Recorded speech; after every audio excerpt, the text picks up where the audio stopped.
Hey guys, look at me. I'm a dog. And another dude. On top of said dog. Now, what is that dog's name? This dog's name is Ochi. He's my buddy. He's my puppy. He is absolutely gorgeous. And I never would have thought that I would like him as much as I did when that first reveal trailer dropped for Pikmin 4. And they showed off Ochi as the doggo. And we were like, is this gonna be good? Yes. The answer was yes, ladies and gentlemen. Welcome back. Pikmin 4, the review playthrough. Now, last time we got through, and I'll speak to Colin to show you. I believe Yanni's gonna give us something of a primer about the Luminol. I'm ready to explore, but here's the thing, is that last time we explored 100% of the Serene Shores. And obviously we finished up the Blossoming Arcadia and like whatever, but 3 areas 100%ed. We do not have access to the Hero's Hideaway. Now, why do we not have access to the Hero's Hideaway yet? Well, it's because we have yet to do these little things called night expeditions. Now, night expeditions are a feature in Pikmin 4 where you basically, instead of the day ending, you put on and burn the midnight oil. And you go out and you do a little tower defense for glow sap. Night expeditions. I'm putting it in my notes. Those of you who have not been here, this playthrough simply serves as a way for me to, number 1, collect footage. Number 2, document my thoughts on the game as far as its mechanics, its areas, just so I can have something in writing that I can kind of refer back to, like, okay, in the moment I was playing this, this is how I felt. On review, let's go back, let's look, let's analyze. That's what all of this is. So, together, and you guys may see if you're watching this as a VOD, I encourage you to look at the live chat if you're watching this as a VOD, because a lot of the time it will boil down to a discussion or questions that I'll pose to you guys and ask for your takes on how you feel about certain areas, characters, level designs, that sort of stuff. So, you know how it is. You know how it is. But yeah, we need to begin this day/stream with some night expeditions because we have nothing left to do in any of the 3 areas that we have access to. We could also technically go for platinums in the Dandori battles/challenges, but I think I'd rather save that up for maybe a little bit later in the playthrough. Once we have all of them like unlocked, that way we can kind of just go down and just kind of knock them all out. You know what I mean? One of the things you were disappointed by was no overworld enemy respawns. That is indeed something, that is probably the #1 complaint about Pikmin 4 that we've gotten here. Orange, what's good? Davis, Sprite, BMD King, James, Eluacid, Gmerk, Casper, Black Panther, Thaddeus, what's good? The Void, how we doing, everybody? Welcome, welcome. This is Pikmin 4. These are some night expeditions. Well, hello there, new blood. It'll be nice to have a fresh subject around here. Yanni's a fucking weirdo. All right, let's chat about that. That is the first thing that I'm going to put down in my notes. Yanni is a weirdo.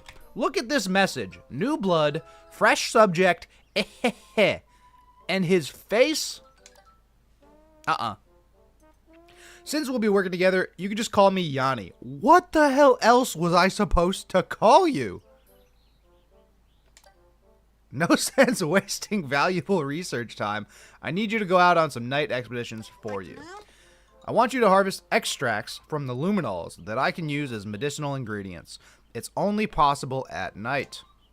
I could go on, but you should just see it for yourself. Let me know when you're ready for a nighttime adventure.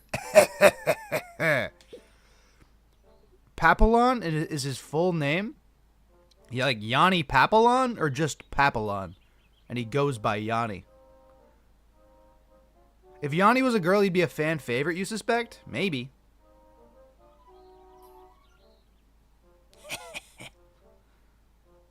Doctor. Oh, Dr. Yanni. Oh, it's a French dog. Okay, well that's... See, these are the little fun facts. Is that how to spell that? Is Pap like how you spelled it earlier with the two L's? Poppy, L-L-O-N. Is that the breed of dog? So his full name is Papillon, or Papillon. Papillon. You know, a little French in there. I'm not French at all, nor have I ever been. Something like that. Okay, that's good. That's good to know, though. Goes by Yanni, like the Smash player.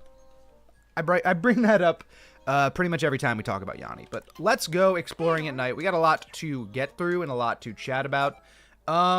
Let's see. I do want to make separate notes. You guys don't see any of my notes because it's all just stuff for my workflow.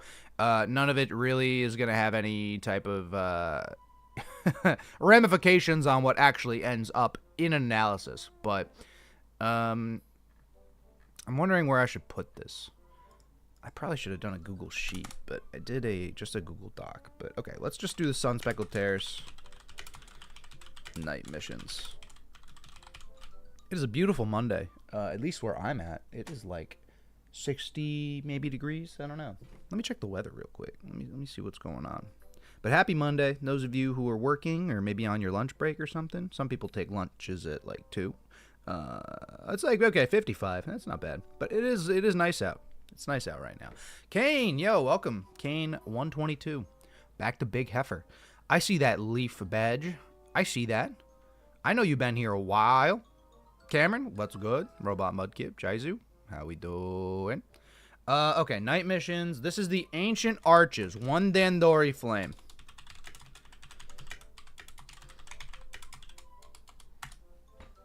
Send it.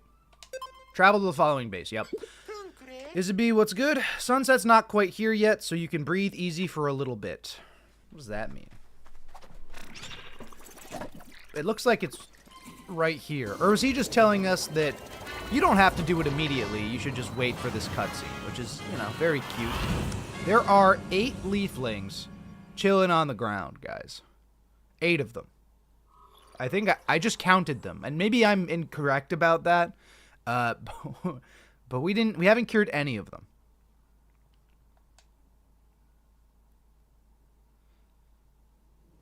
You felt that when he said, eh. Yeah.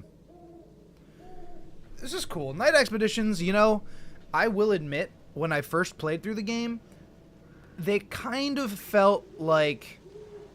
I mean, they obviously are a different game mode. But to me, it's almost a little strange that the main campaign and progression is tied to them a little bit. Like, I get it. But this is just such like a weird way to kind of introduce Luminals and Glow Pikmin and that sort of thing.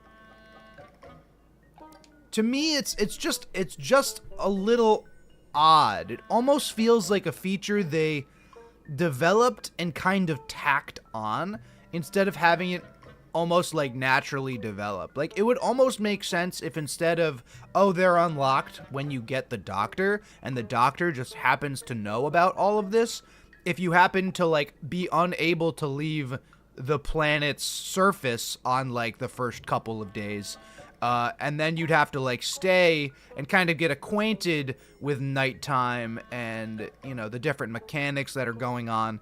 And then once you figure that out, then you can have this sort of, like, oh, haha, this is just the mission now. Like, we're used to this now. Because the way this is posed makes it seem like, yeah, this is all normal. The Luminal's destroyed. We won't harvest any extract at all. Protect the Luminal till morning. Yep, just a tower defense mission. Like, even this cutscene. You know what I mean? Even this is just, it's just a little strange. I think the Glow Pikmin introduction is a little bit off-kilter. A little strange, you know? Like, and we're not here to completely, you know, tear apart the game and criticize it and all of that. But, like, every other Pikmin type, like, this one just kind of spawned out of thin air in a text box cutscene. We see the Glow Pikmin here, right? Okay, great. They moved a star bit. And there's another one. Look at that. And then they do the Glow Pikmin introduction cutscene? This is just odd, okay?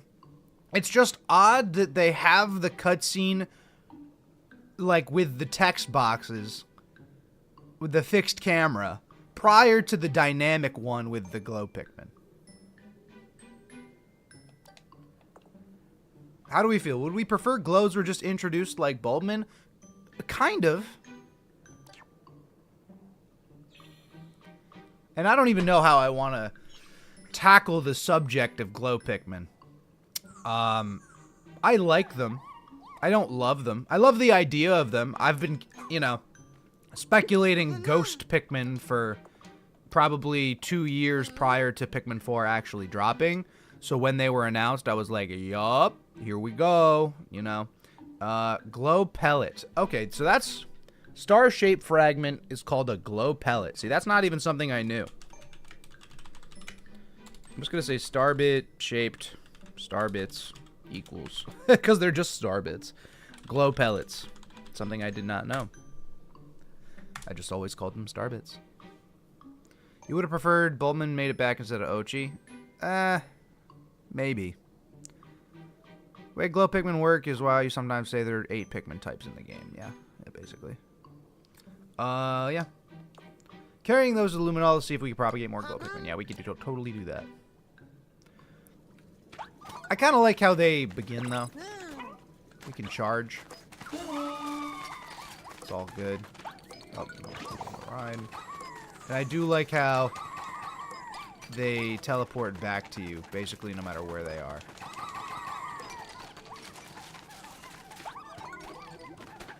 But this is, yeah, this is where we spawned off the rip. This is going to be a really easy night mission.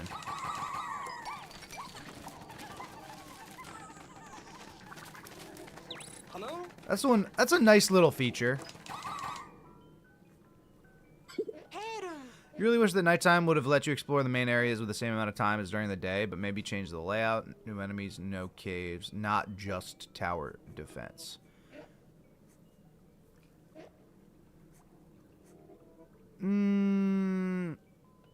I get that. I get that, but like, I think that night missions overall are just kind of an extra thing. And Pikmin 4 is already a game kind of chock to the brim with content. So, like, is it necessary, though? Like, it would be nice, but it is maybe not necessary to explore the entire area at night. Like, I love the idea, but it's really more of like a, okay, what do we want to focus on? Because I'm already a little bit put off by the fact that we need to do night missions. And my internet might be struggling a little bit thinking about it. I'm looking at this right now. It said trying to reconnect. You guys might be okay. YouTube says excellent connection. My Google Doc says nope. I think I'm chilling. Okay, I think we're chilling. Because I don't see you guys leaving or whatnot. Why is the music so crazy? This is weird. For now, collect glow pellets and propagate more glow Pikmin to build up your protective forces. Yeah, and there's all of this Kopai text to decipher as well. Keep attacking till dawn. Do your best to take them out. It's up to you, Ochi and Hef. Good luck. Oh, wait. Did my dude disappear? The little Bulborb who was in the background of the cutscene? Is that how they kind of introduced that the Bulborb's like moving and they're not stationary? Because I think that's pretty dope, actually. High key, that's pretty cool. Here they come. Yep, they're moving. They're moving and shaking. And yes, building this bridge off the rip is definitely a not so good thing. It is kind of strange, too, how the enemy corpses... I want to make a note of that real quick. The enemy corpses straight up disintegrate at night. Because, like, obviously, you can't bring them to onions, because Glow Pikmin don't have any onions. But it's just a little it's a little weird. It really is. What am I doing? There we go. And I don't think we unlock the glow mob yet, I believe. Not yet. That's a second. This is the first introduction. Are we going to get a cutscene about it? We are. Juvenile form. Could be a juvenile form of Illuminal. See, like, I guess I'm confused. And Mediana, whoa, what's good, Mediana? Thank you so much for the gifted memberships. Mediana, classic Mediana, classic. You know, Mediana, is Mightyana your favorite Pokemon? Anyways, you gotta go do your job now. But wait, before you go, answer that question. Do you like Mightyana? Obviously, that's why you're named that. Probably. But is it your favorite Pokemon? Just out of curiosity. Bye. Shit. We're never gonna know. Thank you for the the gifted subs. I definitely appreciate that. It's very, very kind for this Pikmin analysis, you know, series. A little bit different than what we do here. You know what I'm saying? But so the context makes it sound like Yanni has already been doing this on the planet, right? That's what the context makes it sound like. But we literally already rescued Yanni. So, is he just now discovering this night mission thing? I just think it's so disjointed the way it's kind of introduced to you. Completely outside of the gameplay of the mode itself. It just feels like it was tacked on and then not properly, like, developed. It's like you start night missions with, like, all of the information in mind, or at least thinking that Yanni's guiding you during it, but, like, this is his first time doing this, because this is clearly his first time doing this.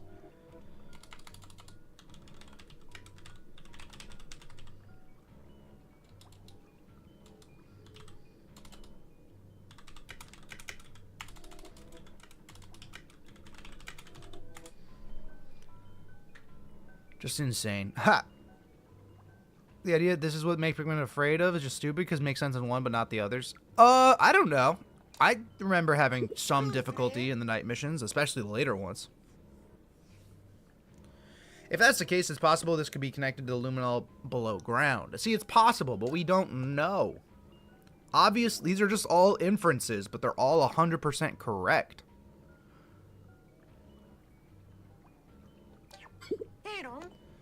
Seems like it acts as a decoy for the creatures. Yeah, that's fine. Okay, yeah, let's get through this. I know there's a lot to talk about. There's a lot to talk about when it comes to...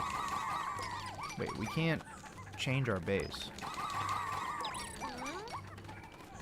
Wait, can we just, like, just run toward the enemies? A Tricknull is being attacked. See, like, what the... Are you sure? Oh my god, it's almost dead. How many Pikmin do I even have?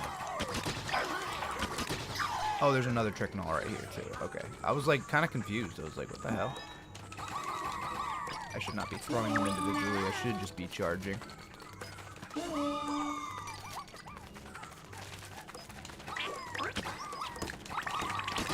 Do they need two?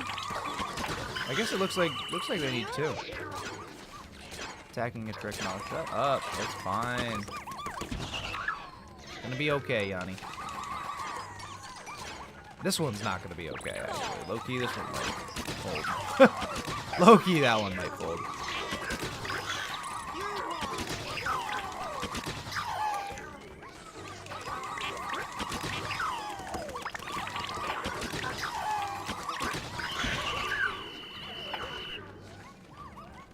Is this it? Oh, just dropping down from nowhere. I know we saw the big Bulborb, but I don't know where he's at. I guess he's right there, but I know I'm supposed to, like, separate my Pikmin and Ochi and, like, the captains and everything, but at least in the first mission, it doesn't seem like there's any real need to. Oh, that one was destroyed? Wait a minute, what? Whatever. Ow. That hurt. That probably is it. Said you lost a glow Pikmin. Okay.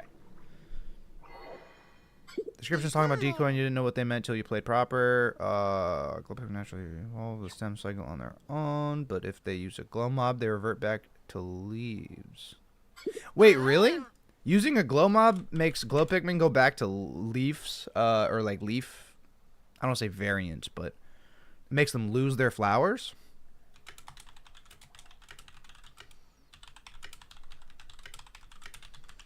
That's interesting. Those descriptions talking about fight each other and make it more realistic. Bullburbs are going to prey upon the juvenile ones only for it not to. Yeah, but that's kind of okay. That's kind of okay. It is weird that we get called New Blood. Nice little glow sap. I don't know how many of these we actually need to do before unlocking the Hero Hideaway, but I'm considering just doing them all right now. And it's kind of a shame too, because just approaching night missions right now, it's like, okay, do I really want to do them though?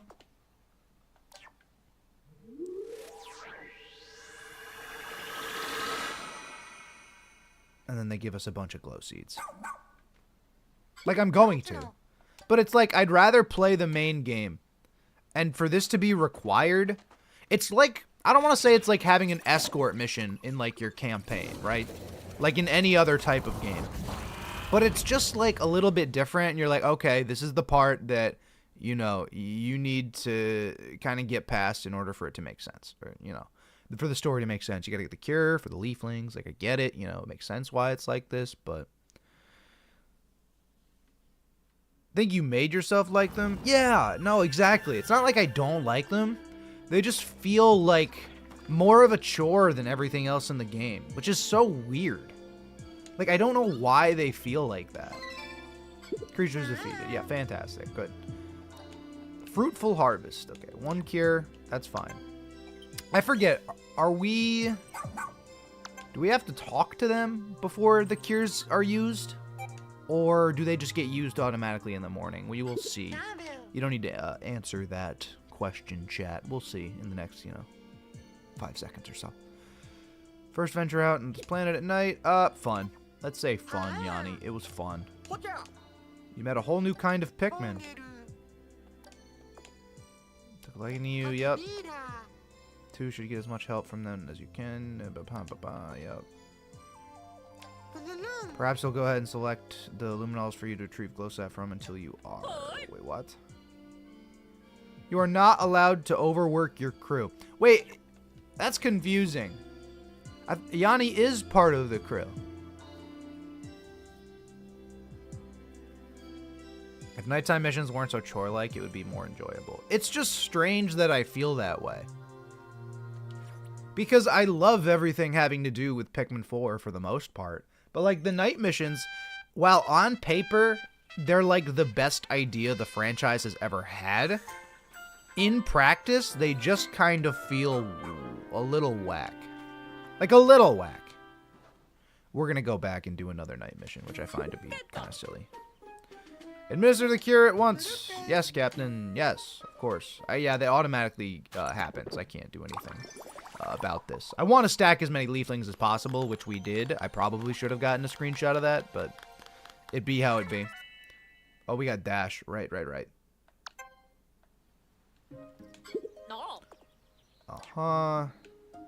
Fantastic. Okay. See, like, you can get up to 8. Are these randomly generated as well, or are leaflings always the same color? I think they're randomly generated. Because I vaguely remember at least having an orange leafling, unless that was the one that was just cured. It's also, we could just do another night mission until we get Bernard, because one of these is Bernard, I'm pretty sure. And then we could just move on from night missions. Like, instead of doing all 3 areas and doing, like, 9 night missions or however many there are, which I totally forget, at least at this point. Rugged Scaffold. What do I call this? Ancient Arches, and this is the Rugged Scaffold. What's up, Nezzy Venus? How we doing? Always the same. I believe they feel like a chore because their frequency and difficulty, other than the Giant's Hearth and Primordial Thicket, they are all incredibly easy. I don't know if they're easy. I don't know. The first sense about night missions that I had, I didn't think they were that easy. At least when I first played through the game. Obviously, like, going through it a second time, maybe they will feel a little bit easier, but we're gonna have to see. Oh, okay, figured out. What did you figure out, Yanni? What's good? Oh, the glow mob. Powerful light. They do turn into leaf Pikmin. Interesting. Consumes an entire day. It breaks the pacing and day counter because you thought you could choose to go explore at night after a normal day's end. Yes. I was actually going to talk about the day counter and like how it is affected. I do find it to be really strange.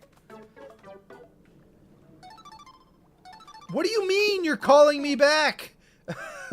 You just hung up. We just started. What the hell, Yanni? This sucks. 2 tutorials back to back. They make it look like you could play the game, and then they go, "Nope, sorry, we're back."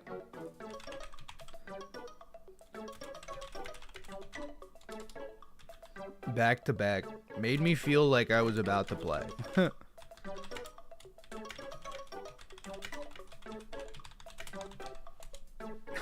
That was ridiculous. Okay, yep.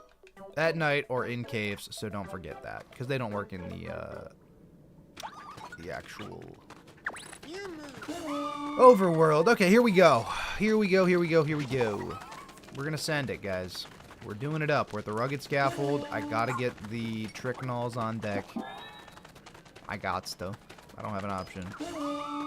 13. Forget how many of these bits. Oh, Ochi, I didn't mean for you to do this either, buddy. I'm sorry. That was kind of my apologies.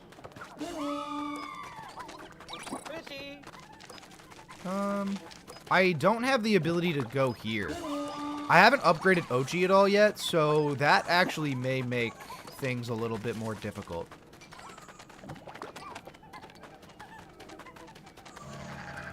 Yep, somebody's mad. It's that one. Is there another Tricknall? Doesn't seem like it, actually. Maybe there is over here? Can't even tell. Where's my Luminol? Ochi's still vibing. Oh!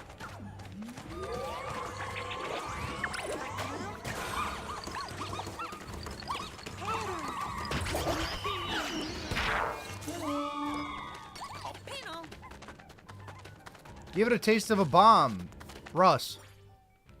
My friend. Hold on. I have to know. It's in my pack, correct? Oh, I do have a bomb. I was gonna say, I was like, Russ, I do not have a bomb. Why would you say that to me? I guess the gameplay loop is still pretty fun. Oh. It does just make it really tough. Hold on, Jesus Christ. Yeah. And then the cutscene.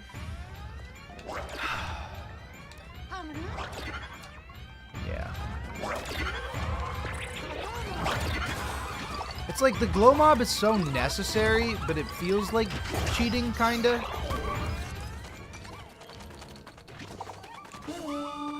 How do you guys feel about the glow mob, just in general? See, like, what the hell? Morning can't come soon enough. Well, I guess. I feel like there's so much more of the area I want to run around and, like, look for. Maybe that's the biggest issue. Is, like, yeah, it's tower defense. You want to explore the area in night, like, in general. This is a little dangerous. Man, it lasts forever, too. I mean, we have a lot of Pikmin, but still. There's another coming from that direction. Protect the Luminol, new blood. Shut up. It's like you want to go further, but then you are forced to run back to protect it.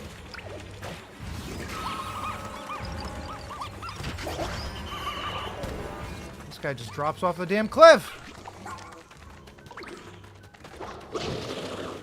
Ochi gets mad hurt. Aw, man.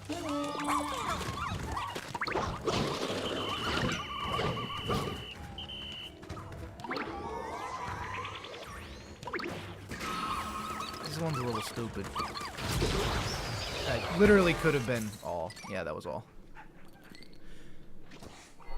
Okay. Maybe that is exactly why I have an issue with night missions. I think I may have just discovered it because I want to explore everything. My inner Pikmin player wants to collect every single glow pellet. I want to explore the nighttime spots, discover things. Like, I want to do regular Pikmin gameplay, but I'm forced to be tied to the concept of the luminol. I have to defend it. And that is the intention of the mode. Like, I get it. I know. But, like, you can't explore at night at all. And maybe that's why it feels like a chore. Is because instead of that aspect of exploration, everything just kind of comes to you.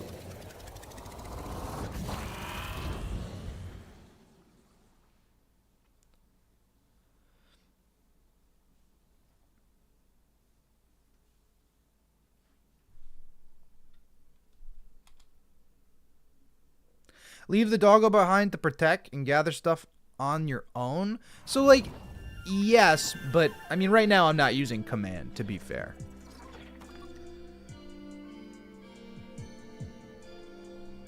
If there's at least one more task you could get Pikmin to do so you aren't just waiting for enemies. That part's true. I mean, you can, like, go and hunt enemies down, but dissonance from the rest of the game. I think a little bit, yeah.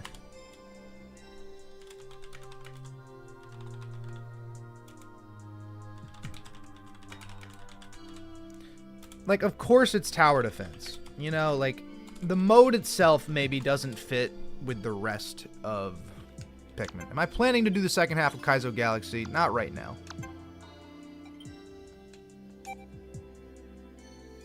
Probably not. I got other things I want to do. Galaxy Kaizo has a nice bow on it, in my eyes.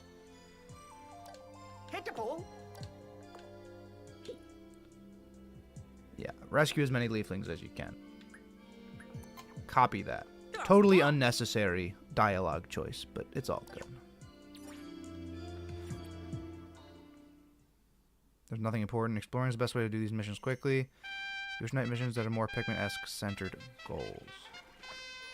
Like, you can leave Ochi, and you can go and do whatever. You can split your captains up, but, like, it's still timed. There's still not enough time in a night missions, like, cycle to realistically look at everything. You have one broken plant that does everything. Is that plant Ochi? Because Ochi's not broken right now, for me anyway.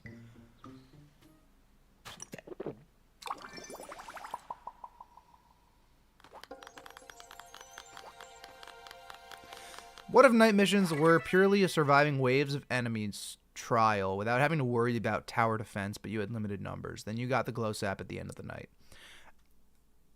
I guess, yeah, but there's no lose condition outside of a Pikmin extinction.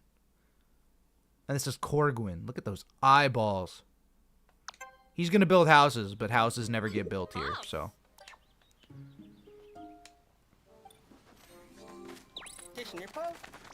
Getting the 4th upgrade for him lets him kill flying mobs. How did he do that?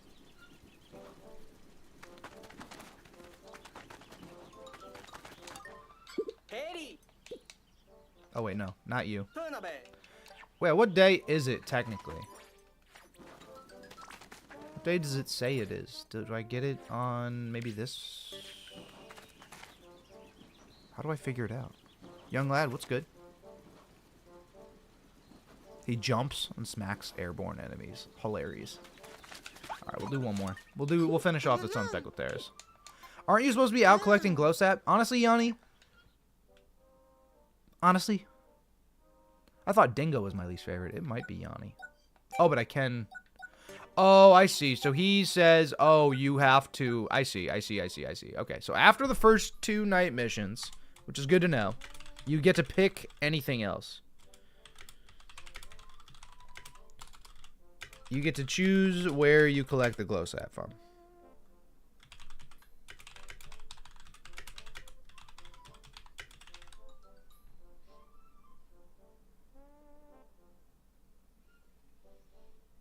Or the big blow guys do 1 bite at a time.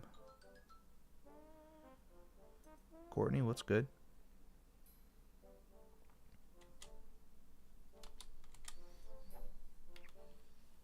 Yeah, we'll do the meandering slope. This has 2 Dandori flames.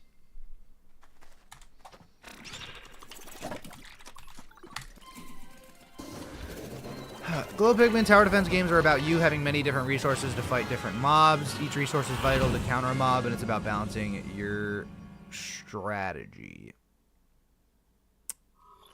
I mean, yes, but your only resource is Glow Pikmin. That's the only resource you can actively manage during the night mission.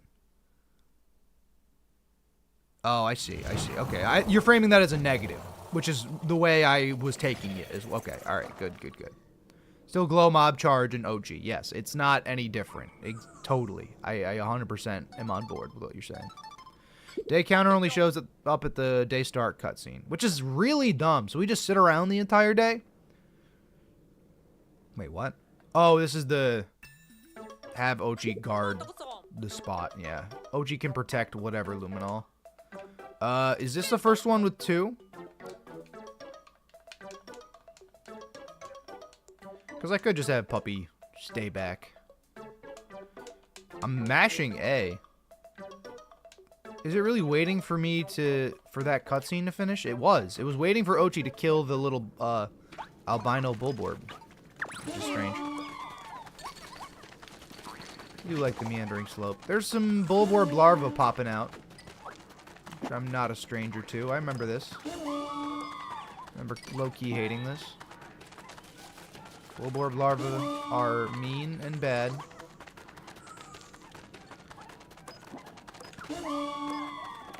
I like night missions. I like the Glow Pikmin sound design. I even like the fact that they kind of teleport directly back to you. You know, like, it makes perfect sense for what the Glow Pikmin are and kind of how they function. They are light, essentially. And I vibe with that.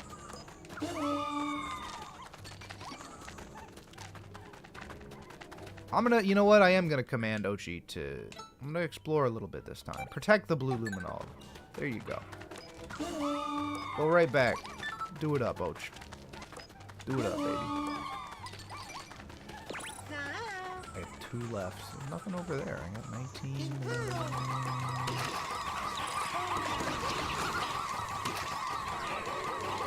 We dig this up and we chill, correct? As soon as they murk that. No star bits or anything. Works out. Glow Pikmin can swim. I thought I threw 15, but I didn't. Ochi is working on it. Here they come. Ochi's perusing. Captain Charge Attack is in fact, the best attack over the Glow Mob? Yeah, probably. I ain't worried. I ain't worried at all. Although, wait, did they destroy the Tricknall that I just made? They totally did, didn't they?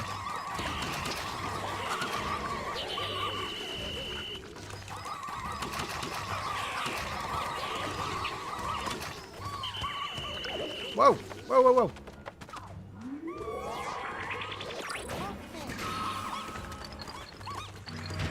I gotta get on top of this here slope, don't I? Wait a minute. Somebody's up here, too. Ochi can deal with everything else.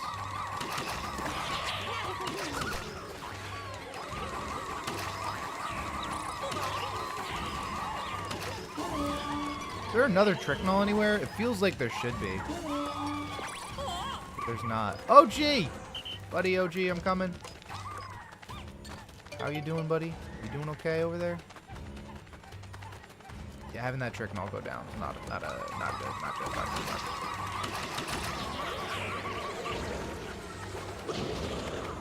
Jumbo Bulborb.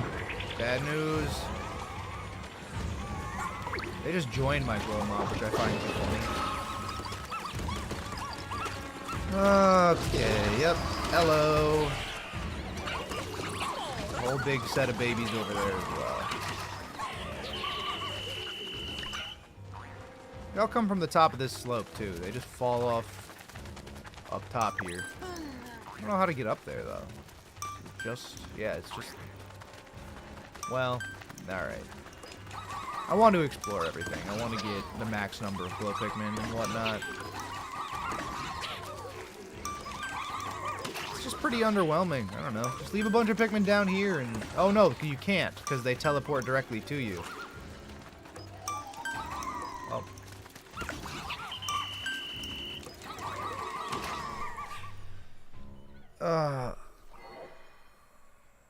I ever played Pikmin? No.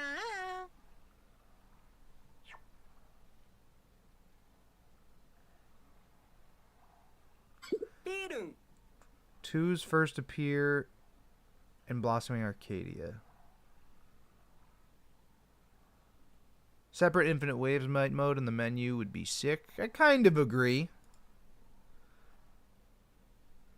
You like the mechanic of the larva? I think I do too. It's a separate way of dealing with enemies, is focusing your glow Pikmin on piles. I agree with that.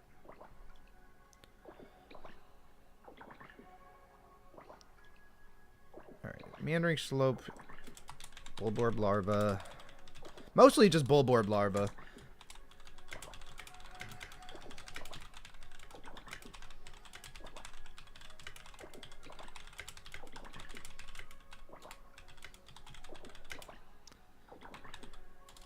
The piles of dirt. Let's just... Yeah, piles of dirt that spawn the larva. There's also... Yeah, and this is... Also when you get the ability to leave Ochi to protect the Luminol. I would say command Ochi. Cosmic, yo! 5 gifted memberships? Why are you guys nuts today? What's going on? Everybody who got gifted a membership by Cosmic, make sure to say thank you. We appreciate all of the big membership gifters here. Do I know press A? No, I don't know press A. I'm pressing it. What's going on? I'm hitting the button. What's happening? Nothing's happening. The YouTube channel have. Yeah, I guess so. I know they're a YouTube channel. I don't know them personally. It's not my thing, you know. Cooldown to fight enemies with the Spirit Bomb. There is. They ever appear outside of night expeditions? I think you're right. I don't think they do either.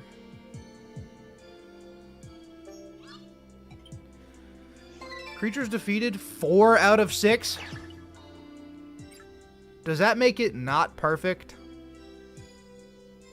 Does that besmirch my record? Is that what goes on? Does it show that? Or does it just show that you have a gold flower next to it and you've completed it? This leafling kind of looks like Bernard.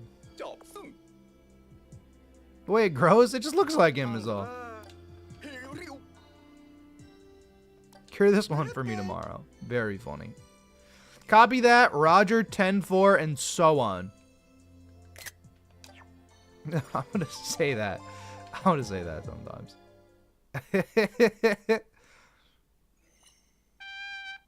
It is. It's day 24. As long as you didn't ask for help, it's all the same. Okay. All right.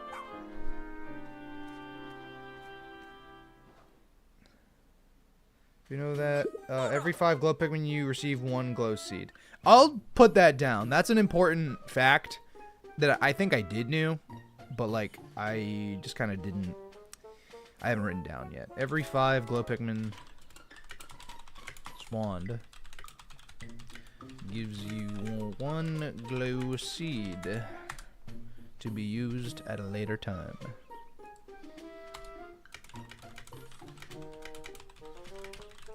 Alright, this is actually going to be the only time I poll you folks, probably.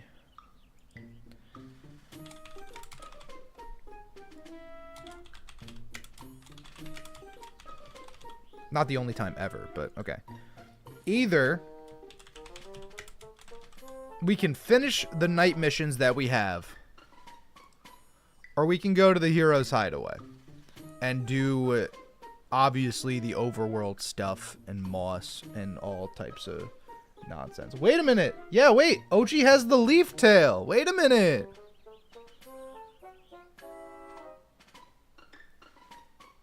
Wait, does this happen once you get Bernard? Because it's the Bernard specific cutscene?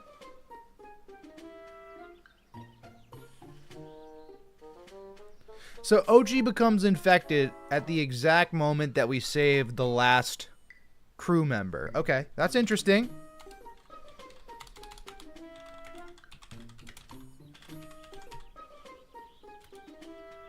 You thought that happens only on Bernard cutscene?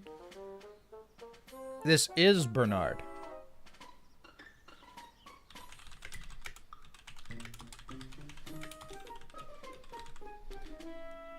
Yeah, I'll mention the camera angle. The camera angle cleverly shows that, yes, indeed, Ochi's tail has changed.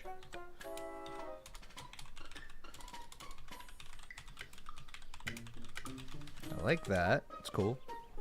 Just because I got the upgrades for Ochi.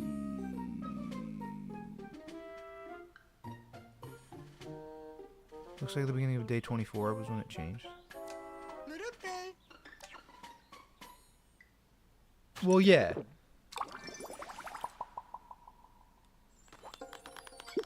And there he is. We got our man Bernard. Black elf. Super sweet sunglasses. Look at him. Bernard from Nigel. Like Nigel Thornberry, kind of. He's pretty cool. I like him. He's got the shades. The aviators go crazy. Blalf. I love that. Pleased to see that you're back on your feet. Alright. Sure it's okay for you to be up and about already? Play it cool, Dingo. Play it cool. Remember, Dingo left Bernard to die. I appreciate your concern, Dingo, but I am good to go. It's strange. Since losing my leaves, I feel as light as a feather. Next time you get abandoned in a cave, I should be able to escape all on my own. Dingo's leg, yeah? Oh, funny. Okay, yeah. Oh, nothing. Just a little joke. Bernard's maulding. Wait a minute. Bernard maulds at Dingo. Putting that in the notes. He was, backhanded. Definitely. Backhanded slights toward Dingo. Everybody hates Dingo except for speedrunners. Finally, all the members of the rescue corps are together again. Yep, reinstate our primary mission. Ochi's tail does have a shadow. Like a really pretty pronounced, like, leafy shadow. Copy that. Perfect response. You've been the secret weapon our captain's been talking to you about. See, like... How, though? You just got revived. How is this possible? How is this moment possible? Like, yeah, was Shepard hyping us up before we even got to the planet? Like, that we were just such a good trainee in Rescue Corps school? Is that what's going on? That's the only explanation, and it still doesn't make any sense at all. Thank you very much for saving you. You got it. You got it, dude. Subject of a certain Captain Oliver's whereabouts. Logbook entry that caught your interest. Here we go. They spoke during the crash prelude. Oh, sure. Either that or it's Bernard always emphasizing one word in a sentence and it just happened to be joke. Point like this where you question just how much was simply poorly translated from the Japanese script.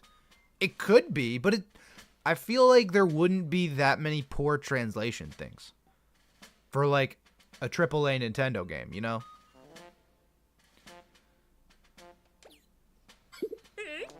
Could that mean, while searching using our newly restored radar, we received a very strong SOS signal from inside a large structure? Ollie, yup, as always. Officers to your stations, please. Copy that. I love this. I'd like to say that I love everything about this. I love the reveal. I love the concept. I love the fact that it kind of establishes more that Pikmin are some type of like weird parasite. Like Pikmin, they're obviously the cute little creatures, the protagonists, the tools you use to further your goals. But like you've seen Pikmin infect Bulbmin. Everything on this planet wants to kill Pikmin. And now they've infected your dog. It's like, it's just so interesting to kind of, the dynamic. Like, they're not 100% good.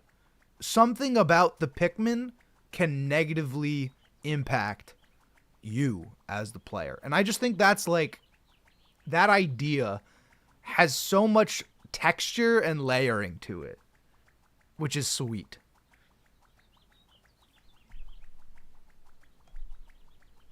Yeah, Ochi gets the leaf, which is actually awesome. I think this is one of the coolest moments in the game. Is like, oh wait. Like, Ochi's infected. Like, what?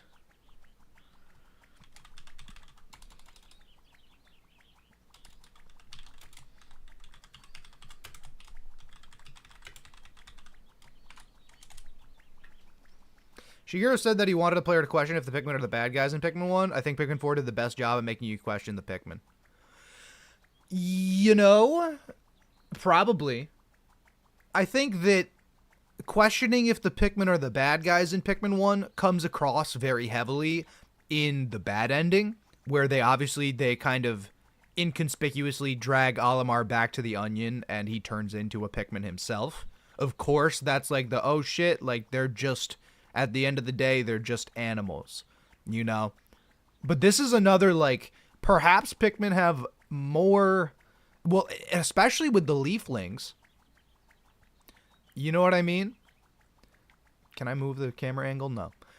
Especially with the leaflings. I mean, it's the whole plot point of the game, is that when a captain gets absorbed into an onion, they become this kind of mindless Dandori goon, you know?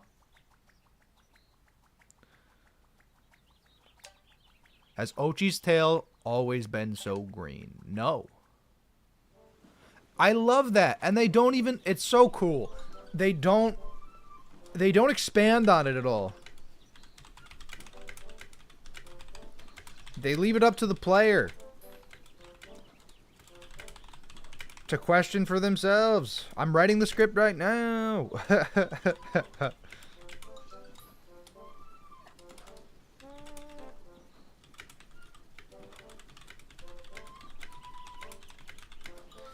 And Pikmin don't infect captains either. Is that because of their helmet? And that's sort of what I'm thinking. That's sort of these are the type of questions that the game poses to you. And it lets you stew on them and simmer with them. You know what I mean? Because you, as the player, you're in an astronaut suit. You know what I mean? Like, you're not being directly exposed to the Pikmin. You have gloves on as you're throwing them, straight up.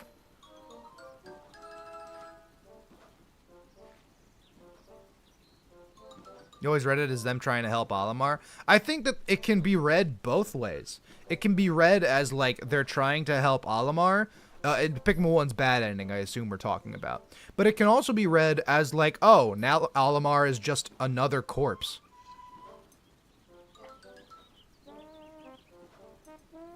You know, and he just happens to be spit out as what we then knew as bad ending Olimar. Pooh Jelly, what's good? I'm just so interested in this. I love that they leave it up to the player. Just a simple line from Colin, like, has Ochi's tail been so green? And then now the player is like, okay, what the hell's going on? You know, and they don't... This is like the one time the game doesn't kind of have all of the NPC characters chat about it amongst each other and kind of come to their own conclusion. Like, I'm really glad instead of, oh, we need to fix this, they're just kind of like, huh, that's weird.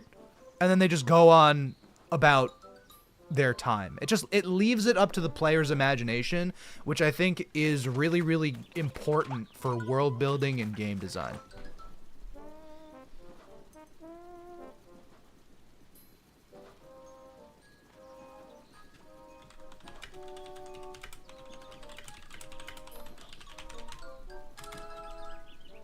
Yeah, it isn't even poised as a bad thing until they go leave the planet. No, totally.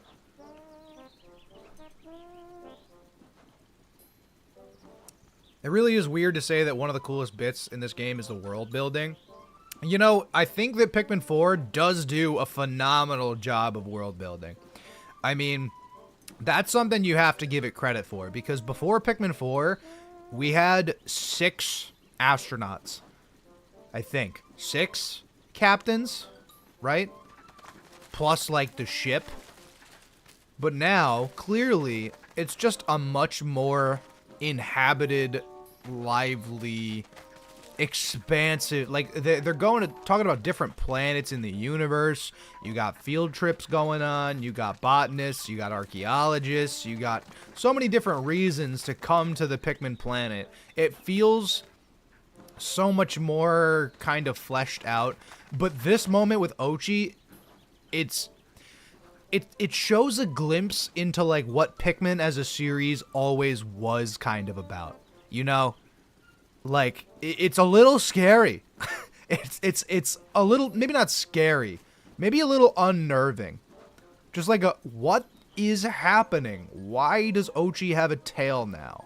Is he gonna change more? You know? Bad ending Olimar isn't strictly evil by the Pikmin. It can be just as easily read as animals being resourceful. No, totally. Absolutely. It's ambiguous is the ending, the bad ending of Pikmin 1, which I love. Not that I've ever gotten the bad ending of Pikmin 1. I would never lose Pikmin 1. I mean, come on. Hold on. With Moss, it's just how it is, and they leave her on the planet because of it. Hold on. I'm totally missing something. Yeah. Oh, true. Oh, yeah, no, I read that one. Final boss a Leafling because he's a dog. No. Louie and the Sire Hound. The Picklepedia reveals a lot about the Pikmin nature. It's just a good amount of reading, but there's still a lot of theorizing to be done. This is definitely something that we do in this video, for sure.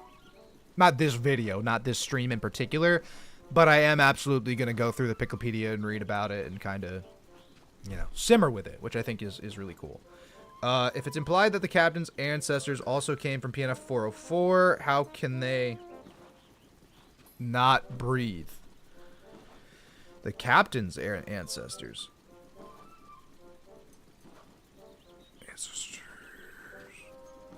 Oh, you're saying why can they breathe on both? Like, why can they breathe on whatever Gia or whatever the Rescue Corps' home base is, and why can they breathe also on PNF 404? It's a little strange. I would agree with that. That ain't something I'm going to touch. It looks like we're going to finish the night missions. I wanted to give a little bit of time for the poll, but it seems like you guys want to do that. So that's what we're going to do. Which actually surprises me a decent amount. You know, usually I have a pretty good read on what you guys are going to want to do. but having to go do the night missions is not what I expected from y'all. So, you know, kudos on you for subverting my expectations, chat. Y'all should write movies for Hollywood.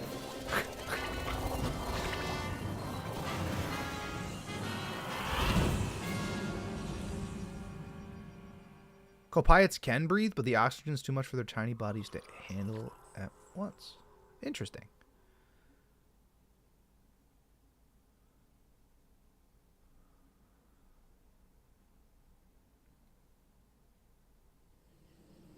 Very first Captain Logs implies they were not spacefaring, but had dogs. You're certain they were building a colony up here on 404, and Ochi being unable to leave wouldn't reinforce that. They've got castaways who can build stuff. Yeah, I think, Higgy, a lot of people were under the assumption that there would eventually be, like, tiny captain houses and stuff instead of just, like, a large dirt floor. But there ended up not being houses and stuff. I do think that it's a little odd. Hold on, I need to... What is this area? Hold on. Obviously the Blossoming Arcadia, but what was the name of the mission? I sort of don't recall. I can look it up. See, I don't want to send Ochi. I don't want to send Ochi at all, dude. Ochi's not who I... Yeah. I never want to send Ochi. I usually never want to charge Ochi. I usually always want to charge my Pikmin. And I always end up charging Ochi. Because I'm bad and dumb. Because, of course, Ochi counts as a Pikmin. As far as in the UI and everything. Like, we know how that is. It's all good. Yeah, I did it again. Somehow, Ochi's freaking doing the thing that I didn't want him to do.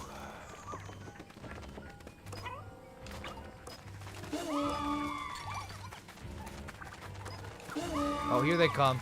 Uh-oh. Oh, boy. Oh, can I even jump over that? I don't think I can. See, this is fucked up. This is messed up. I'll tell you why this is messed up. I've barely explored it all. There is no real indicator as to where these enemies are going to come from. And I have to immediately run back and be like, yeah, this is how it is. Also, this is being attacked too. Dude, I don't know. My missions are whack a little bit. Please stop. I want to leave that. I want the Tricknall to remain.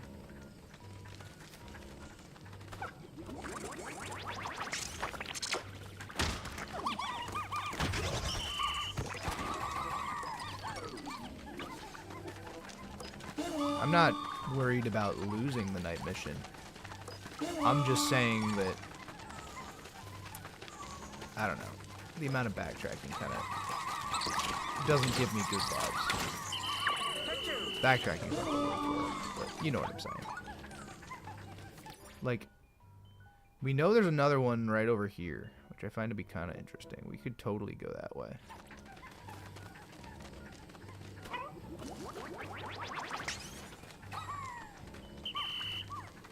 Yeah, it's like right here.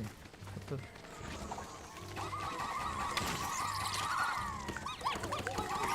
Don't you dare eat my dudes. Hold up. Oh.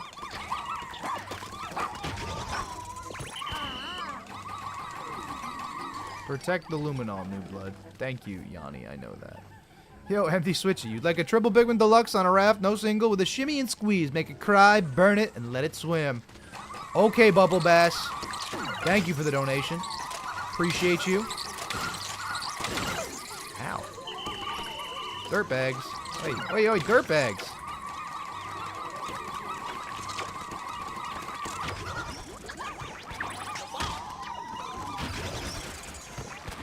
And was that all the enemies, I guess? It must have been. Okay, yeah, I guess that was all the enemies for sure. All the enemies are going to attack at some point, so you can use the map to know where the enemies are and beat them. True. You've been doing a no Ochi run, and it's actually kind of crazy how balanced the game feels more than just combat. All the Pikmin types and Bomb Rocks are way more useful. It felt very Pikmin 1. With a no Ochi run, see, like, okay, so that to me... That's like, you can't call the game well balanced in a challenge run. Like, the challenge run itself can be well balanced for sure, but the game isn't balanced because of the self-imposed restriction. This is something we were talking about last time as far as difficulty and the things that you may need to do in order to kind of feel like the game's harder than it is. And I do that. I'm a Nuzlocke. I did a Scarlet and Violet Ridiculous Challenge. Go watch that. Shit was unbelievable if you play Pokemon at all and whatever, you know, shilling for myself just a tad, you know, whatever.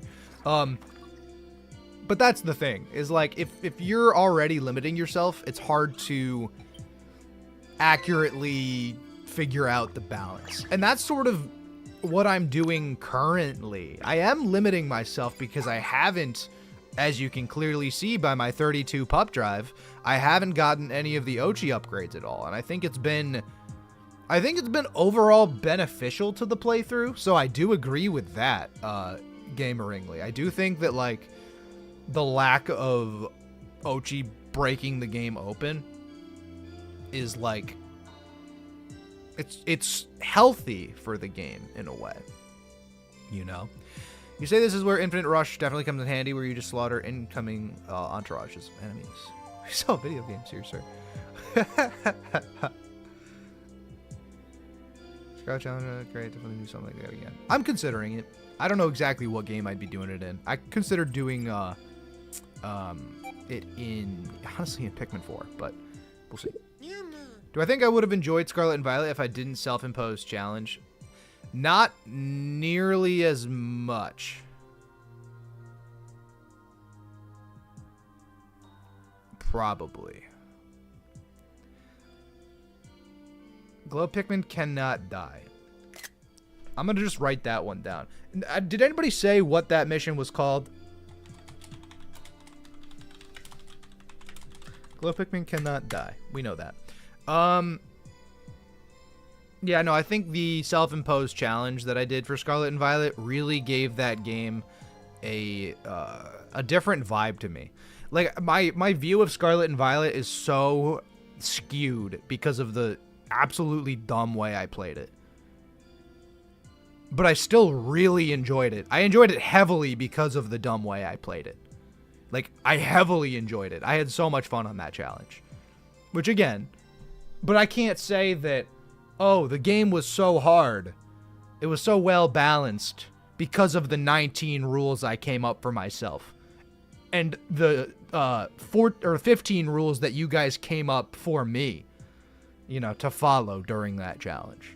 I can't say that that makes the game well balanced, because the game isn't well balanced because of multiple different reasons. And I'm not going to get into how to balance a Pokemon game well, but the same kind of sentiment applies, you know? You don't know why, but it's so funny every time I screenshot after a crew member says something. It's because they just cannot say things that make sense. Life noodles. Unrelated, but the other day you saw a Mario Baseball Iceberg video and got jump scared by Hef giving a Mario Baseball press conference. That's true. I did do 32 tier list videos for every character in the game. This is facts. I was wearing a sport coat doing a press conference about Mario Baseball. That is true. That is all true. What? How? What do you mean? Well, when a glow Pikmin meets its demise, it returns into a photon and returns to the luminol, or so it seems. Are they really Pikmin? Asks Colin. The only one who actually has any sense. People were saying how much they hate Colin, and I get it because of the tutorial thing. But, like, he's the straight man of the Rescue Corps. And I appreciate him for that. You know, he's in charge of the regular exploration. I appreciate Colin. And the way he poses, I appreciate Colin a lot. Administer the cure. Yes, Captain.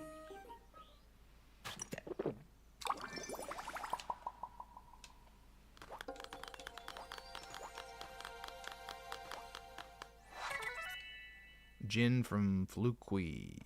Yeah. He's got weird hair. Looks like a One Piece character, kinda. Oh, and he lets us do the Dandori challenges again. Oh, no, no, no. I don't want to explore. Wait a minute, wait a minute, wait a minute. Colin, I'm sorry. I don't want to do this. I mean, we'll show this, but I wanted to do the night missions. I talked to the wrong dude. I just wanted to talk to Colin instead of Yanni. Well, hey. Night expedition. Here we go. What's up, dude? Let's do it. Colin do be yapping, though. This is all facts. Wait, Fragrant Ravine. Fragrant Ravine was what the first one was called. Let's say Desiccated Skitter Leaves. And is desiccated even a fucking word? Did I spell it wrong? No, it's a real word. I just spelled it wrong. It's 2 C's. I thought it was 1 C.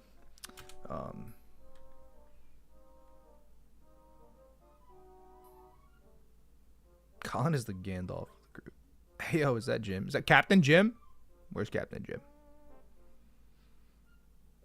What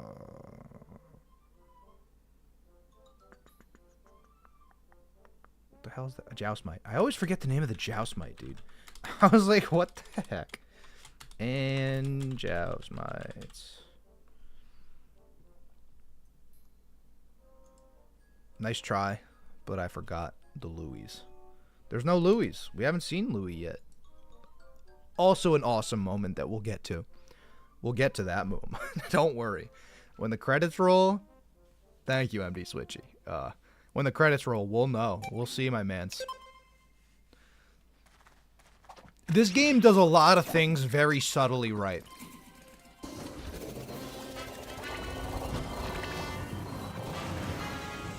Colin sounds are better, too. Oh, wait! It's much better than the Like and subscribe if you agree. Cracks me up a little bit. Just a little bit. Guys, I slept. I don't know if it was like 2 days ago, but I slept on my back kind of weird. I don't know if it was like... I was staying at my friend's house. I think that was when I think this started. And the back was definitely... Or the bed was too soft. Which kind of, I think, has messed my back up just a tad. I'm elderly, as it turns out. I could drop off and get the Tricknall, I guess. I will command Ochi to... Nope, not disband. Very silly. Protect the Luminol. Yeah, why not?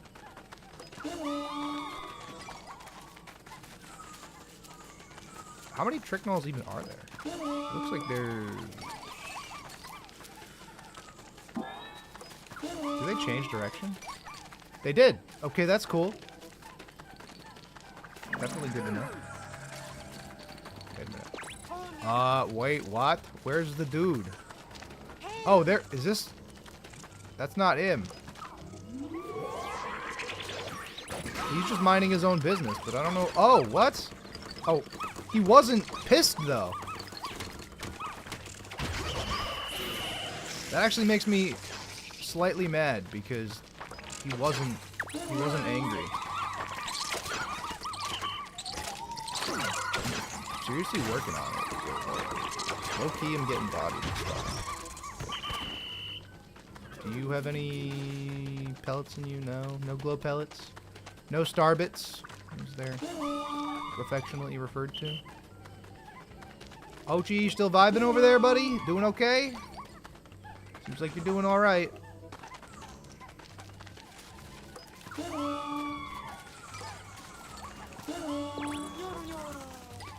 Here they come. Here they come. I'm jumping off the edge. I don't give a shit. Oh, no, it's not an edge. Oh,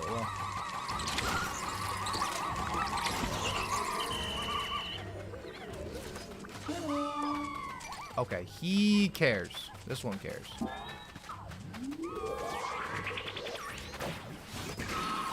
See, like, I kind of missed with that glow mob, and it still worked.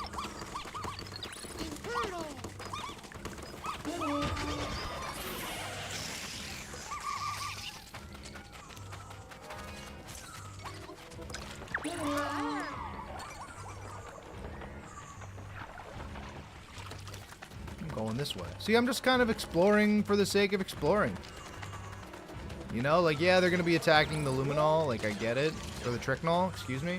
Can I not? I can't go up that way. That's not good. Ochi. Ochi, get him. Uh-oh. Uh-oh. Wait a minute. Actually, if I switch to Och, then they come with me. Everything's fine. I, like, forgot about that. These guys just gun it straight for everything. It's kind of crazy. Fighting Tricknall. It doesn't really matter if the Tricknall takes damage, I guess. Aw.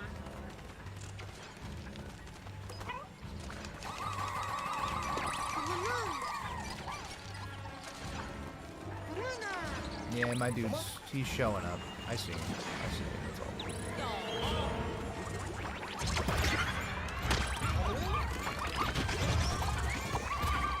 It is currently going to be daytime very fast. This is our last dude we gotta murk, it seems. More desiccated Skeeter leaves. You know, if anything, the night missions feel to be, like, timed well.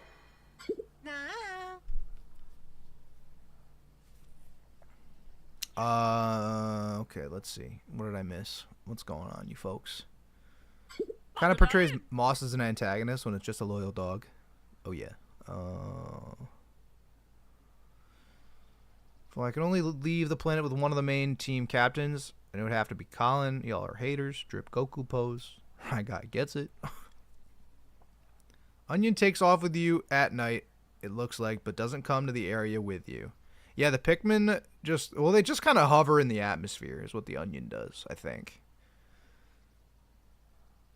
3, yup. Yup. Really never explained what glow pellets are. That's true, too. Good job with the bugs on his own. Till the shells come along. True. Leaves are dangerous. They drain the luminol quickly. Okay, alright, bet. I forget what this is called, but it's all good. We'll figure it out. The last one was the Fragrant Ravine. Look at the color on that. Okay. Thank you, Yanni. Thank you. Thank you, chat. How many of y'all are here? I got freaking almost 80 of you watching me play through Pikmin 4 with no webcam, no chat, no nothing. And I've only been going for an hour and 17 minutes. That's crazy. I feel like we've talked about so much already. This has been a productive analysis. I like this. We're doing great. The fact that Pikmin could go up in the atmosphere in their little craft, does that mean they're aliens? No. This is their planet. It's totally possible that the Pikmin came to PNF 404 and started messing with everything. Like, I think it is possible that's the case. But so much of what the Pikmin are also, like, other enemies are tied kind of around Pikmin too. Like, the Mamutas are tied around Pikmin. Like, who knows how long they've been here. Are they invasive is the question. Absolutely. You need an outlet to talk about Pikmin at least weekly. That's beautiful. As do most based people. Invasive Pikmin would explain, hey, Pikmin being on another planet. They were alluded to as an invasive species as to why jelly floats started to die in 2. Really? I'm just wondering why they have to hover in the atmosphere if they're already safe at base. I think it's more like a biology thing. You know, I think it's just Pikmin not wanting to stay. Because, like, actual Pikmin can die. Glow Pikmin cannot die. So Glow Pikmin can stay. Actual Pikmin leave. Pretty sure there's no amount of training that'll make us impervious to fire. Y'all ever seen Fire Force? Obi? Captain Obi? This is like a Half-Watch's Fire Force. What? Oh, yeah. I watched it. You know. I thought it was actually pretty good.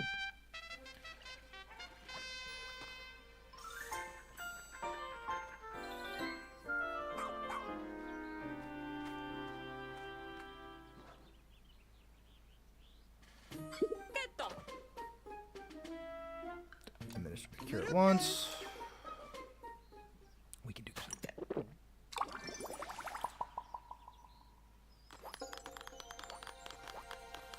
Invasive could also mean they're not from that region, not necessarily planet. That's true, too. A little better off if they started off much harder, but gave you more than one of the cures if you do really well on a mission, as is, they're just repetitive.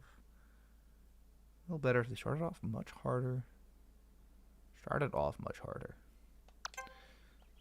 This is Captain Jim. Captain Jim, this is his sportscaster look. You know, he is commentating some of the NFL. That was our old captain. I miss that dude. I miss Captain Jim. Let's keep going. Guys, it's Jim Pikmin. Let's go. Oh wait, sorry, Yanni. I'm ready, Yanni. I'm ready. They're just wow. The more I examine them, the more fascinating they become. You stay away from them, you freak of nature.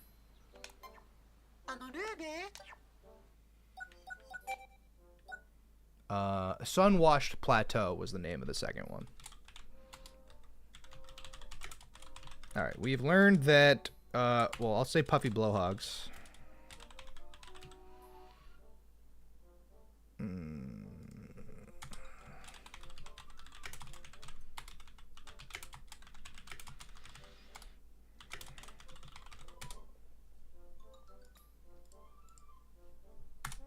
Okay, puffy blowhogs, skitter leaves are desiccated, obviously.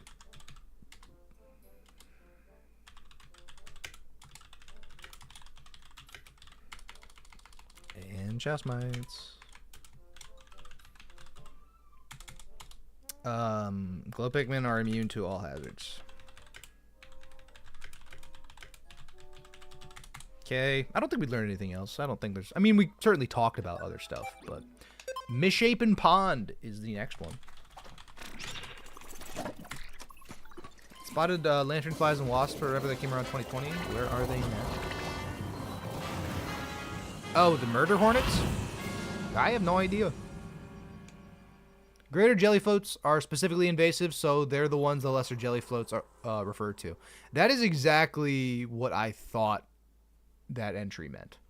I remember that vaguely from my time reading base Pikmin 2 Picklopedias. That the greater jellyfloats are indeed, like, they don't get along with the lessers.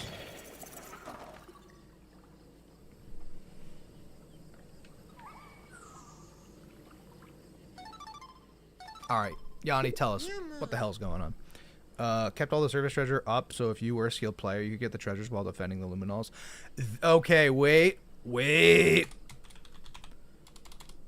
Rydell's kind of cooking. Rydell's cooking in the chat.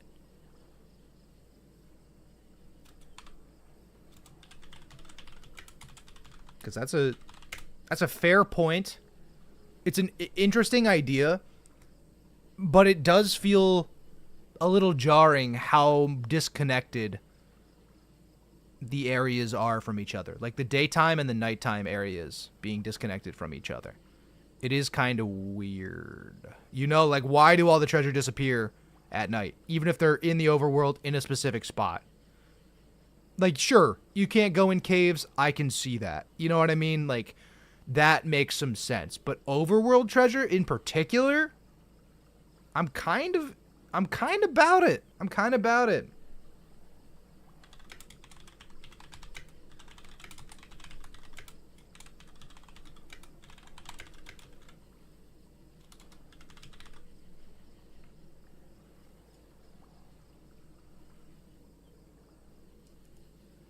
Watch out for the orange tower. The only thing day carries over from night is built structures. Yeah, but it feels like there needs to be more than just that. So I agree with you.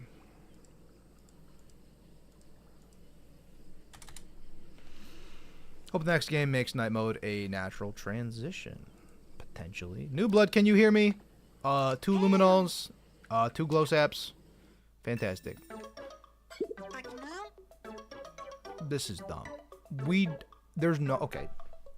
In the Misshapen Pond, tutorial for 2 luminals, which I dislike. Because it's like, oh, there's 2 of them now. They work exactly the same as they did in the first 5 missions you did. But we need to stop you. So it's like, I don't know. It's pointless. That little bit is absolutely pointless. Protect the blue one, I guess. I guess. If you must. Look at all this crap over here.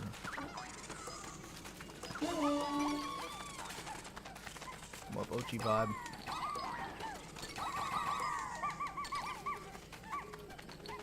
I'm gonna deal with them.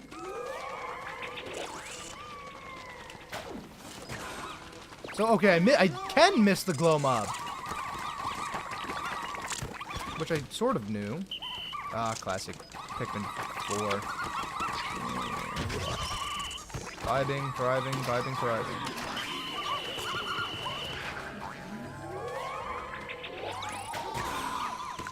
Get him.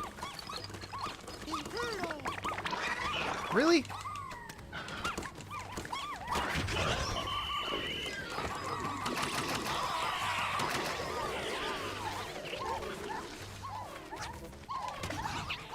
I love that. Gotta love that. Get rid of this. There we go. Beautiful. Beautiful team. Absolutely beautiful. Stellar job. Stellar job, team. Anybody coming this way? The answer is yes. I guess I could have Ochi do this. In the meantime.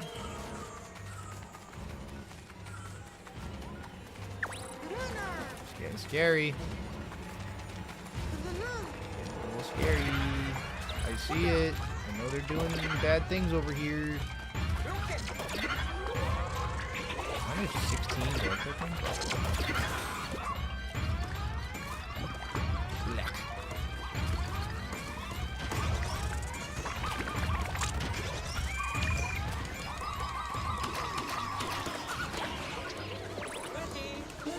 It's not over yet. I know.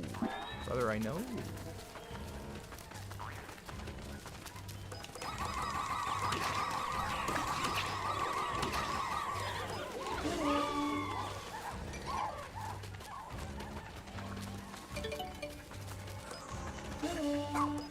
Nope. See, not Ochi. Ochi's not the one I want to do that. Here these dudes come. Don't take your eyes off the Luminol. Well, we got both of them. The glow mob. Pretty powerful. It's also pretty cool. I like it. Uh-oh. Tricknull is being attacked. That's not good. Don't you dare fight that Tricknull. This might be the last enemy, low-key. Probably not, but it might be. They might really take it easy on you with 2 Luminos. Did they?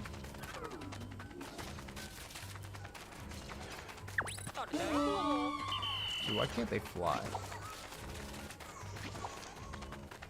They should just be able to fly over and get that stuff. Like winged Pikmin.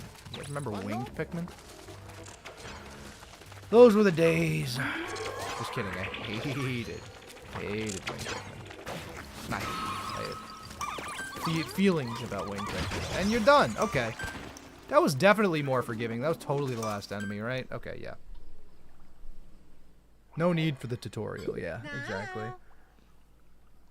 All I needed to say was that I need to keep them both alive. Yeah, instead of the dun dun dun. Absolutely. Let's see here. Interesting how it does feel more like the older games rather than 3 without Ochi. It does feel like Rush was either added or buffed later in development. Potentially. Get Gun of the Hun on this shit. That's what I'm saying. Okay, wait. Misshapen Pond had the Tusk Blowhogs, Joust Mites, Bulborb, Larva. Tutorial for 2 Luminols. First mission with 2 Luminols. I'll say that.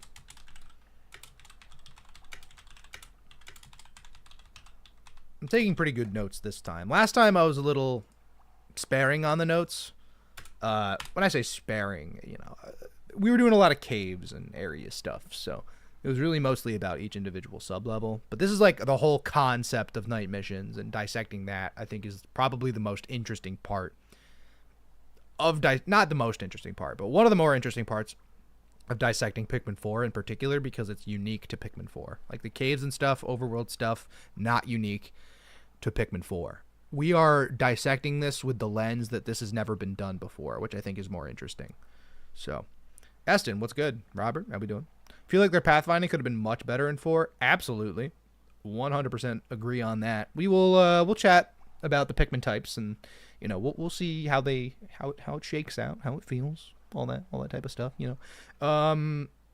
unnecessary tutorial for 2 Luminols there. It's fun to know you may contribute. Of course.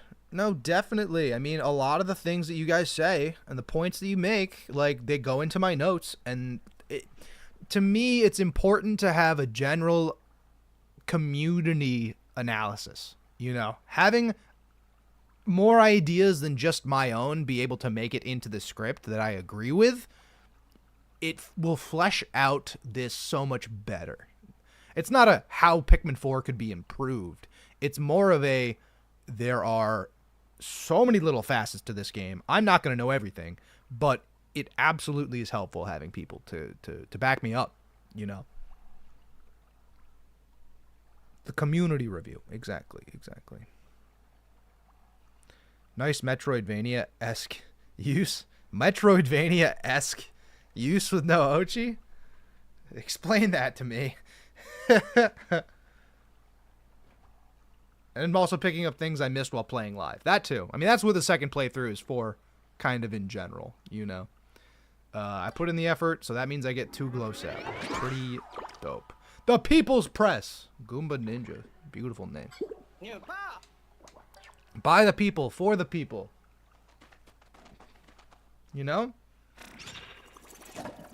How was my platform in Kaizo Mario Galaxy? And that's my platform here.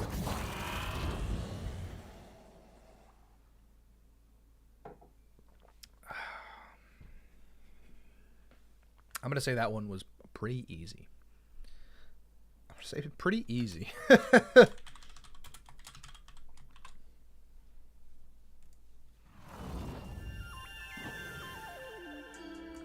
Luminol beacon light's the same color as Olimar and Louie in Pikmin 2. No.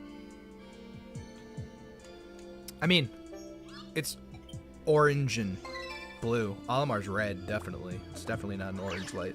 I've worked with that boy too much in Photoshop. That is a red light. 2 leaflings to be cured. Wait, oh, that's something I sort of didn't realize. So, okay, guys, you get Pup Drive for rescuing a leafling, but then you get an additional Pup Drive for curing one, or for quote-unquote having a leafling waiting to be cured. That's interesting. Annie? Yaha. It was rough out there this time. I don't think it was. It was actually pretty easy. Why do Luminols always glow like that? If they didn't light up, they wouldn't attract so many creatures. Well, perhaps the Luminols want to draw the creatures toward them. If they get hurt, they can't make glow sap. Or are you missing something? There are creatures who simply don't grow, don't thrive if they don't experience danger.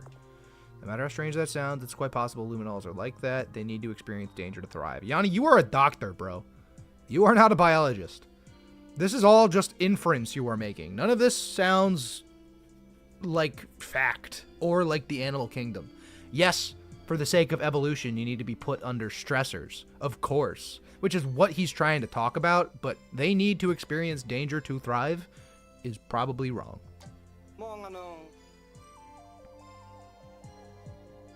Double the points per leafling, essentially? Yeah, basically. No, exactly.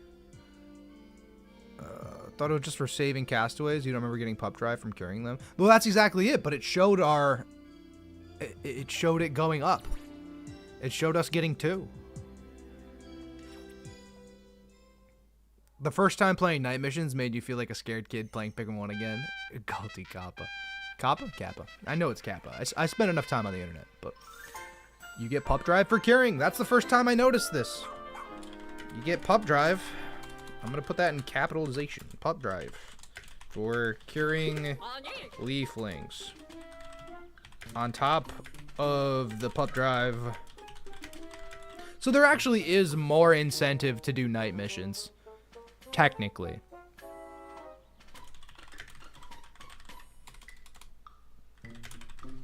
Because these leaflings that you cure, obviously they unlock different things you're able to do in the hub world. But extra pup drive is definitely a good way to increase the resources and the reason to do night missions in the first place.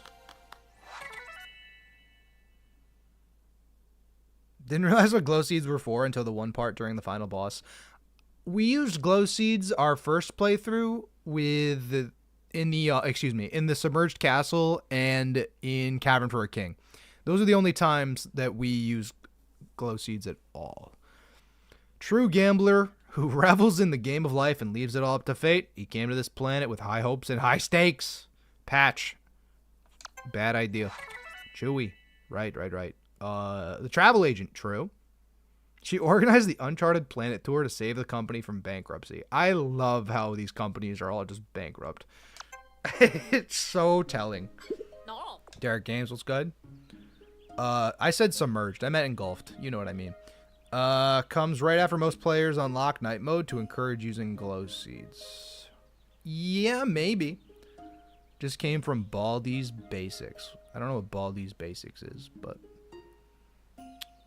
Glad Nintendo got so few entries. After seeing other Nintendo games get countless sequels with mixed qualities, it's really nice having just 4 that are all good.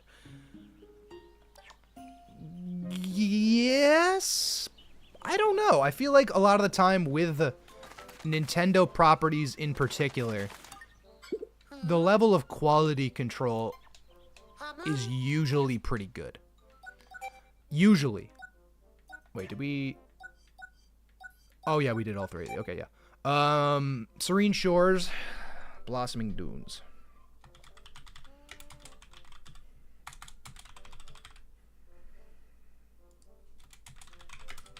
I have to pee. Hold on.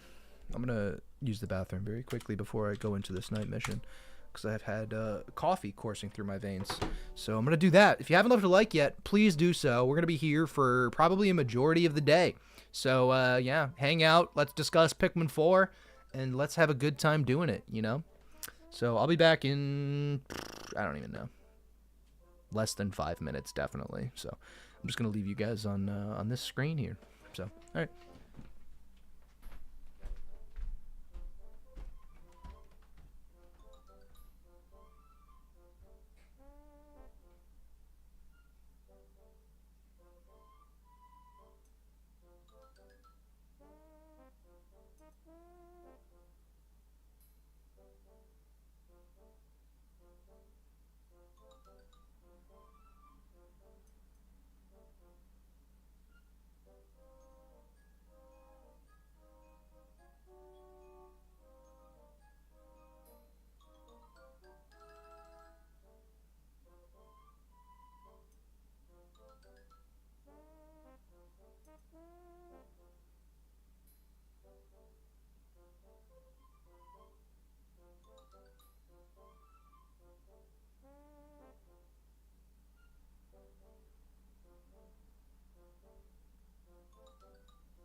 Lucy, what's good?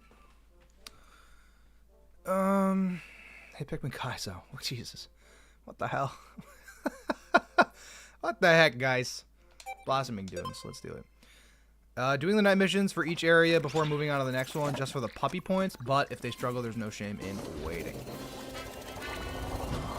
Hey, Pikmin is the new Super Mario Brothers with Pikmin, as in, it's fine, it certainly exists, you will forget all about it once you finish it. Okay. I don't know. I like new Super Mario Brothers Wii, I guess. There is new Super Mario Bros. For the regular one, not the Wii one, but anyway, totally not important. Sorry, I'm catching up. How am I doing? I'm good. I'm a little tired. I had a really busy weekend and Friday, so after 3 days of fun and travel and excitement and everything, I'm just kind of back. You know what I'm saying? All right, send it. No cutscene at the beginning of this day. I love it. I'm in. We're just gonna always command Ochi to guard the Luminol, pretty much always. Okay. When did you become a member? Check your email. Somebody maybe gifted it to you. Never forget, guys, you can always have the ability to get gifted a membership.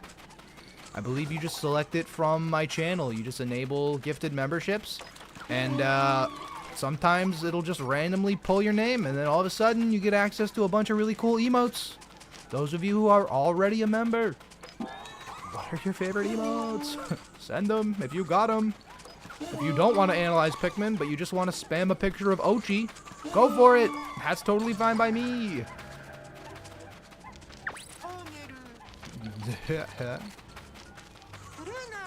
Marina. I hate that guy. There was no need to use a glow mod. But the Dumples are kind of crazy in this game, low-key.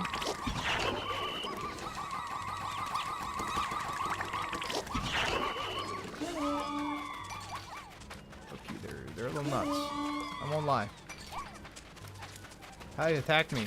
Whoa! I sort of meant it. What the? Oh, I threw him right into his mouth. Oh, that felt dumb. One of them teleported back to me. I tried to punch. That's pretty good. A bunch of crap going on over here, too. I'm just running around. Uh-oh. They're heading right for it. I didn't even realize there's another Tricknall right here. Find that to be interesting. Where are all my Pikmin at? Where all the glow Pikmin go? There they are. At least some of them. Jesus.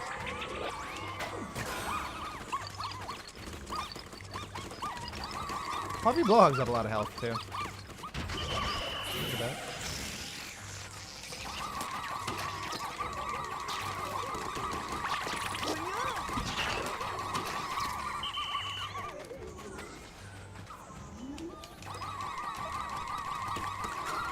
Oh, water dumples do eat Pikmin very quickly.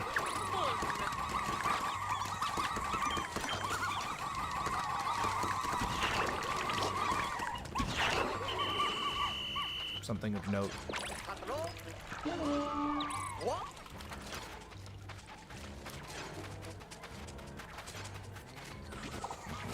This Lumina, or this Tricknall has been, yep, there it goes. I feel dumb, but that's what happened.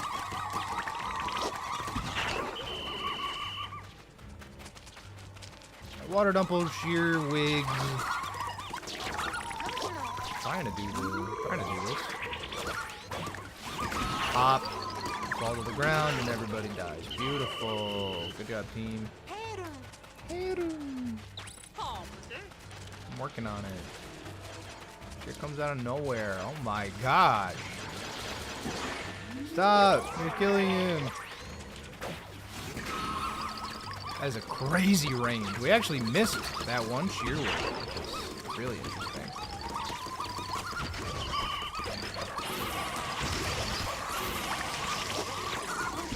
Glow mob lasts a long time. We've been losing a lot of glow Pikmin.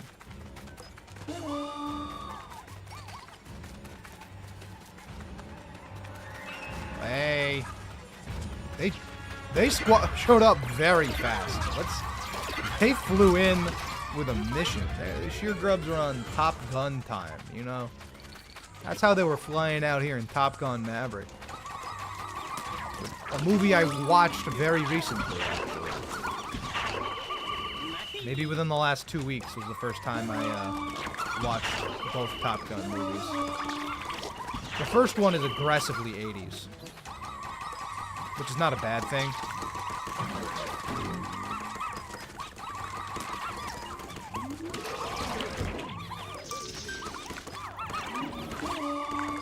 Oh, wait, what? Well, Pikmin can charge, but they cannot... Oh, hold on. Teleport back to me, bro. Come on, come on, come on. Get him, Ochi. Don't let him touch you. That's all. We've done it before the night even ended. Awesome. That was cool. A screen nuke if you position it right. Yeah. See, like, I gotta do the mission before I can, like, actually see what you guys have said. Because, like, you kind of gotta lock in for nighttime missions, you know? You kind of gotta. Look twice as scary with glowing red eyes. Yeah, I agree. Curious as to what the opinion on Pikmin 4 has been so far in this playthrough now that the hype from it just having had come out isn't around. Exactly. And that's why we're here. That is exactly why we're here. Lagging's good. Too tanky. The puffy blowhogs, you think so? Love the puffy blowhogs don't shake Pikmin off as much. Felt like a slog to kill them in 3 because of that. Potentially. Serene Shore's night missions are the only reason Water Dumples have the highest kill count on everyone's playthroughs. I would absolutely agree with that. How are the blowhogs destroying the luminals? Very questionable. Absolutely. Utility of glow Pikmin. Yup. Grab raw materials. True. Do you know using glow mob makes glows lose their flowers? Yes, I did note that earlier in the stream. Somebody told me that.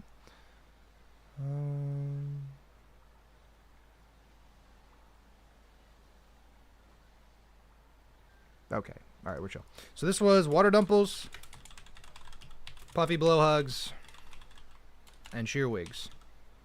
Have we only ever seen 3 different enemies in every night mission so far? I feel like each night mission chooses 3 enemies and leaves everything else out.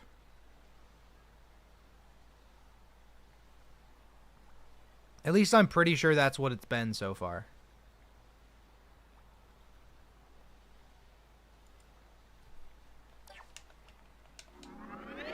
And that could be the case all the way through. There's more than 3 in the later ones. Yeah, no, that's what I thought too. Because, like, I can remember the ones in the Hero's Hideaway. Just thinking about it, I'm like, there's definitely more than 3 types of enemies.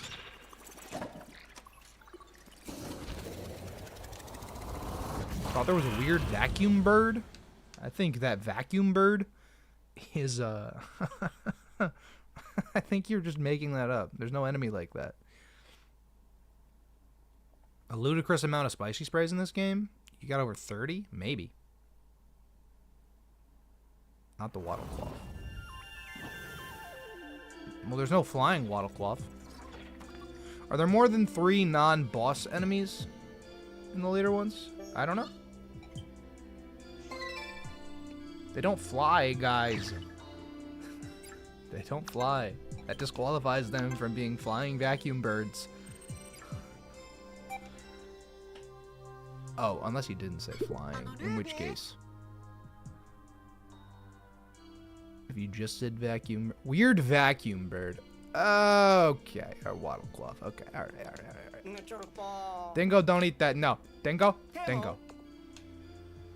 Uh-huh. Big groggy. Dozed off.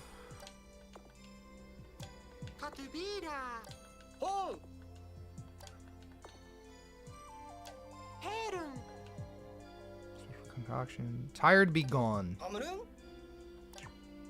We don't know what color it is. Here's Hideaway onwards. Can have more than 3. Totally.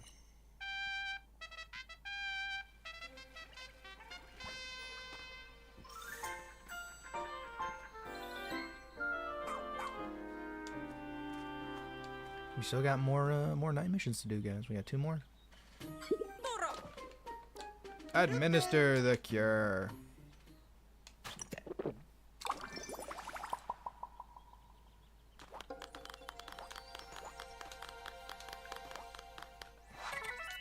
Oh, she's the streamer. You know what's funny is I sort of recognized her, and I was like, I forget. Like, we need to go over and talk to her. Thank you, Nintendo, for making Iono, and now this person. We've been over that. We will deal with that a little bit later. I'm glad you're fascinated by the leaflings, you freaking weirdo. Yanni's a weirdo, bro. Water's Edge. 2 Dandori Flames.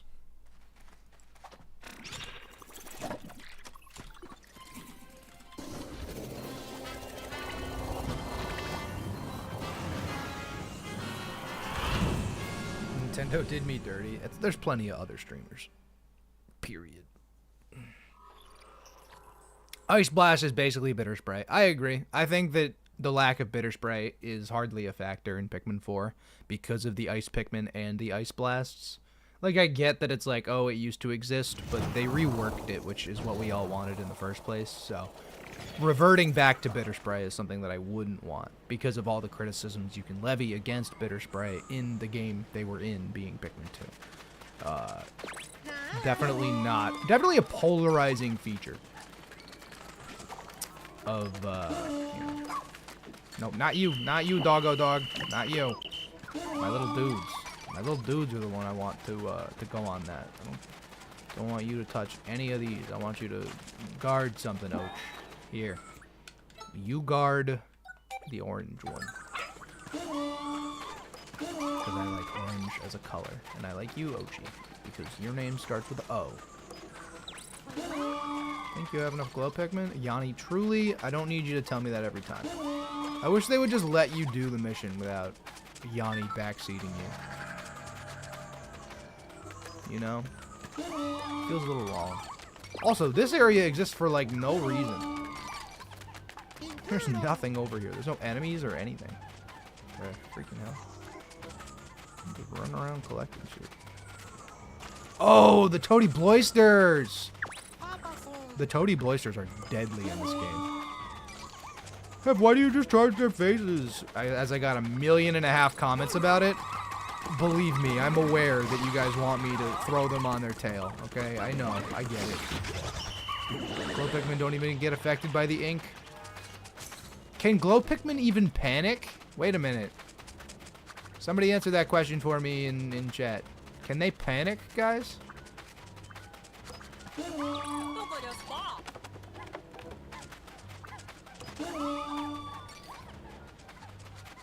Glow Pikmin can panic and be affected by ink. Okay, that's so interesting that they weren't at that moment then. I'll open this up real quick and just start dealing. Start dealing a little bit. See, this is messed up. You see how fast they get eaten? They got knocked off by the first Dumple. Second Dumple's right behind him. Eats no problem. He's just a big jerk, you know?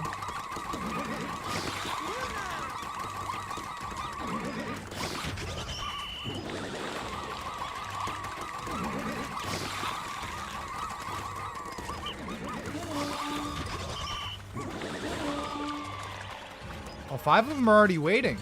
Ooh, that's kind of crazy. Hold up. Oh. Oh. That's an unupgraded Ochi charge, for the record. We kind of got to guard the first Luminol, don't we? Kind of important, I think. Whip Tongue. There's a lot of Whip Tongue Bulborbs. Whip Tongue Bulborbs, Water Dumples, and Toady Bloisters. It seems are the combo here. Okay. I got obviously a bunch. I forgot I can't charge my Pikmin with Ochi. I'm working on it. I don't have Go here, which is probably the biggest factor in maybe what's going to make this hard. Yup. Here he goes. Gotta run, gotta run, gotta run. Gotta run. Working on it, working on it, working on it.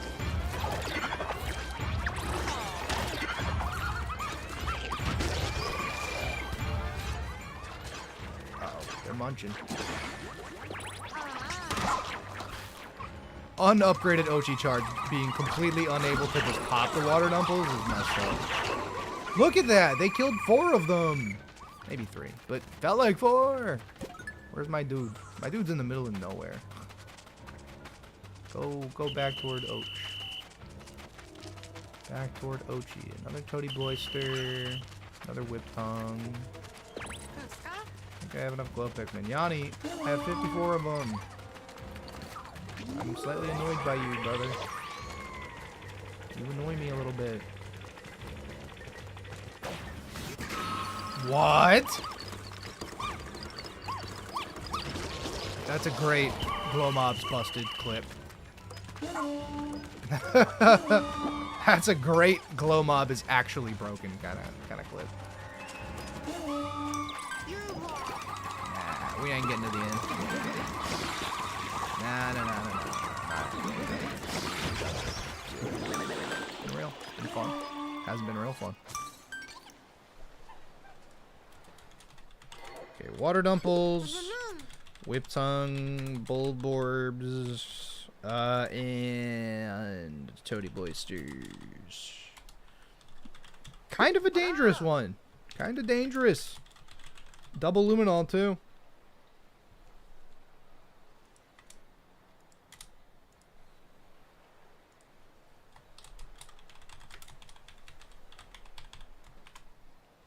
Is Ochi fully unupgraded? Yes, exactly. Ochi has 0 upgrades. We have not used any of our pup drive. Bloomcat Bloisters don't chew, they instantly swallow. Bloomcat Bloisters messed me up. I can't believe that you only see them that one time, right? No issue with the Bloisters on your first playthrough, but got absolutely destroyed by the shell ones on your second. How are they affected by gas but not poison? I don't know. The ink won't affect them. The hitbox on the smoke puff is just small. Got it. They can panic. Got it. I thought they could panic. I vaguely remember them panicking against emperors in particular. They let the night end early for killing all the enemies is really nice and could be super annoying otherwise. I don't think it would be that annoying because you could always collect more of the star bits and then explore the area. So, like, I don't know. I'm kind of... If they're going to treat it as a full in-game day, which they currently do, I wish that they let you explore it after you kill all the enemies.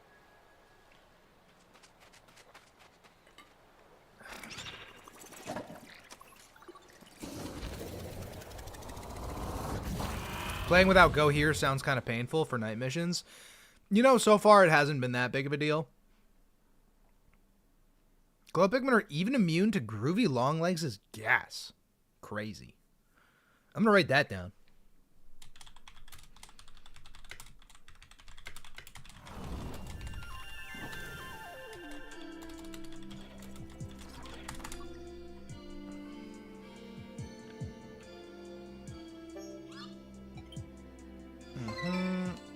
Beautiful. Got plenty of glow seeds, guys. So many of them. Purple Pikmin absolutely clear as the apex predator. Yeah. More useful with 3 separate parties, to be honest. As I entirely agree. And that's the thing, though. I am kind of skipping past this dialogue just because I want to touch on Go Here specifically in Pikmin 4. There's only the 2 captains, and they both do different things. Kind of. I don't know what's going on here. That's fine. But yeah, because the glow Pikmin teleport to you, all it does is just position your captain where you want them to be. So like it's not, I don't know, it's not a big deal to me at all. It doesn't feel like it's make or break at all. These have been approved for night expeditions, and the Sand Keep. Is this the Emperor's? I feel like it is.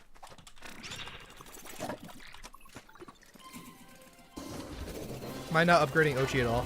So far, that's been the way that I've been playing through it. Not that I have to play through it that way, and not that it's like a specific imposed challenge, but I want to see just kind of how the game stacks up without completely breaking Ochi.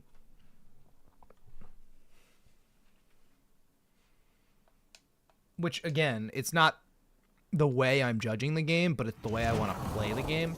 Because I've already played the game with Ochi and its upgrades, and I have my thoughts from that first playthrough, but I want to kind of diversify my palette when it comes to how I've played through Pikmin 4 in the past. This one you start with 50, which is actually unbelievable. And I remember this one because this is where we lost like an absolute butt ton of Pikmin on the Toady Boisters.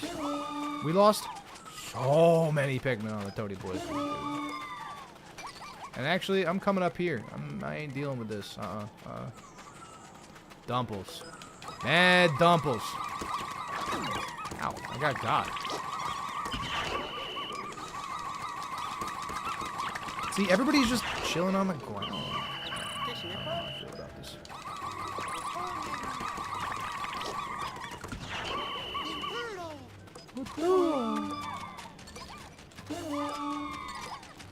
We gotta go get the trick balls for sure. This one we got bodied in the regular game. Hochster, what's up, buddy? That's my puppy. That's because I was just lazily charging the enemies and just having the glow Pikmin fight their face. And oh my goodness! Ow. The lag on that was absolutely unfair.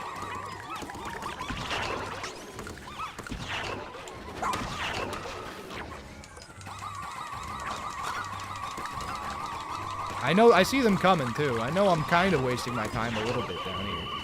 I see it. I know it's happening. I know. Right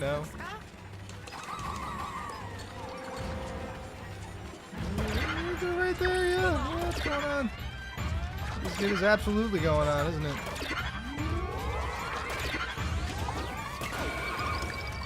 Get him. These are just all kind of a single file line, which I find to be interesting. Oh, Jesus, no. That's why they bodied me. It's auto lock and garbage.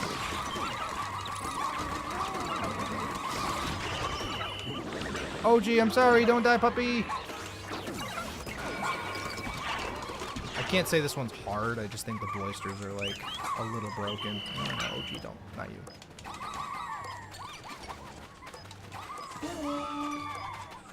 Oh, hello. Hey. What the...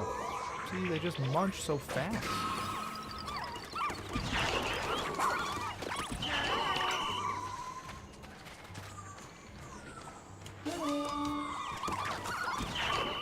I need the glow mob, essentially. I need the glow mob, bro. There's no other way. There's just no other way.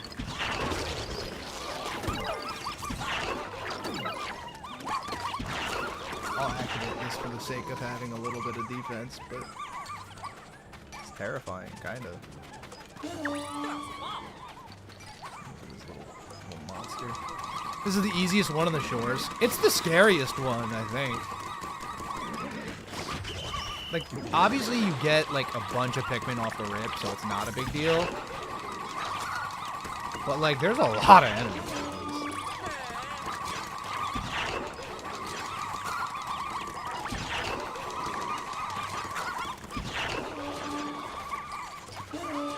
I don't know.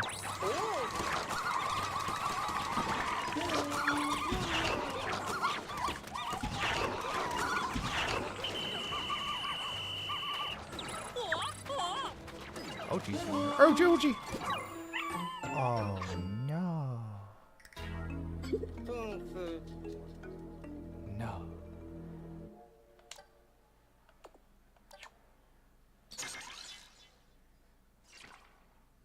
He'll be okay. They'll be okay. We'll let Ochi rest at the base for a while. I'm sure he'll be fine. He'll come back within like a minute, probably. I don't know exactly the timer, but it is not very long. Also, oh my good God!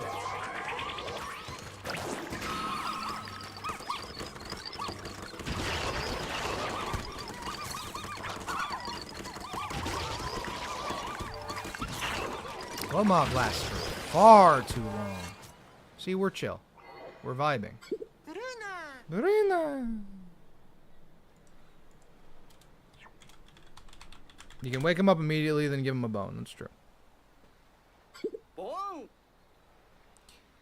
You hate how long it takes to unlock purples and whites. You get them in the Serene Shores, right? You might even get whites earlier than that. You might get whites in the Blossoming Arcadia. I can't remember, but I think you get both of them in the Serene Shores.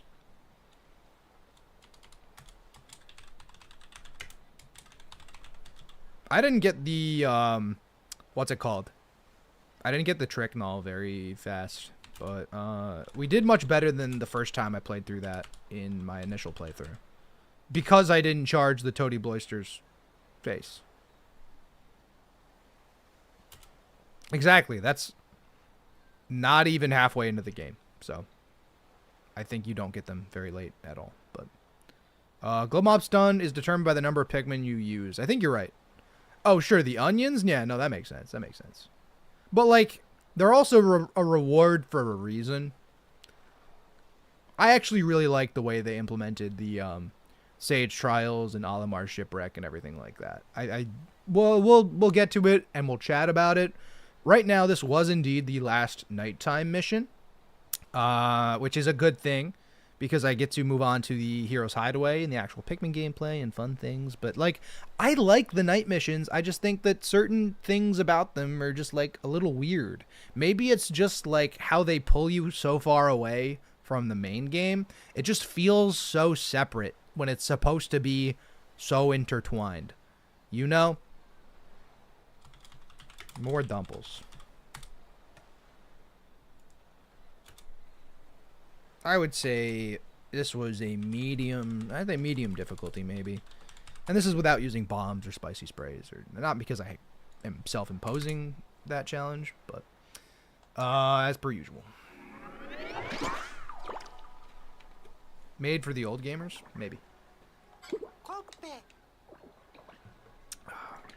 Good color on that. Can't wait to make medicine with it.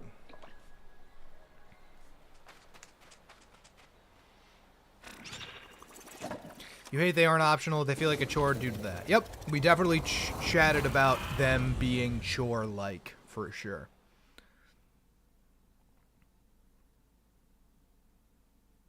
BD missions are brutal. I remember them being brutal when I played through them. Pikmin 4 has a lot of random stuff in the story that also just feels like extra game mode, which is kind of wacky. It is weird how, like, Olimar's Shipwreck Tale in particular is linked to a save file and not, like, an extra thing you can select on the title screen, like Dandori Battles or something along those lines, you know?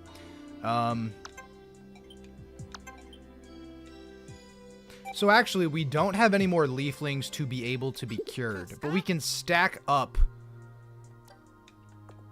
Wait a minute, hold on. Let me go back real quick just to see. Okay, I'm live. If I go back 5-ish seconds or so, I skipped past all that nonsense. Okay. So I got, okay, so my pup drive stays the same because I don't have any leaflings to rescue. That's good to know. With no leaflings to rescue, or rather say leaflings queued up to be cured,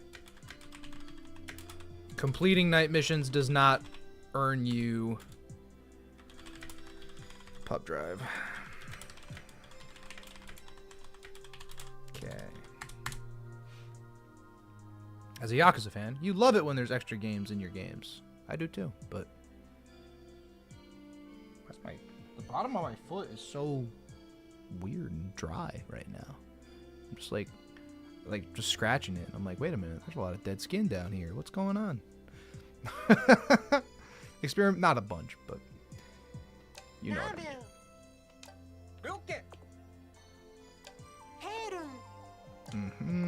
Like, glow Pikmin are fine. Fire, ice, electricity, none of it bothers them. Not even poisonous gas. So maybe the reason that night missions feel a little weird too is they tell us how much glow Pikmin are immune to hazards, but so far, we haven't seen a single enemy. In the first 3 areas, we haven't seen a single hazard-centric enemy. Correct me if I'm wrong. But I just did all 9 night missions. And I don't believe that any of the enemies had any type of elemental, attack thing, whatever. So it's interesting to me that, like, that's a feature of glow Pikmin, and they don't use it to its fullest. Like, there's no fiery blowhogs, like, for instance. You know what I mean? At least not yet. Listen, tell me, how did you figure that out? That's a good question. No, it's definitely more encountered in caves. No, absolutely. But, like, using glow Pikmin in caves is optional. Them being immune to the elements is another type of, like, oh, hey, you're bad. You can use this resource to get good. You know what I'm saying? There will be, yes, but it's a little strange how there isn't yet. No more pile of leaflings, so we are indeed just kind of revving up, and we're going to go to the tournament. That's where we're going. Heroes Hideaway. This is awesome. All right. Heroes Hideaway.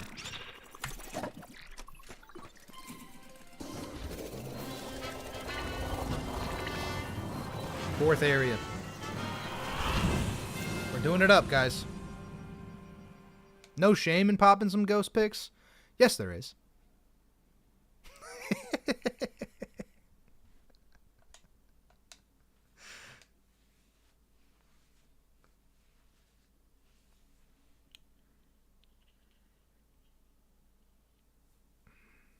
Olimar's vacation home.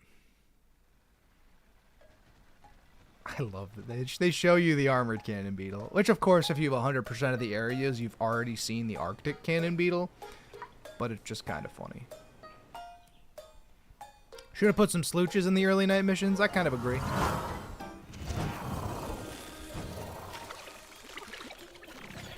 You can brute force the cage's code. Oh yeah, no, we knew that. You really only need one of them, and then you can just kind of... Well, you don't need any of them, frankly, but you can just keep checking. It's just, instead of, what is it, 100 combinations with one of the numbers found out, it's like 1,000 combinations, right?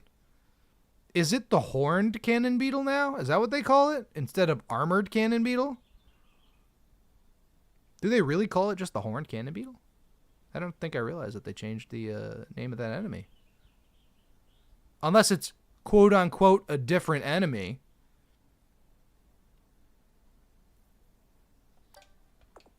By far the best area. The other maps kind of mesh together for you. To be fair, you've only played Pikmin 4 once. See, I think only the Sun-Speckled Terrace and the Blossoming Arcadia kind of mesh for me. Every other one, in my eyes, has been pretty distinct. But we'll be able to see once we get to the Giant's Hearth and the Primordial Thicket. But of course, this has the most unique aesthetic. Of course it does. It's inside a house. It's all toy-like and kind of wacky. Unknown area. You're so close to fully repairing the SS Dolphin. The remaining parts should be somewhere inside this giant structure that you've never seen before. It's as if the rules of logic you've come to understand may not apply here. I'll have to explore carefully now.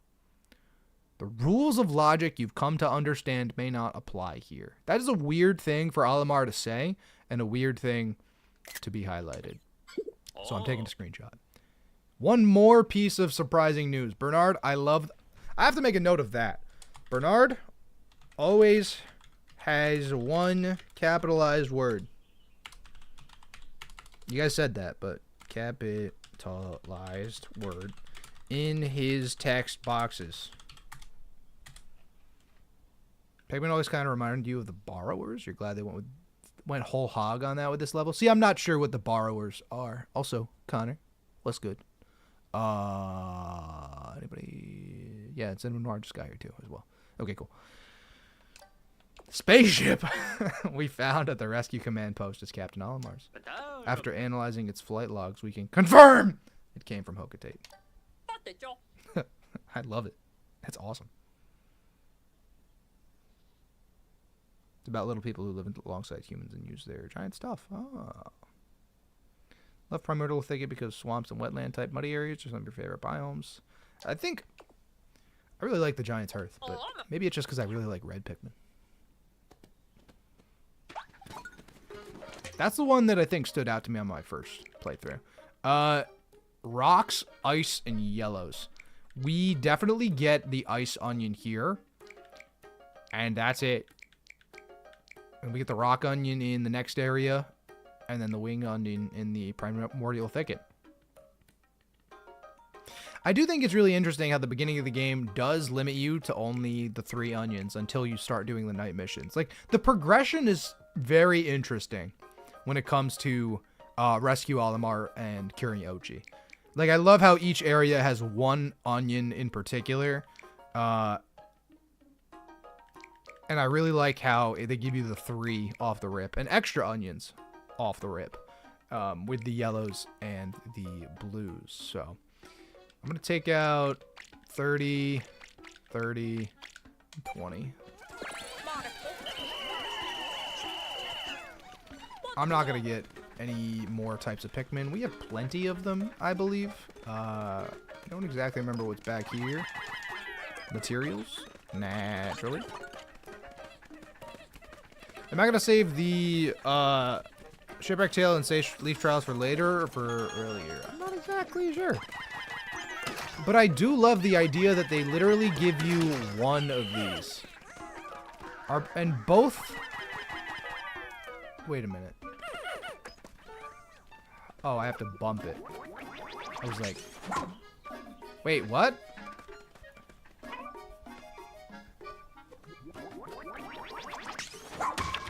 I don't know about that one.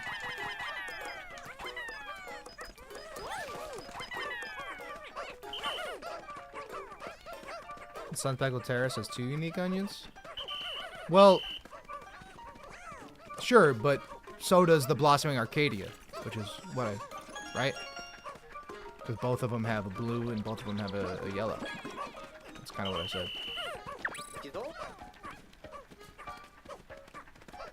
You get some onions way too late in the game, considering the Giant's Hearth is very small, not very content-filled zone. Maybe. Maybe, dude. Not quite sure. We can't just jump off. This tunnel... We can. We can totally just... Why do they make you use the tunnel, then? I guess it's just to get up. But here's Moss. This is the first time you even realize that Moss is, like, chilling.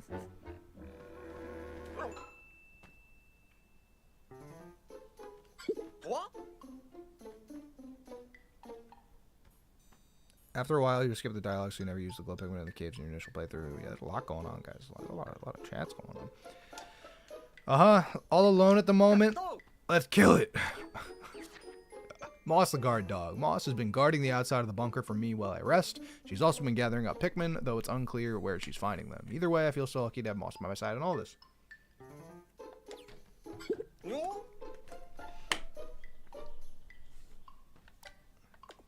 That leafling must be... Also, I love new creature discovered. Counts Moss as an enemy. This also might be the first time we've seen this creature. It is. Oh my goodness. You get absolutely rocked. What happens here? It just kind of pops it off their back, which I find to be interesting. Also, I hate that this counts as... Is this treasure or like an enemy on the map? I feel like it counts as an enemy, I want to say. And that part... Yeah, that bothers me a lot. These little gold things count as an enemy. Drives me kind of nuts. The second base is the bottom of the stairs, so we gotta get over there. There's all this crap going on in the center over here. I'm not even gonna worry about it. Not even gonna worry about it. Scutter Chucks. Beautiful enemy. Beautiful, beautiful. Big fan. There's just the double amp rat here, I believe.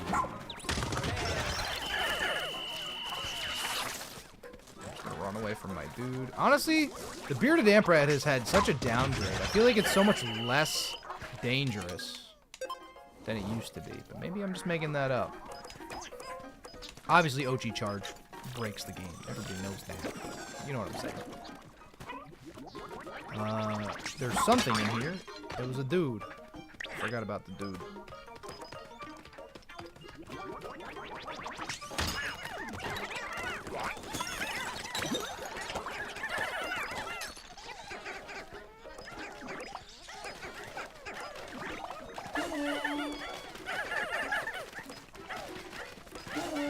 Was a menace in 3? That's what I'm thinking.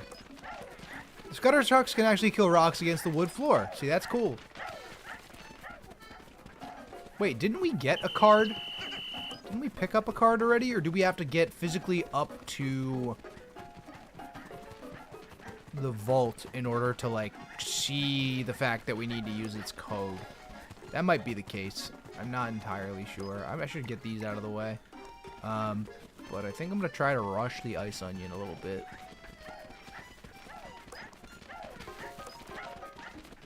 Does it have a bee-hole?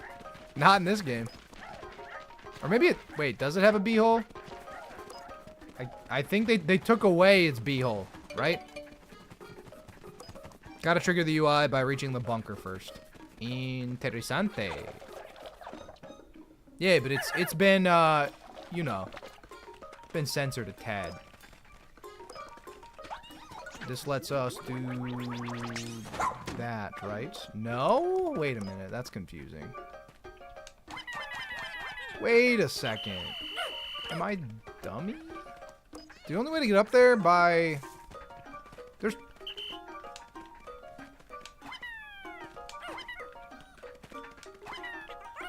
I feel like they purposely make it so you can't reach that. They tease you with it, but... Some cards are flukes. There's more than 3. Are there? See, I don't even know.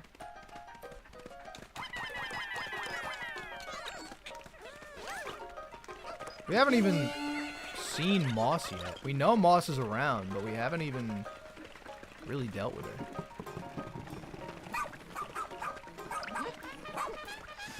Well...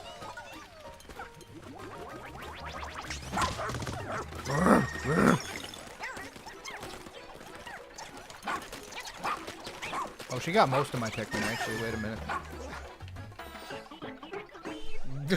minute. No fake cards here. You think the fluke cards are in that one cave? Let's see. Storage Palace should have excluded Ochi. No, I kind of agree. I kind of agree with that.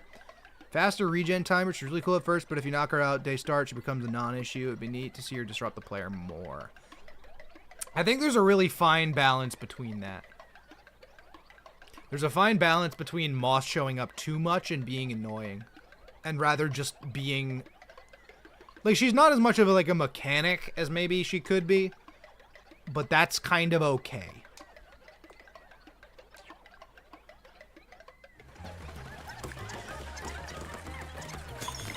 The Ice Pikmin did not get called back. They are raring to go.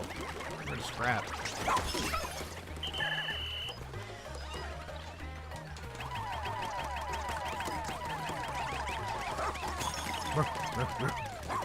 Get the yellows too, or the yellows just working on the, we don't have go here. So don't call them, please.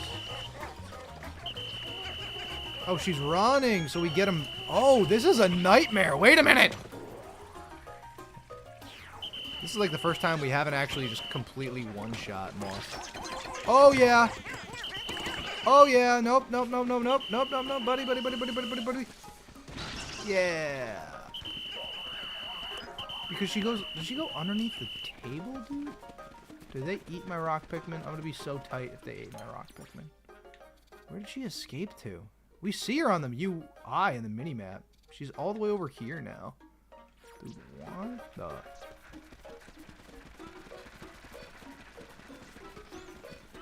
There's a bunch of these little dudes, too. No, you don't see me. Go away.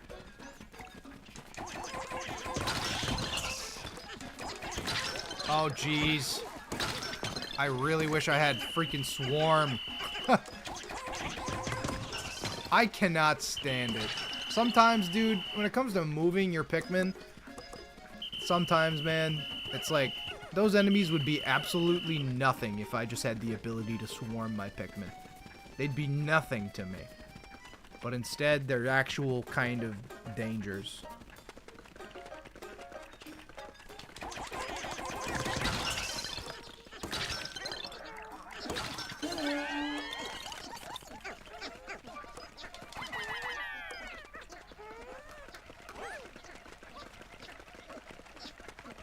Rocks are immune to the shear fleas? Are they? Oh, that's cool.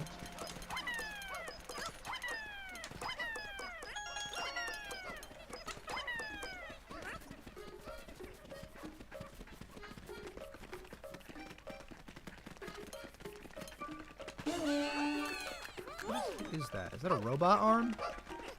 Do we assemble a Gundam in this game? I kind of forgot. Wait, so Moss runs away and recovers her health then?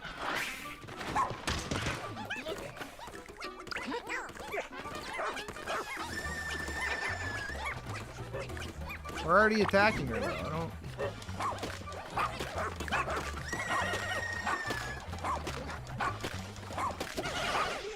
Yeah, alright, that's all I wanted. And then she gets the bull bear timer. A little button.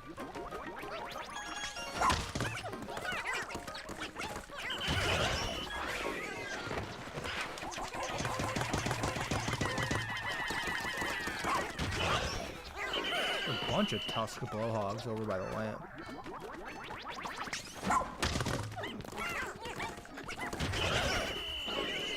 We don't have the Ochi stun, which we had last time, I think. Oh no! Buddy, buddy, buddy, buddy, buddy! Oh, he barely got through the swallow animation. Oh, it just feels bad.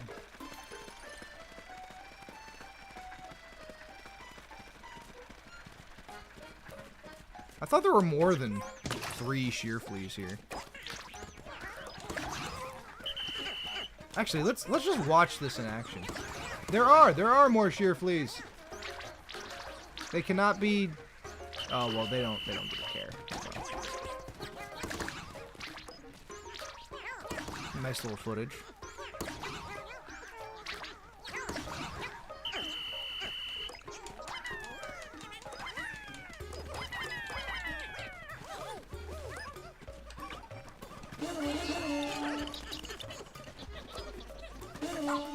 Yeah, sure. You can grab that one. That's fine. They do get deflowered when stabbed, but can't be killed. Same applies to Joust Mines. Good enough. Which makes sense. It's good that the rock Pikmin have stuff to do in Pikmin 4, unlike the winged Pikmin.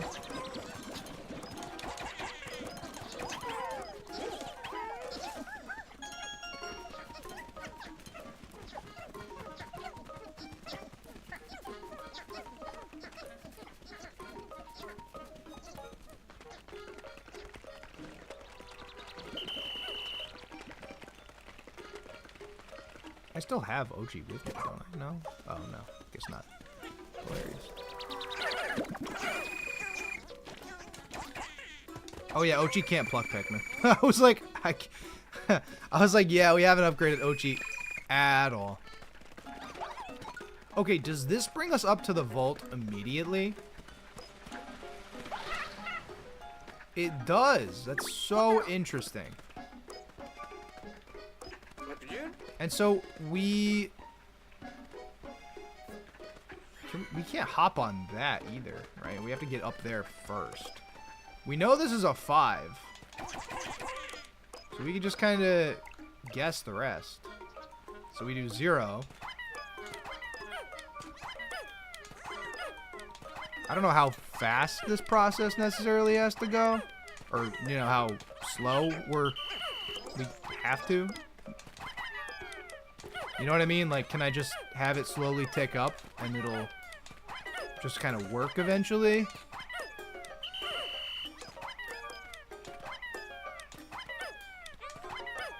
It doesn't take very long time to do this, but it is worth mentioning that it is indeed possible.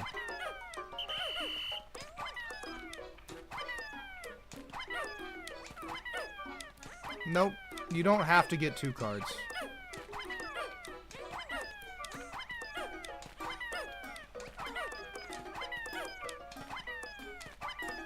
Yellow Pikmin are mad annoying. I don't like the voice they gave Yellow Pikmin in this game. Or in Pikmin 3.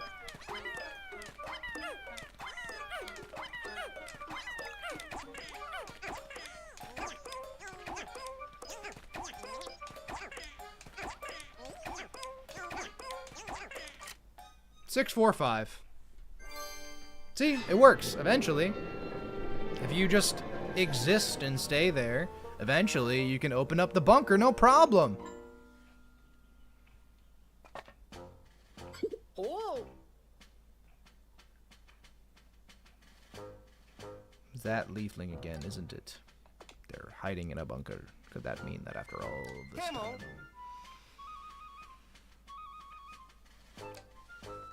You've done well to find this place. Now the final test awaits. Come. Well, it's not actually the final test, but... Moss immediately shows back up. Immediately jumps right back in. Oh. Terka.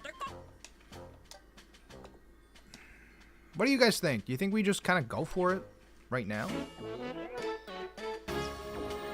Or we just leave it open and leave it for the end of the...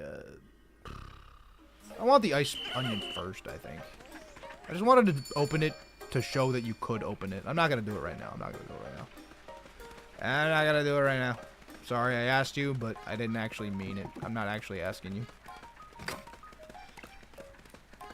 Alright, everything on the ground should be cleared. That's on the couch, and this is up on the table. So we should have the capability of just simply building this up and making our way. I will get the engagement ring as well.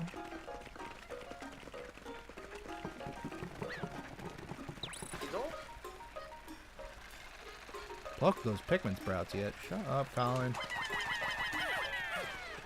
What the? I didn't want to come all the way up here. Not yet.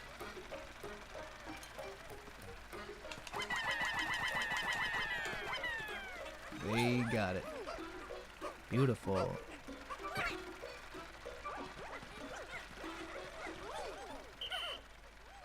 Up. It didn't work. Oh no. I love that there's just little pellets on the plate. Oh, it's adorable. The ice dweevil as well. Oh yeah.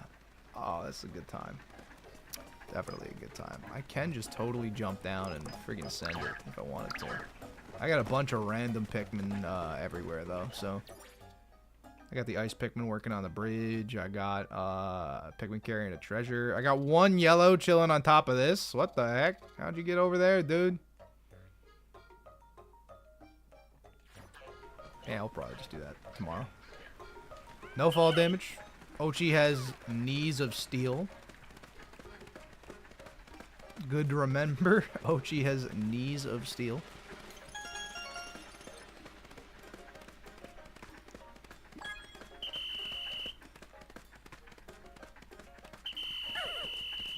You like that the vault codes are randomized? I do too.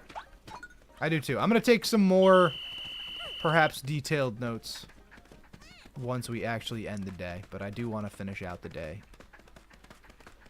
Does Ochi have knees? No.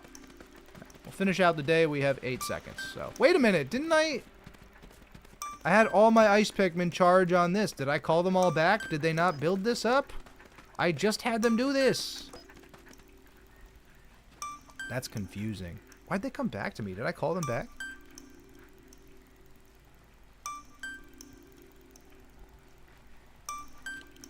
Okay. Alright. Let's chat about the Hero's Hideaway. Now that we've done day 1. Moss as a hazard. Let's say underwhelming. Probably rightfully so.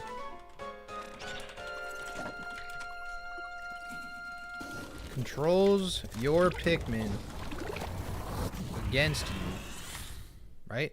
Or does she just steal them? I don't have Idler's Alert, no. What's the best looking Pikmin game? I feel like it's gotta be this one.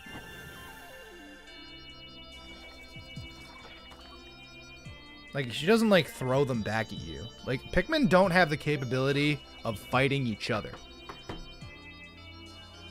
Not your favorite gameplay-wise? I think I kind of agree. I'm gonna pee again because I know it wasn't that long ago that I did, but sometimes I did drink an entirely new, how many ounces is this? 16-ounce drink, so it'd be that way. I'll be back. Need a light.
listening to the two different audios coming from my phone as I watch this stream and also coming from my TV is very funny. There's more hef in your hef. What did I eat lately that's making me take so long? I had a bunch of chicken tenders last night. Like a bunch. Like more than I should have eaten. How's that? Wisdom Emblem, Relentless Spear, Spinning Memories Park, Peacemaker Combo Bot. Awesome. Trap Lid, Unbreakable Promise. I love the treasure names in this game, man. And that's only 3% of the heroes Hideaway. Okay, alright. Now we're back. So, okay, Moss as a hazard is underwhelming. Once the bunker opens, Moss leaves. Rock Pikmin can be crushed by the Scutter Chucks on the wooden parts of the floor. This is also where I don't think we saw it the first time we played the game, but they did have a bomb rock next to them, and they did throw it. About to leave and I hit you with which question? I can't recall. I lost a rock, reset the entire playthrough. Took nearly all input the player has by locking essential commands to late game and avoiding punishment by having Pikmin even harder to perish. I disagree. Swarm is in the late game, Charge is early game, and Pikmin definitely get eaten faster than they do in Pikmin 3. Pikmin 3 is definitely easier than Pikmin 4. Like, definitely.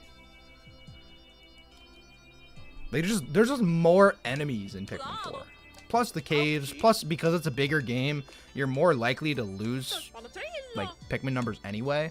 So we got some custom dialogue because Olimar was indeed discovered and the bunker was indeed opened.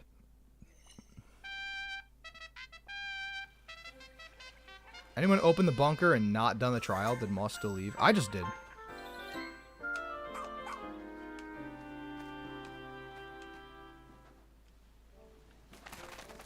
Hey, Pikmin's probably harder than 3. You know, it might be.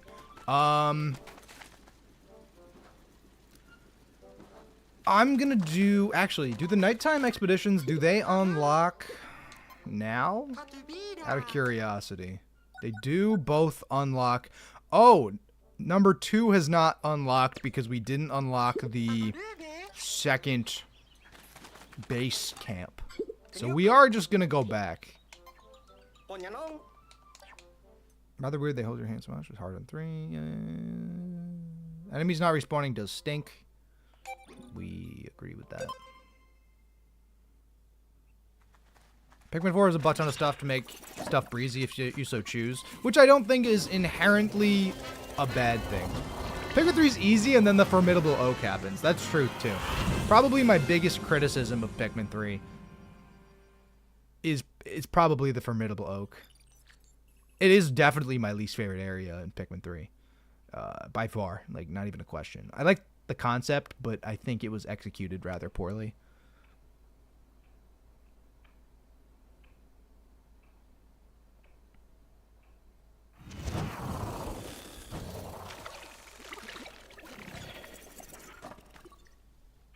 Alright, let's send it. You know, we really didn't need rock Pikmin. There's no real crystal hazards. Right?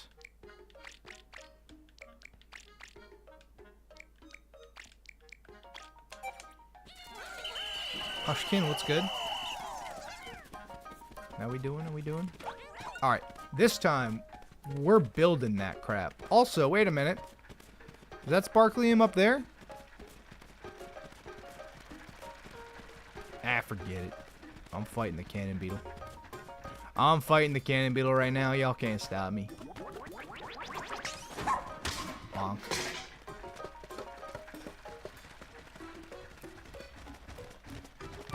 Goes doink.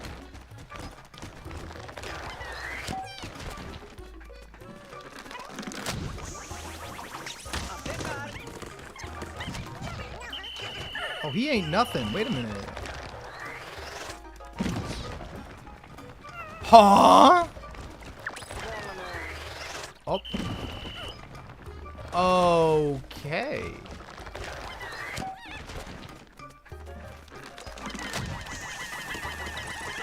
Is that an HP cap on this thing, or can you... You most likely can one-cycle it. It's probably not an HP cap, but I'm interested regardless.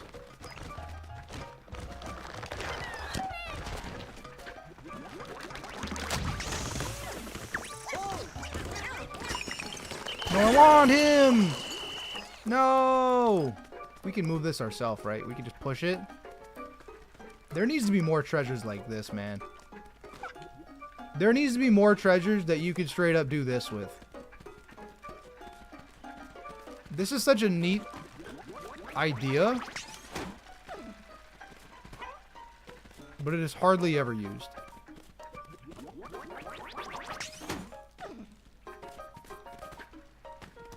This is Pokemon Scarlet and Violet's olive bean minigame.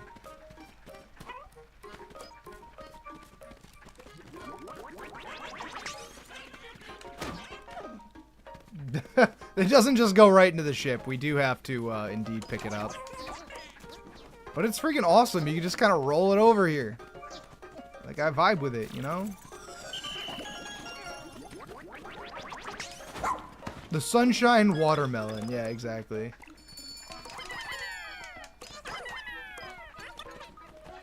Autolock's just a tad toxic. I did want to save his dead body, but honestly, it's fine. It's kind of Katamari. Agree.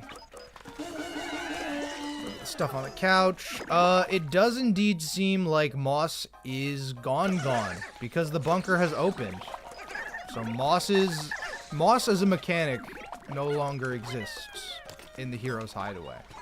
Which, she was pretty inconsequential to begin with, but it is worth noting that that is what happens. And we're on a couch now, guys.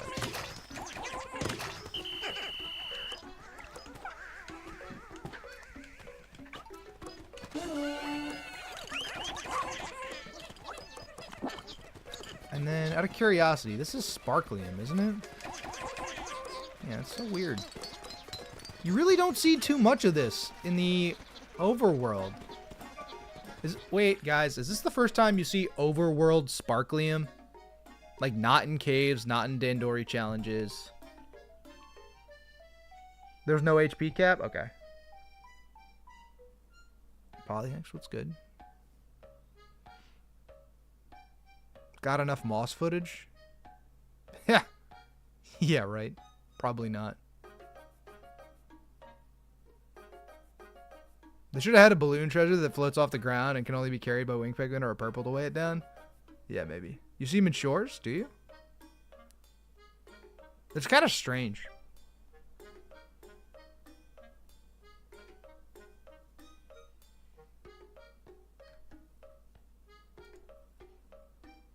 What exactly do you think the floating Roomba platforms were used for back when humans weren't extinct? They ain't extinct. A year and a half, 18 whole months is about the maximum number of months that you could be a member here. So that's pretty crazy. Wait a minute, what were you... Oh, they were locking on to this. I see.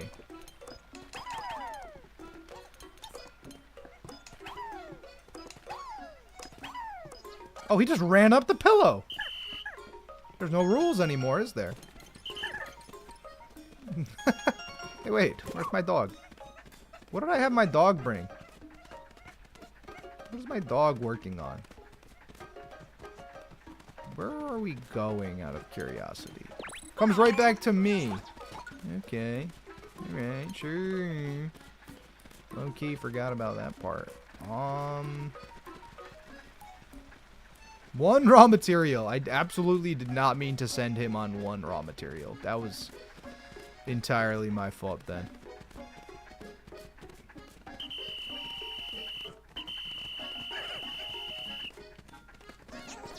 Beautiful. 79 out of 79. Look at us go. Look at these stupid... Can we break these? Ochi can break them. And they drop a piece of material. These are the things I would never have known. I didn't just check.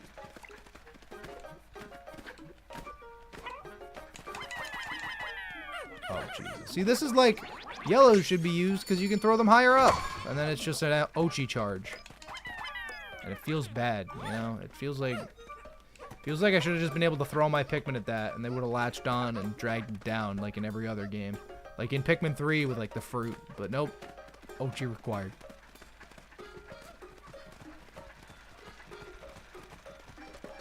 No, I know rock Pikmin can break the crystals.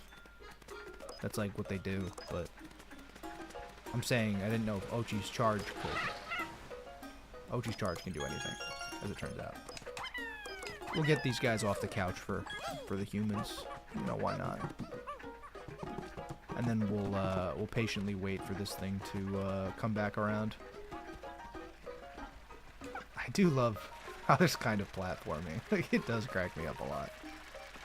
Have I heard of Otto? No. I have not.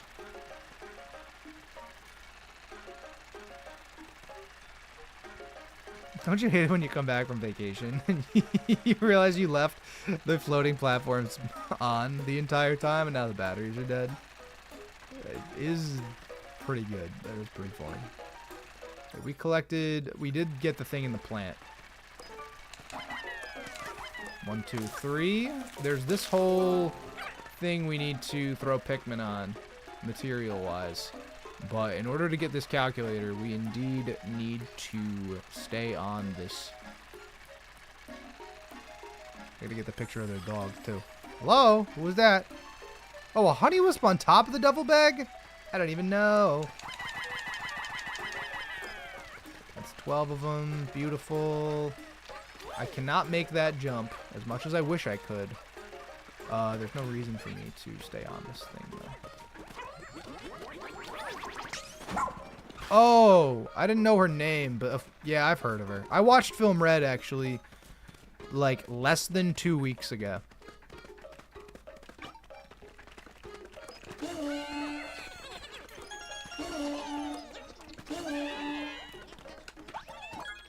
And I thought it was okay.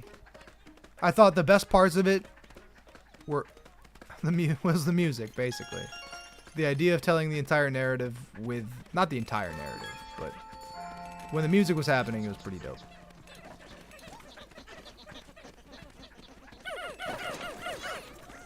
I like how many different style changes it went through.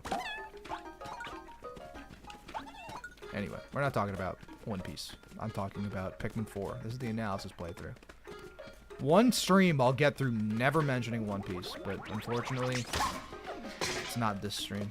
I love One Piece dearly, but this is very pointless. Who set that up? Whose idea was that? Dude, what the? Using lots of raw materials out here as well today. We gotta get to the second base location.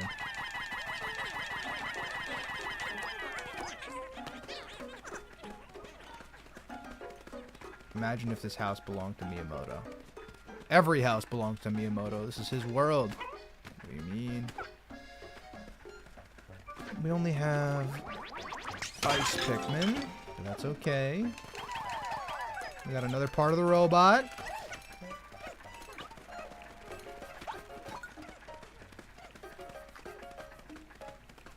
Everybody's working on this. We'll just wait for them to come back then, shall we?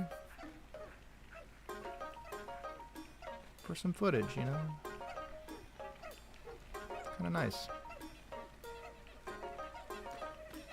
Gameplay-wise, I understand the layout. If you are a homeowner, I do not understand this layout at all.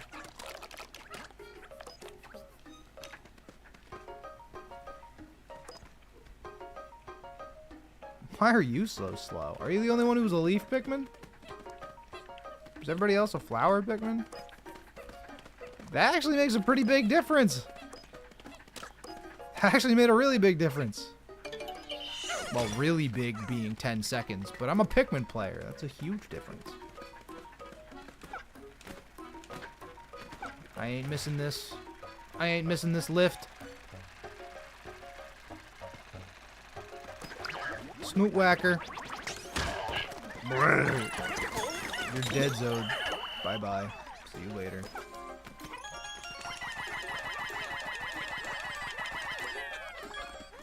Picture of dogs. Love it. A cave. Plunder Palace. Everywhere you look, this cave reminds you of home. Playing together with the children, sitting around the table, sharing a meal as a family, as the dog pilfers your side dish. Just that humdrum, routine, irreplaceable everyday life.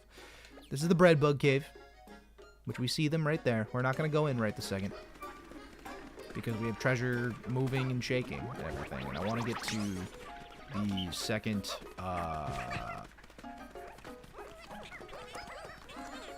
shouldn't the picture have shattered?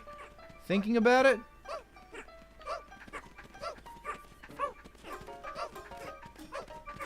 This is for footage, actually. This is just...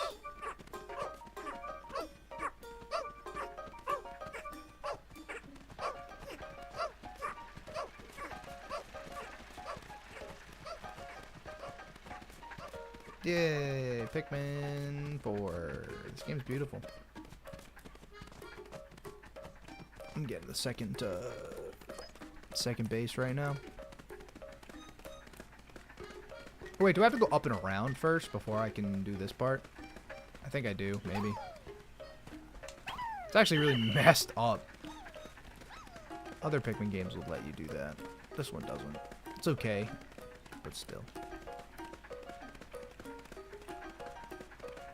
Redbugs lose their den mechanic in this game, right? They just hide stuff now? Yeah. Oh, I almost missed. Enemy newcomers are pretty cool in 4. I agree. Totally agree with that. A snoot whacker. Imagine that being your name.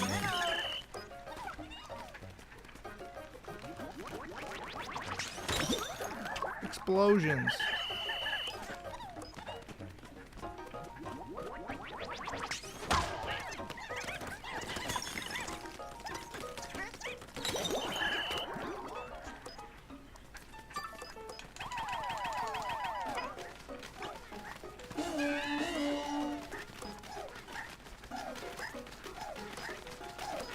Looked like there was an invisible wall blocking that ice Pikmin from lowering the bag. Yeah, there totally was.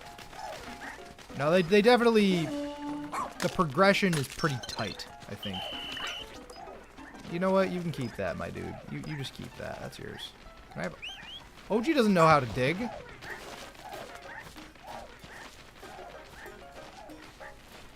Dude, I can... I was like, oh, I can't drop down from here. I do have to dig that up.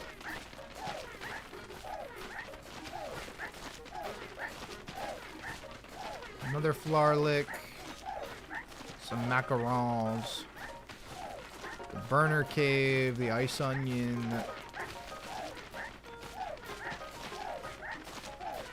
This is all really nice looking.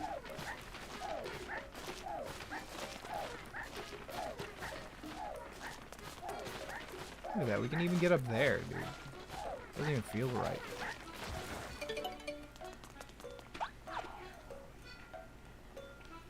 Oh, you can drop down from the tablecloth? I'm a little too far away to look at it. Adorable. More ice dweebles. These dudes. Gotta lower the bag real quick.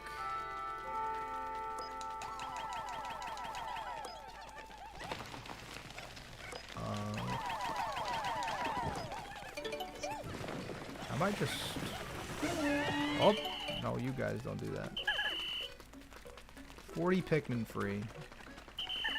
I know there was the wall all the way over there. Is that where they are? They all don't sit at the wall. They all just go back to base. So, to me... I probably... Yeah, I got time. I'm gonna get my rock Pikmin. I'm gonna let the rock Pikmin scrap with all those little dudes. I don't want to lose the ice Pikmin. And we could use some little sunset Heroes Hideaway footage, I guess.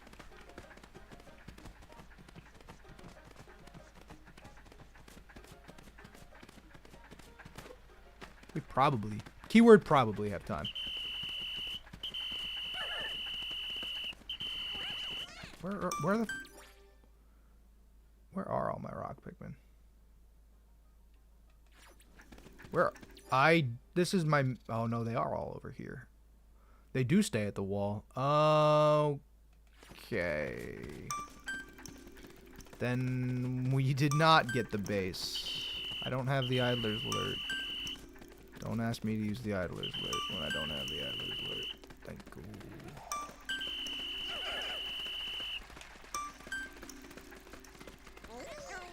you. Everybody's chill. So it was either save 30 of our Pikmin's lives or get the base location. I think we made the right call.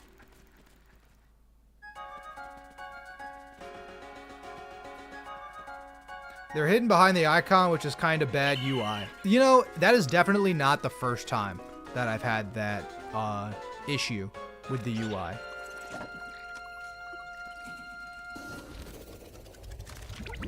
Like that in particular. Not being able to find rogue Pikmin is absolutely an issue.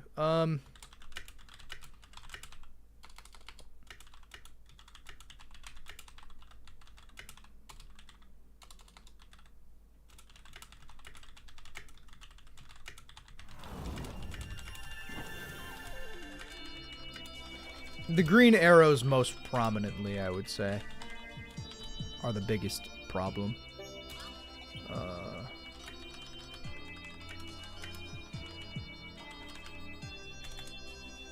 No one rescued. Day 31. It is very strange, too, how nighttime missions are classified as a whole day. Space dog breeds can be very mysterious. Perhaps it changed as he grew. Shepherd, you've been raising dogs for 99 generations. Have you seen this before? Hopefully it's nothing serious. That's what I'm saying.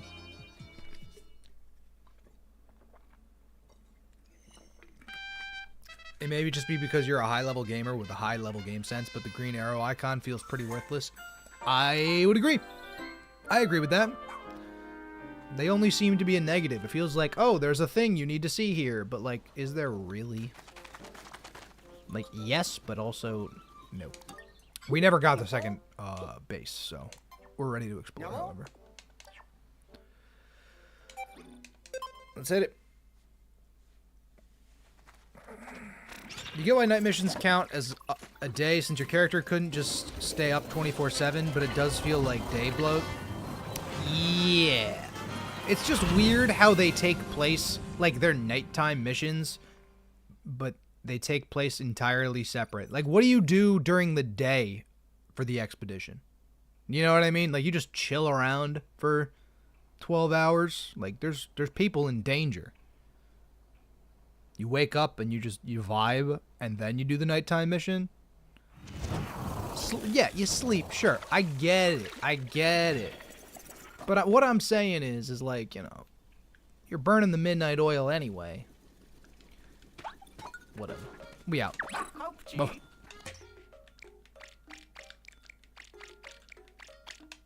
20 rocks. What did Olimar think of this place? We literally read his voyage log on it, Colin. I'm pretty sure you did anyway. Am I a dog person or a cat person? I think I'm a dog person. I mean, I like cats too. But I think I'm a dog person.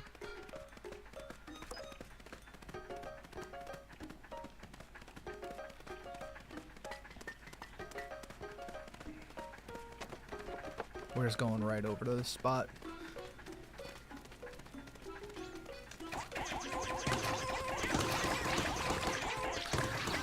Watch the chaos ensue.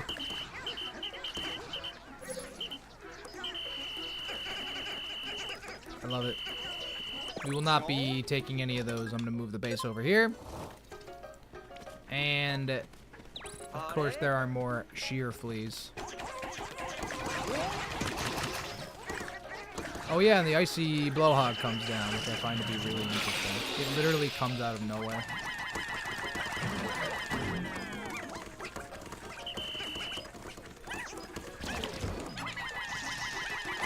I love the idea that this thing exists, though.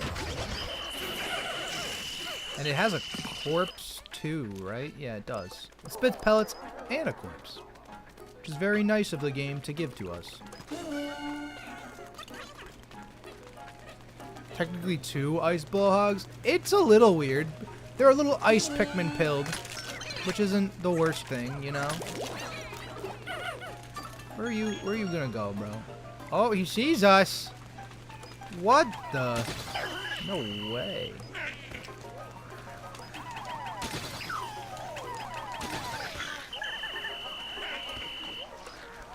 And the ice bulborb on the ground is so interesting. Rock Pikmin just freeze, right? It feels okay. They did damage, which is what I wanted to check. Sorry, the ice Pikmin were doing something real dumb.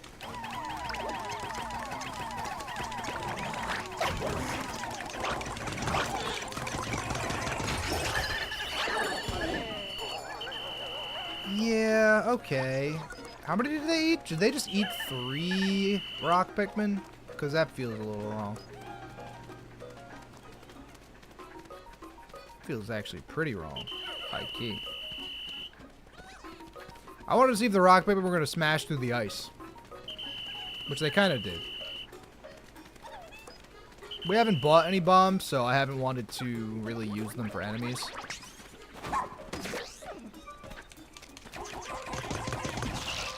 Rocks are definitely very good for combat, though, I will say. Get that part.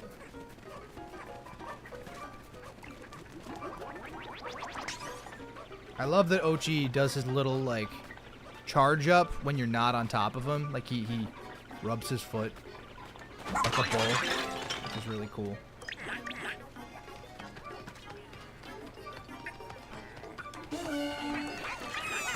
Oh! Wait a minute. Wait a second. So, okay, obviously you can't charge his face. Oh, I guess I just have to throw them on his back. But you can't aim to throw them on his back because of auto lock. So it's like... No, yes.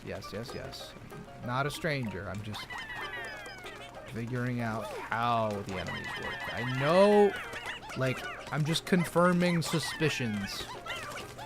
You know, like, yes, gamer design tells you, haha, beat the thing on its back before you can actually do it. But what happens if you charge it facing forward? That's what happens. Now we know. Because I didn't really do that in the regular game. I usually just charged with Ochi, kind of indiscriminately.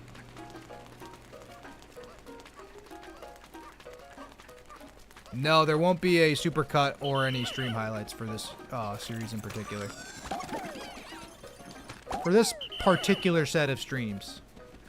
Usually I would, but there will not be. I'm missing 5 whole Pikmin. It's 5 ice Pikmin vibing over here. Actually, no, it's 5... what the... Jesus, we lost 5 rocks here. It's so silly.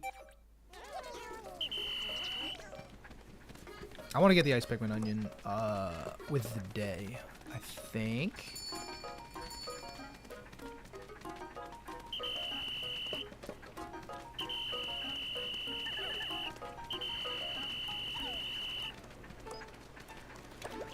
You have to go from intuiting how it works to actually thinking about how, thinking about it in order to communicate how it works. Yes. No stream highlight of me intentionally getting my Pikmin squished by the Wraith. Oh, that wasn't intentional. It was funny. Definitely not intentional. It was just trying to figure out the Wraith's AI and that type of thing, you know? Just jump up here. Any Weevils? We did lose a Pikmin on this exact spot. We actually lost a bunch of Pikmin in the sink during our initial playthrough. Really thinking about it.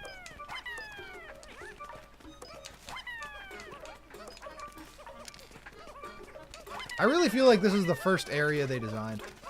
What the heck? Carry flags in my overworld?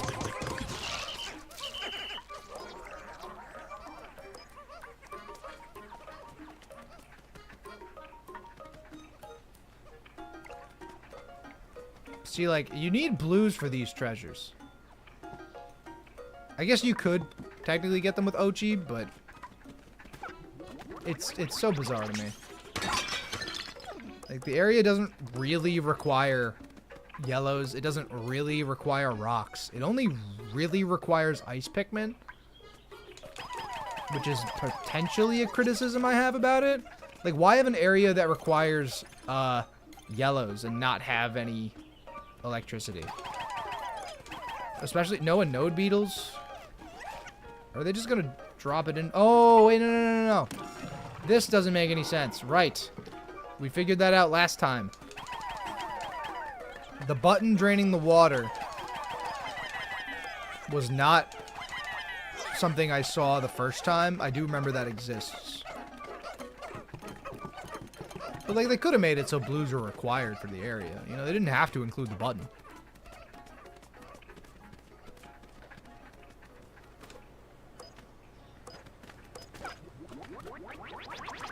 It's like, yeah, I was like, it's exactly noontime. Hey, these things exist.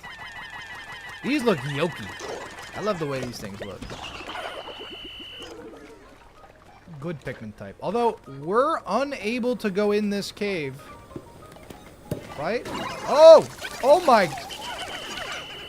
That is not at all what I wanted. I'm approaching it from the other side. I recognize that I cannot call my Pikmin or... Oh. What the... Stop it. Goodness gracious, I know I need to go this way. Holy shit. Never have made your way in without a Scorch Guard. Do I need the upgrade to go in here? I feel like I don't.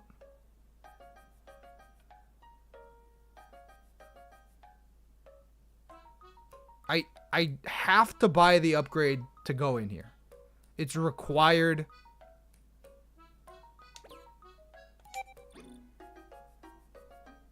Ta-da. We mentioned it earlier, but like, I was hoping that we could just do it. For both. Shit. Well, there goes our no upgrade run, I guess. And that actually means we have to end. We actually can't do anything else. Besides, obviously, up here. Which we might not even be able to do anyway.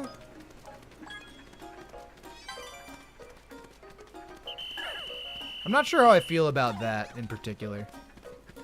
Not being able to go into... Like, I love the idea of the cave, but it doesn't prevent you from using any other type of Pikmin that aren't reds, I think. Or, excuse me. What I mean to say is you will find wild Pikmin in there that aren't red. That's what I mean. I know you can only bring reds in there, but...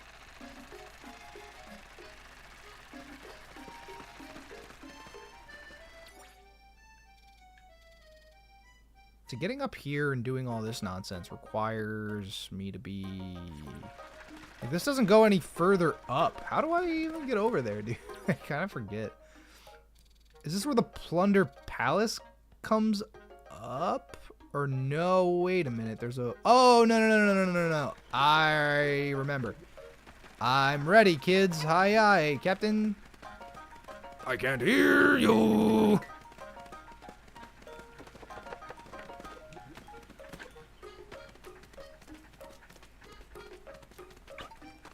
You can turn off the Scorch Guard after you enter the cave. You can, oh yeah, I forgot you can turn off the upgrades. That's true. Ochi cannot come through this tunnel. However, we, as a team, are allowed to go over here, doing some really cool nonsense. Get a Flarlick, giant egg, pretty cool. Oh! A little terrifying when they pop out of the egg, I'll admit. They're scary. They're scary enemies. Uh-huh. Oh, sweet! I love... How many goddamn Pikmin did he get? I love not being able to maneuver them. I love that they were so distracted. Like, there! Like, that's... Oh, my... It is such garbage, dude. Not being able to swarm your Pikmin hurts so bad. It's like my captain needed to run, like, 3 feet in order for my Pikmin to move. Like I can't move them any other way if they're not on Ochi's back. You know what I mean? It's just like, it's so obnoxious. Like, little instances like that really add up. Yeah, I can charge them, but I can charge them what direction, and then they just come immediately back to me. You know what I'm saying? Like, I just wish that this wasn't also Swarm. That's the first time I lost Pikmin to this thing, and it killed so many of them. Like, look, the Pikmin stay still here until I move all the way through them. Even further. Like, they don't move at all. I'm like, hey, move out of the way, guys. But they don't. I don't know. It's kind of whack. It's a little whack.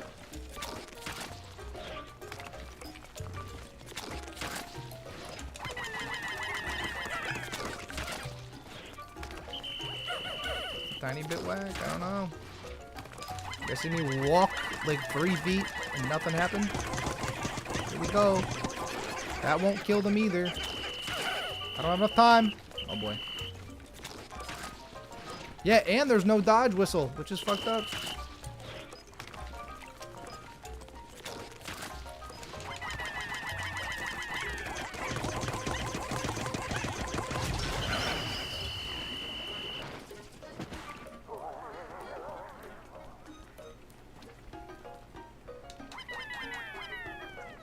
I love this. This is cool, though. This is pretty neat.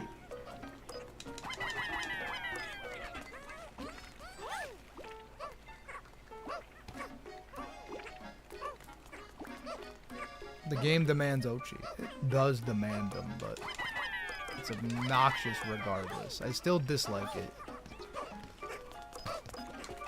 You can't blame me for disliking how my Pikmin just stand still and I have no autonomy over them. Unless I'm either on Ochi or entirely move through them. Like right now, like for whatever reason they stand still, but now it's like, oh, they're so responsive. Sometimes they just stand still though. Like, if I watch that clip back, I'll still be a little mad.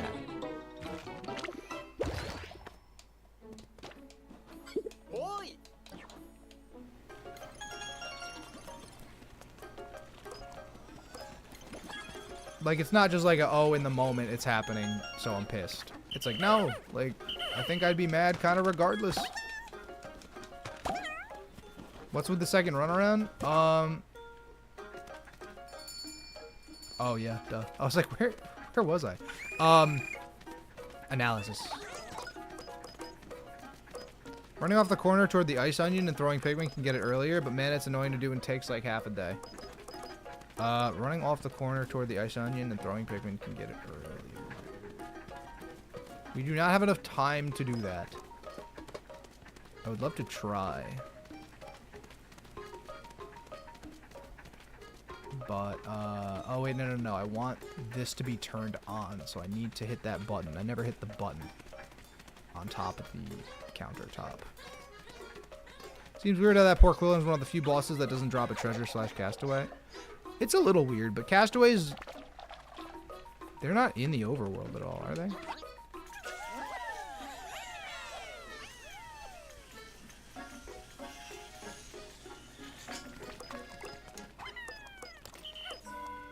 Fan now on. Thank you, game. Thank you. Yeah, the fan turns on. It saves me a whole bunch of trouble. We don't have to do the cool rail slide ever again.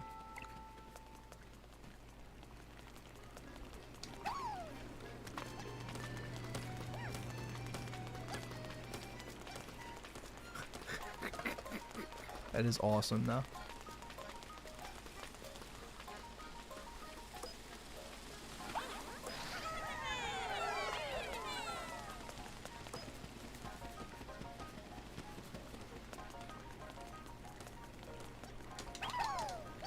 You get 2 on there. Wait a minute. Wait a minute. We don't have to do the cool rail slide ever again. Yay. Which is sad. No. It's a sad thing. It's not a good thing.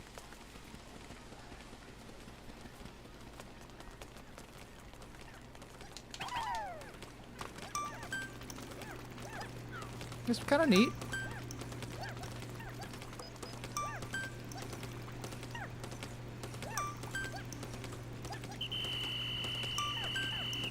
What?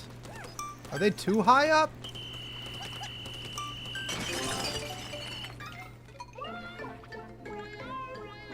Okay. That's good to know, I guess. Even though it's frozen, it's still buzzing with activity inside. Fascinating. What's gone forever?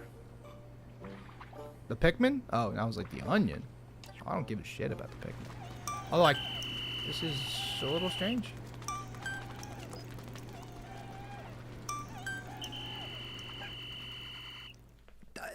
They made the noise like they got called back. Y'all heard it. Y'all heard it. Y'all heard it. Y'all heard the... Ow. Didn't mean to troll, but also didn't realize the day was almost up. It wasn't a troll. I actually truly did not realize that you'd be able to get the ice onion without going through the fire cavern. That's something I just did not know. Did they do the double whistle thing? Guys, if you just stayed in the freezer, none of this would have happened. It's insulting that you think I'd retry.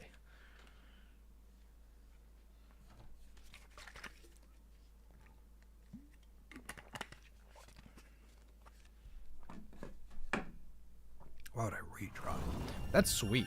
Guess I could whip out 2 purples and speedrun it tomorrow. Exactly. That's exactly what I planned on doing, Specs. I absolutely planned on doing it that way. We are going to have to go into the cave anyway. Like the fire cave regardless. So it's not like that necessary. We've been stuck in the same place for a while now, Bernard. I suppose that leaves a pilot like you with a lot of free time. Not at all. A pilot's work involves a lot more than just flying spaceships. Tell me about it. Store up lots of extra sleep so you can stay awake through all the long haul voyages. Not sure that counts as work. Very cute interaction. Purples might still have a lower throw than the rest. Yeah, but it's okay. I wonder if they would have come back with the... Well, they wouldn't have been idle, correct? If they were on the ice onion, they are not idle Pikmin.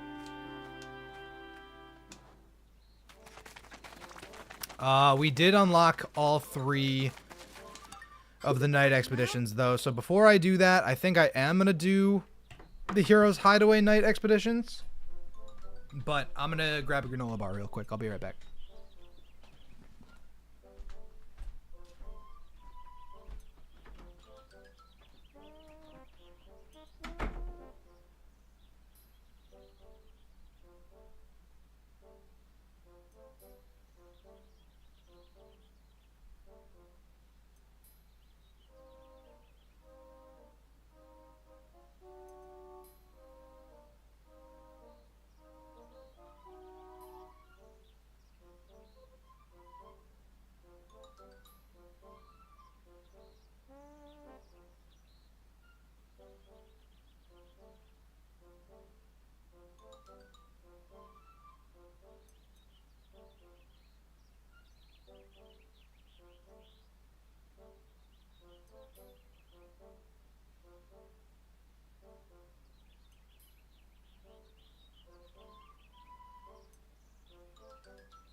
The leaflings are just wow. The more you examine them, the more fascinating they become. Thanks for saying the same thing, Yanni.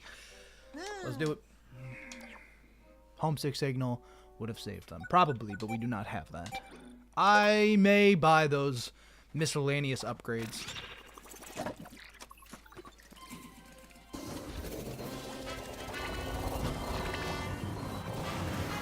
like that. Sorry, I was yawning. After I said upgrades, I started to really heavily yawn. I was like, ugh, God. All right. Heroes Hideaway night missions.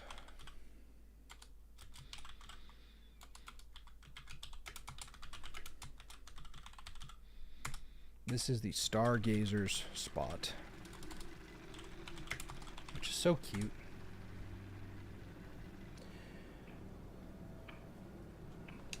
Like, who would ever go up to the second level in the Heroes Hideaway night missions? I don't even remember if you have to do that. I feel like you don't.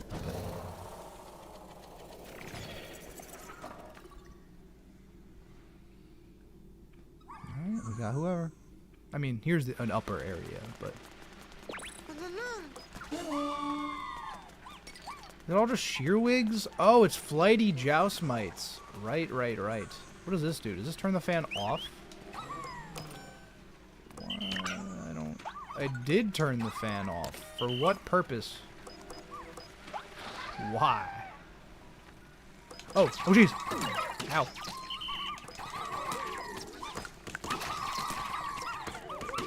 Scary. Don't take your eyes off the luminol, bro. I literally cannot help it. The luminol's all the way... Wait a minute. Where is it? What direction are the Pikmin going to... Oh, there's two! See, like, they didn't even really explain... Oh, well, I guess it's on top of the screen. It's on top of the screen. But still, I didn't realize there were two. Alright, cool. Cancel that. And then if I go to you, dude, you go to the blue one. Oh, go to the blue one.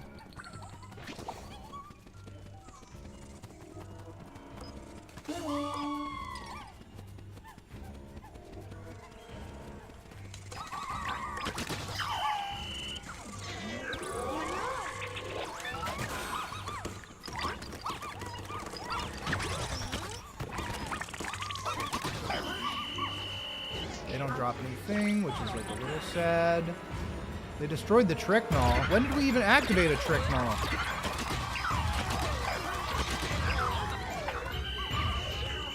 And isn't this the only way they can get up there?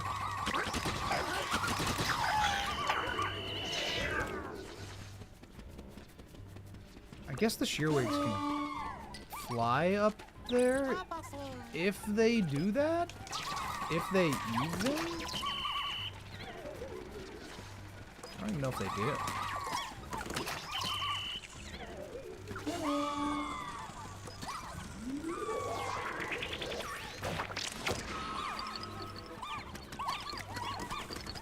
We should go destroy the Smoky Prog egg, but I think I want to get footage of them, so I'll leave them alone for now.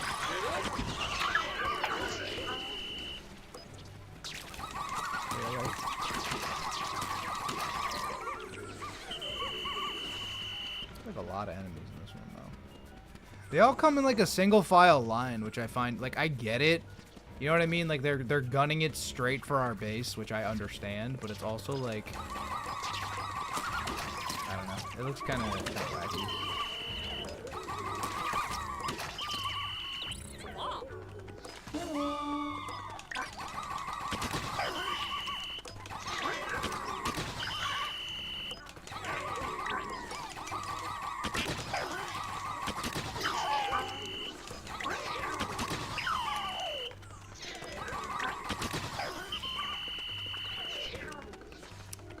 Are those guys going directly to the blue one? I think they are.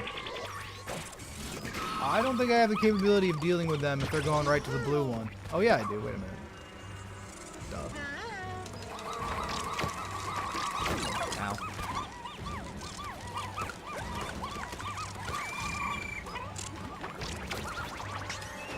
Oh, can't glow mob. Can't glow mob with just Ochi. Da da da da da da da da da. Are you guys not? Huh? What do you mean? None of you even tried to attack them? That one's stuck now? Why are you backing up?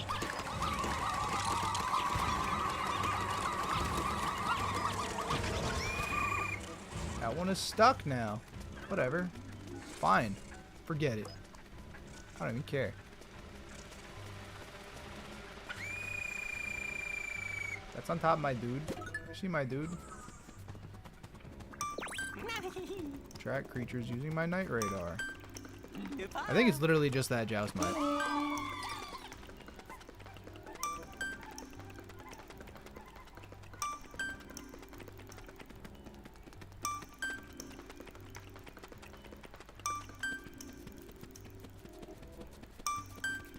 That looked weird. It did look weird.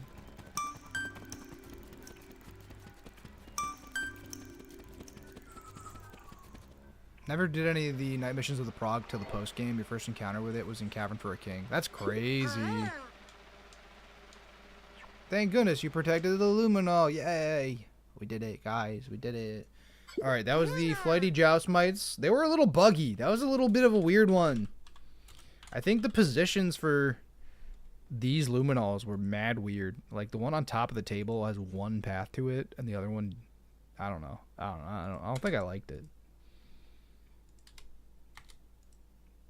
Are there only 2 in the Hero's Hideaway? I feel like there's 3. Flighty joust mite, albino bull. Is that what they're called? I actually have no idea what they're called. Albino bullborbs and shearwigs. Did we see? I don't think we saw the smoky prog egg at all. I mean, we obviously didn't see it, but I'm not sure if it was even in the level. How did the luminol even grow on the table? So many good questions. And that's another thing. It's like the luminols. Okay, here's a criticism. Are you ready? Here's one I just thought of. The luminols are only around at night. They are full nests of glow Pikmin. Which sounds like, yeah, of course they're only around at night. But why are they only around at night? Like, and then they disappear. Like, we protect it, and then it goes away.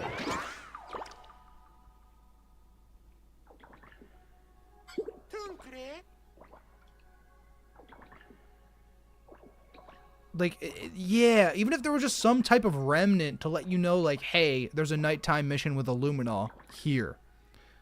It lends to the disconnect more and more.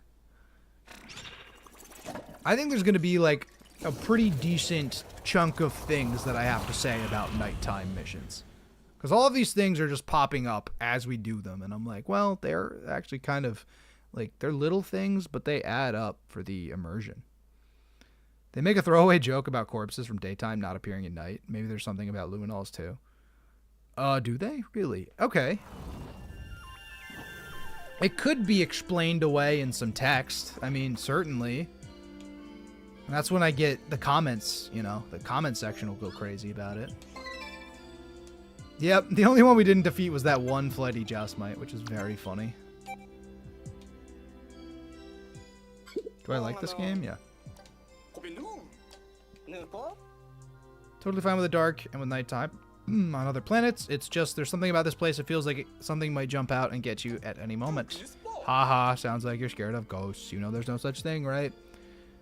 These are literally god damn freaking ghost Pikmin.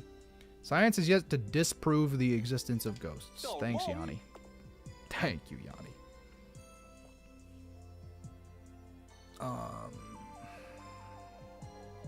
Hope someone makes a mod to auto-skip them for you by having Dingo say from the start that he'll deal with it. Maybe. Here's the, okay, this is that comment. You ever notice how the corpses left by the creatures during the day are nowhere to be found during night expeditions? Hold up, can we please stop talking about this? They're freaked out by it. I also think it's a little odd.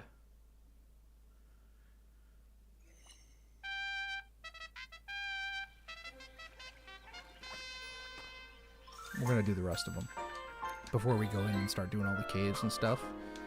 We're gonna go do the rest of those good old night missions.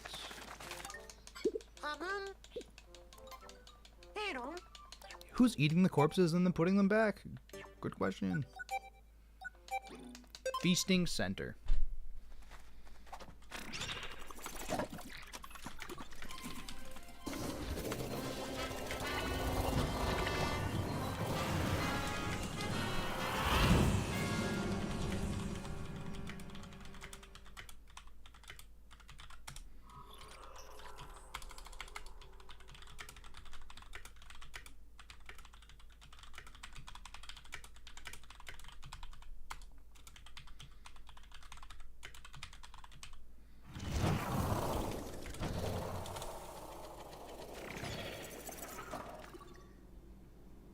Bro's right next to me. He is too close. Go away, Mr. Ice Bowl Board. Why are you right there? He was so close to us. Now he's running away, which I appreciate, but why were you so close to us to begin with? No, Ochi. I never want to throw you at stuff. I never want to throw Och. He always wants to be thrown. Only one in this mission, which I like.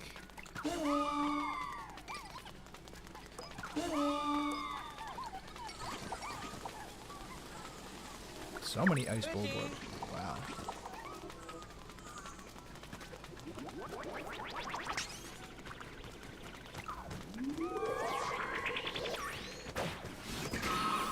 Uh-oh. Uh-oh. Uh-oh. No, no, no, no, no, no, no, no, no, no.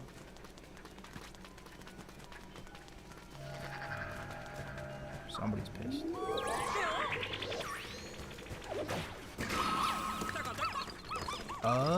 We should be fine.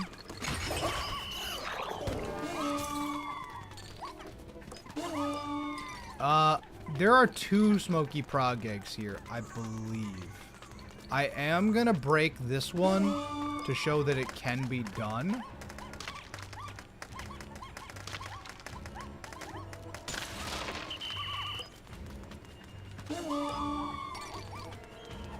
If there's a second one in the next day, perhaps I'll do it then. Oh boy, we gotta start making a little bit of schmooves here.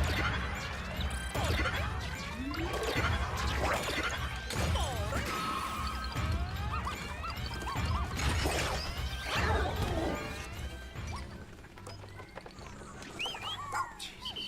No, not Ochi.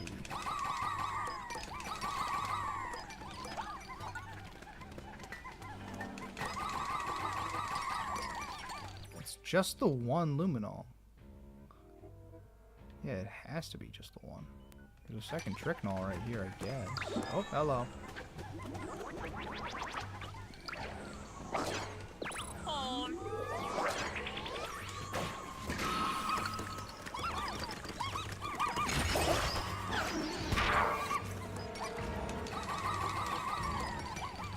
There is a second prog out here, which I like. Who the fuck? That's what I'm saying, dude. This is kind of in danger. It's kind of dangerous out here. Quit it? Would you quit it? I'm throwing Pikmin at you. God.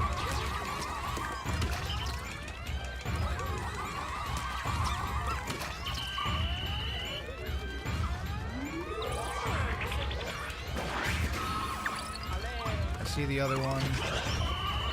Tricknol was right, wiped out. That's totally fine, but it's a little scary, I guess.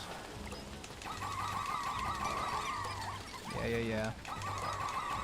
I need more dudes. I need more dudes. Ochi doesn't have the ice upgrade, and I have no bombs, guys.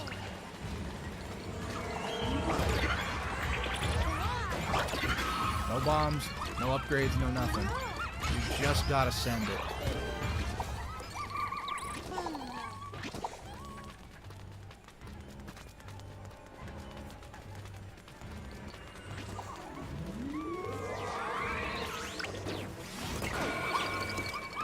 Get him.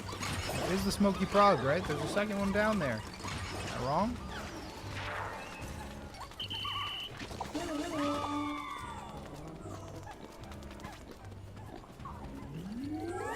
Feasting Center is what this one's called. I didn't write down the title.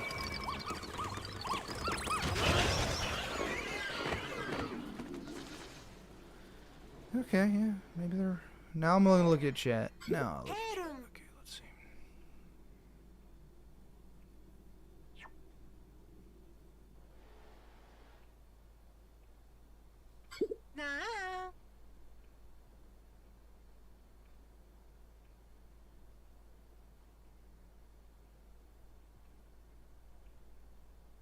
Two on Heroes Hideaway Night 3. Got it.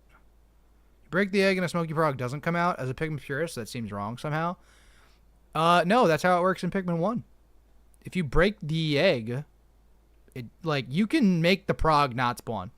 The idea in Pikmin 1 is that you kind of halfway break the egg. If you halfway break the egg, then it'll actually be an enemy.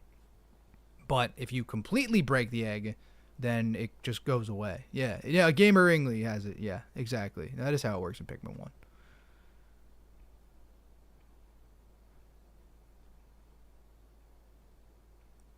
Two in the next. All right, so yeah, we'll just do it in the next one then. Okay, this was the Feasting Center.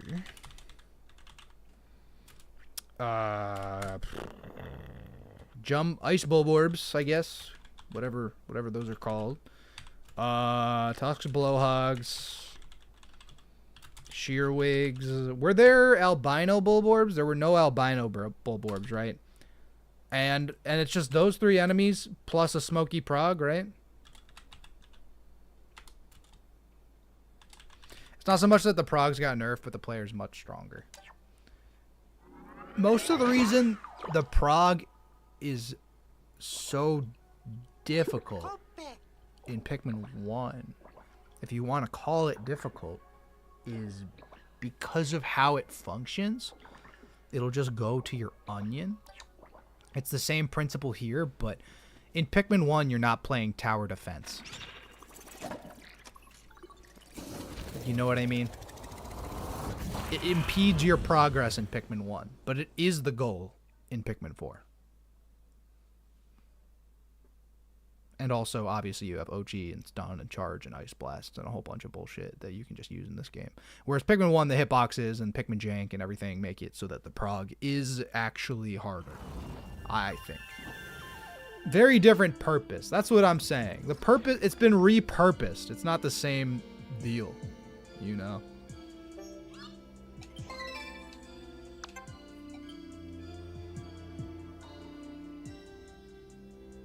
Yeah, and there's no lock on that too. There's a bunch of things that make it different, including 22 years. So, you know, comparing them has some merit, but because they function so differently, like, it doesn't have that much merit.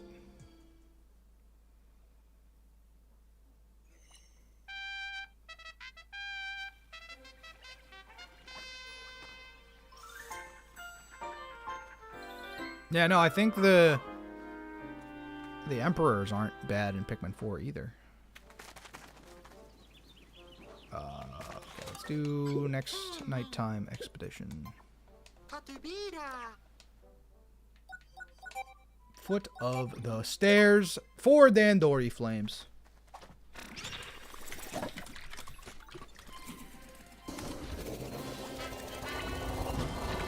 Put Smoky Prog. We already know. We already know he's coming. We already know he's coming. Part of Ochi's overpowerness is being able to throw every single Pikmin in your squad in one move. Yeah.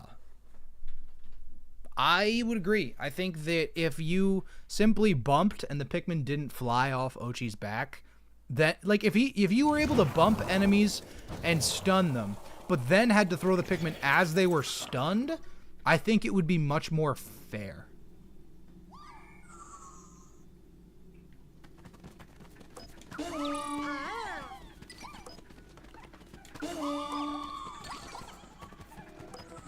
There are a lot of...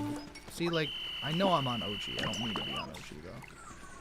A lot of trick knolls around. Lots of trick knolls around. Low-key, I do want to get on top of the... I want to get on top of here. I do. I admit. Even though my Pikmin are dumb and get stuck. When you're not on top of Ochi, the game kind of doesn't work as well. I'll admit. Which is like not fun, but it's okay, I guess.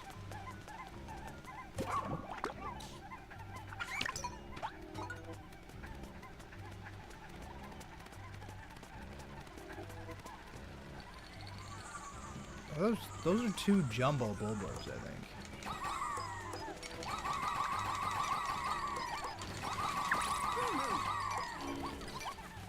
And now everything under the table is pissed at me. Oh my god. Bro, look at how many damn sheer grubs there are.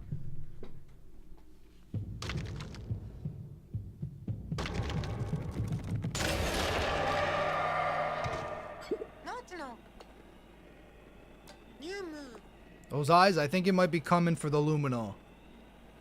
It's the smoky prog, ladies and gents.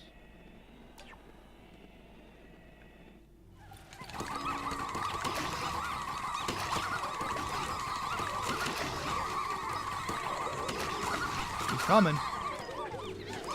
I don't like it, but he's coming. Does the glow mob not work on the smoky prog? I like low-key forget. We're gonna find out. It does. Important. He does his little charge scream. Yup, Glow Pikmin can indeed panic.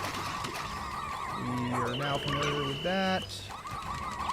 We may use a spicy spray, thinking about it.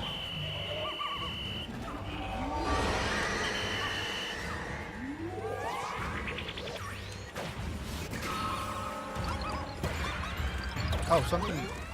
Yeah, okay, we'll go back. We'll go back. We're locking in. I said we're locking in. I meant it. I freaking meant it. A single sheer grub? Buddy's putting in work. Oh no, it's a bunch of sheer grubs. I was like, they're putting in work on me. Wait a minute.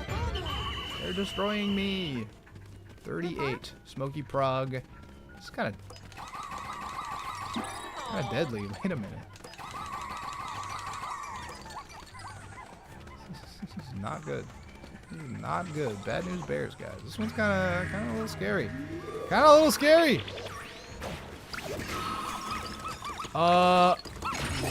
What? Huh? Ochi, you'll get frozen, buddy. I mean, like, yeah, that makes kind of some sense, but also, sure, what the hell, why not? There's so many of them. They're all on top of each other. Right here, bro. Kill him. Kill his ass. Oh my god, there's the second one. And then does he give me bits? Okay, he does. Good. Jumbo bullborbs are terrifying a little bit. Genuinely a little scary. Wing. Like, look at these. They're monsters, dude. They're so big.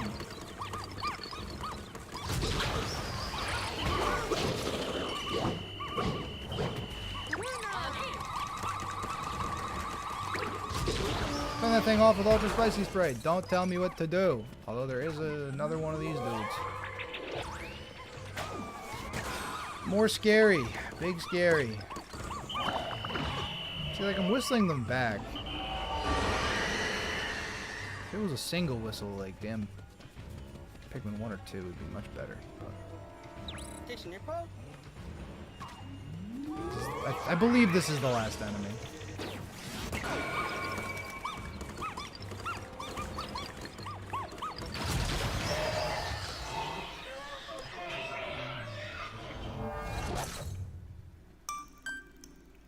That was kind of cool. Alright, Smoky Prog, Male Sheer Grubs, and Jumbo Bullborbs. That was it, right? That was it. Those are the only enemies. Correct? Mouth that's only visible sometimes. It does have a mouth now.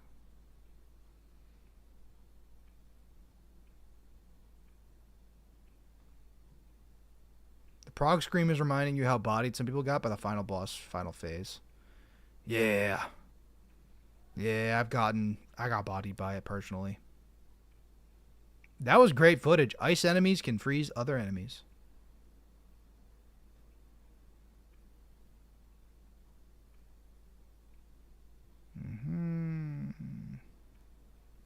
They canonically, well, I don't want to read that.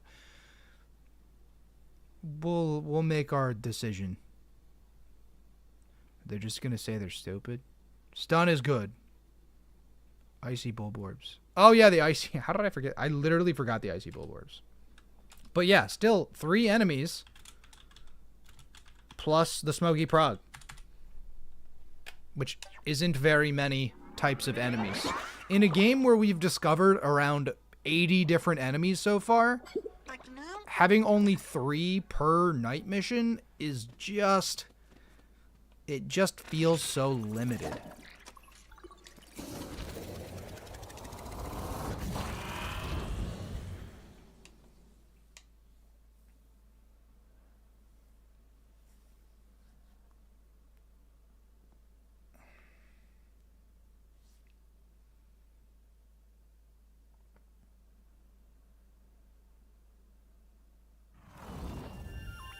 Not caught up on VODs. Have I tried holding whistle over 2 whistles?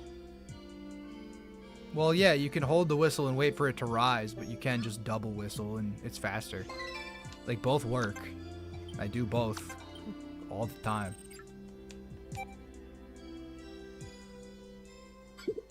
But yeah. Do I like night missions or what are my thoughts overall? I mean, we've kind of been discussing them on and off basically the entire time, but with that, that it does finish the amount of night missions in the hero's hideaway. The medicine doesn't expire, which is good to know. I think they're okay. I think they're a little disjointed from the rest of the game, and they bloat the day count hyper heavily. I don't like Yanni either. Not that I don't like Yanni, but indifferent. How's that? Hey. Believe you can win this time. Thanks. Thanks, buddy. We're doing. Oh, wait. In order to do the caves, I am unfortunately going to have to get the fire upgrades for myself and for Ochi.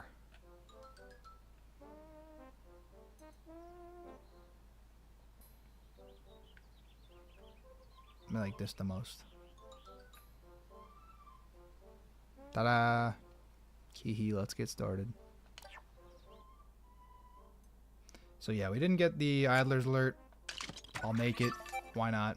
I didn't get... Oh, I don't want to make tough stuff. I want the headlamp. Power whistle. I sort of didn't even realize that that exists. Do I even want the rush boots? I don't even know. Triple threat. What the... See, I don't remember so many of these items. I just grabbed everything. Total amount and locations of the treasure. Brace boots. Being blown away. Gunk busters. I feel like the upgrades are so easy to get that... Science can dissolve those toxins. No, I don't want that either. I guess I just get the Scorch Guards. I'm not going to get the rush boots. Fuck the rush boots, I guess. Although Ochi goes just as fast. Ochi still... Actually, wait a minute. Does Ochi go faster with the rush boots or just my captain?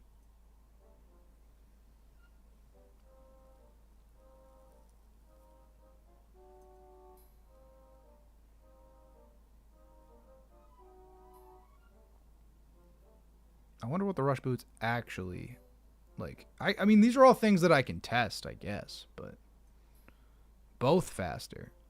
So like, how come this is just in one item? Like, how come the electric resistance is broken down into 2, but this affects both of us? It's just weird. I don't know, dude. I don't get it. I never used the homesick signal one time.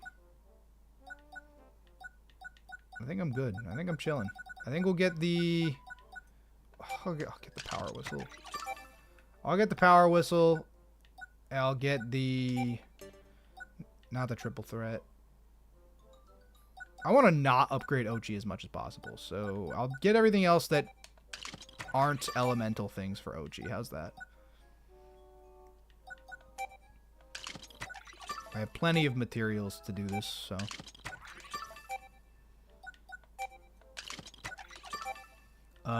Brace boots are kind of pointless too. But like a little bit. I don't need them.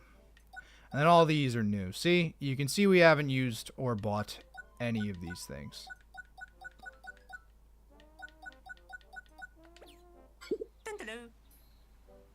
Gotta buy everything eventually to get the Pluckaphone? That's true. I mean, I will buy everything eventually. Eventually, but just not right this second. I get the fire stuff too.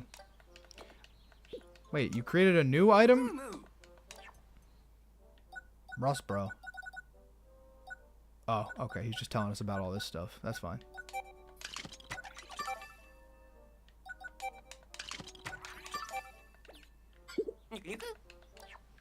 Alright. We can turn them off immediately upon getting into the cave, which I am going to do. Let us go right back to the Hero's Hideaway. Woohoo! Don't know why bonus upgrades besides defenses are for both characters. It is kind of weird. It is kind of weird. Says that every time there is a prototype, you can grab. Yeah. Okay. All right. First thing we're gonna do is we're gonna get the ice onion, and then I'm gonna collect a bunch of corpses. And then we're going to go into the fire cave, probably.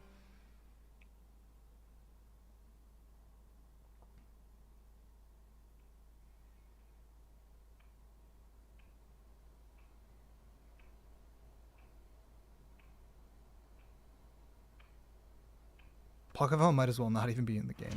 So many things might as well not even be in the game. Booyah, here we are. Alright, do we need yellows? Not particularly. 10 perps. I'll get out 2. It'll probably be fine. I'll get out 40 ice Pikmin. And I don't want to get out any rocks. There's no reason to get out rock Pikmin, so I'll get out 48 yellows, I guess.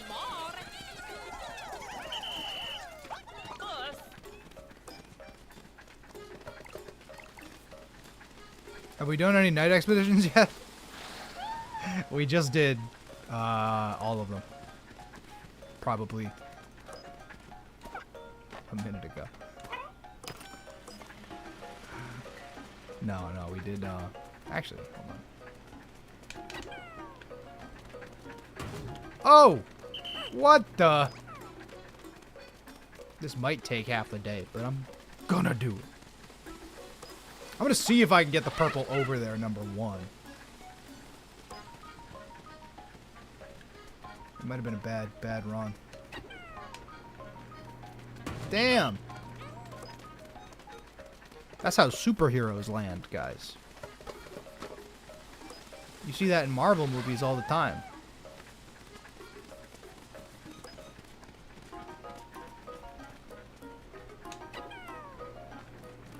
Dude, I feel like I'm so close. We don't even have enough purples? Wait, do we need... Oh, it takes 30? Is it 30?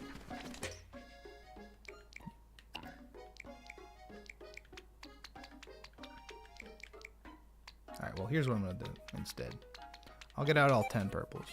If it were possible, a speedrunner would have attempted it by now. What, using purples or using other types?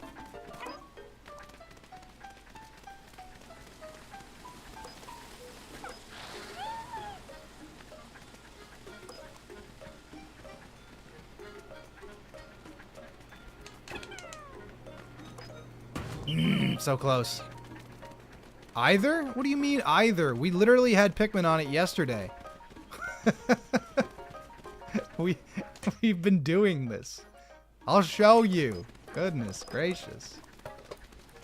Haven't gotten purple yet? I'm working on the purple.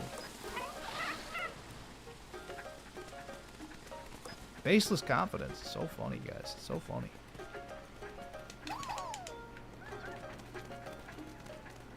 You hear the 2 out of 30 right up there. It's almost like we can throw other types of Pikmin at it. Ain't that wild? Ain't that some type of wild? We can only throw really 2 in midair, so it should take us 15 trips.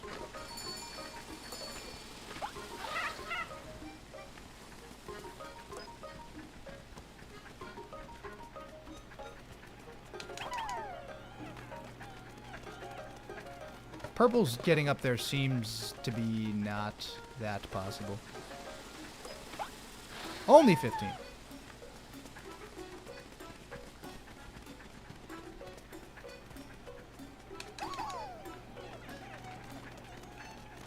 I ain't worried. It's so worth. It's worth it for the footage. It's worth it for the moment, the clips. Wait, what the? Oh, okay. The number wasn't there.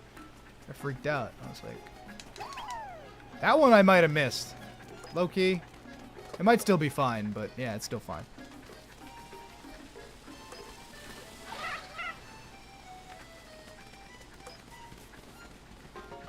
Gonna leave for now. Gotta go eat dinner. Peace out. Oh, 16 trips.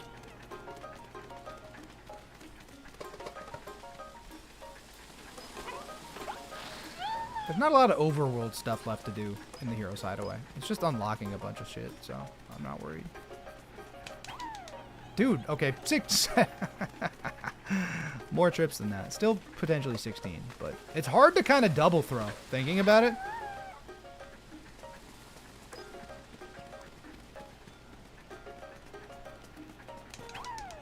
Now, why can't I now? Maybe I'm getting the timing wrong. Like, how did I get the timing right the first 7 times I did it? But now, all of a sudden, it's much more difficult. That's halfway there. Can't I use yellows? What, from the corner?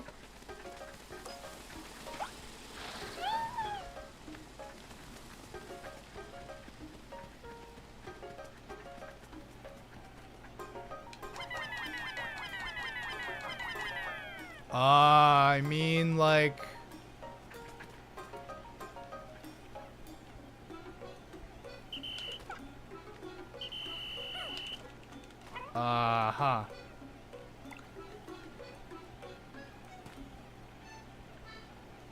Doesn't get them quite close enough to go toward the onion, so you have to run... Oh, I got 3 on that. Let's go. Wait a minute. So you have to run them off, though. So you can do...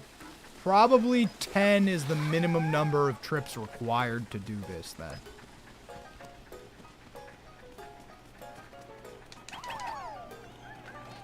Probably. But it could be, honestly, maybe I can get 4. I don't know. I'm learning. Okay? It's the first time I've done it.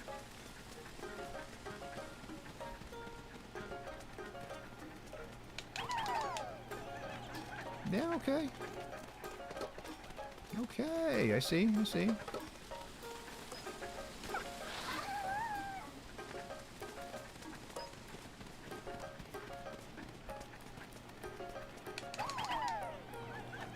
I don't know, could be more maybe.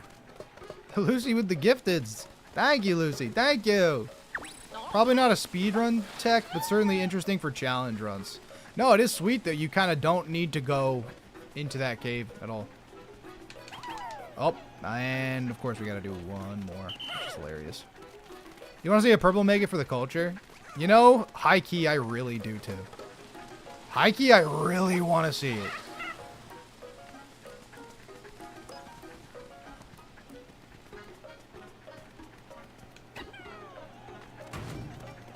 Oh, but he hit the slam. He clipped it. He clipped at least the top of the freezer. You heard the sound effect before he even hit the ground. Hold on.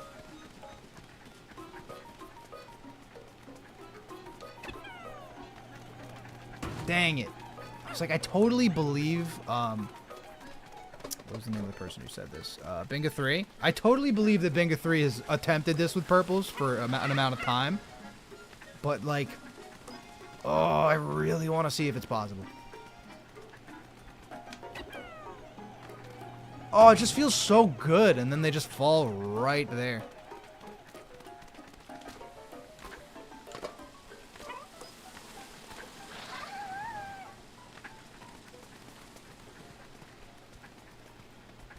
Maybe, like... I was like, maybe to the left, but he just seems to lose so much momentum.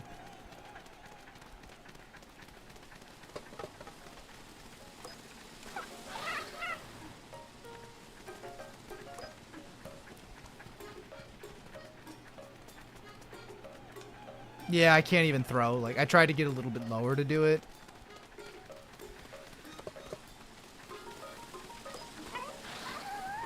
He probably won't land close enough if I do make it. Yeah, maybe.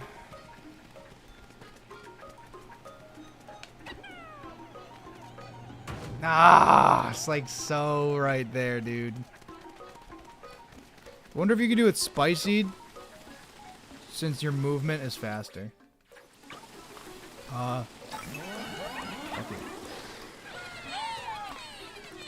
Fuck it, we ball.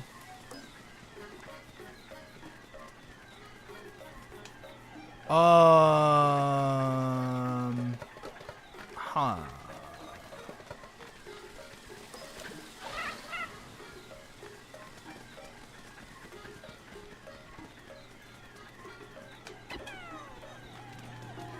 Damn you. How many spicy sprays do we even have? How do I check? Do I go to my gadgets? Is that what it is? I guess it's in my pack, technically. We have 16. Also, am I aiming with gyro? I think I got both.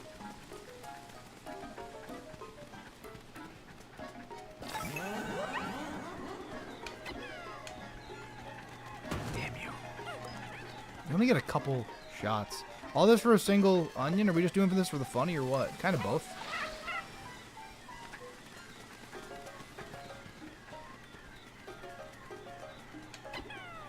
That one felt so good. Oh, no! Okay. I think we've determined that probably not. That's going to confirm it for me, I think.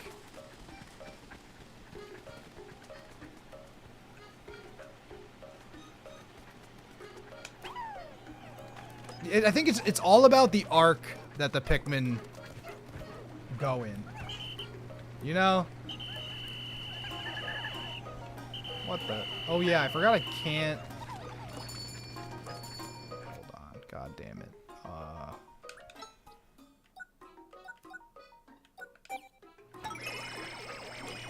Mr. Purple, come down here. Thank you, dude.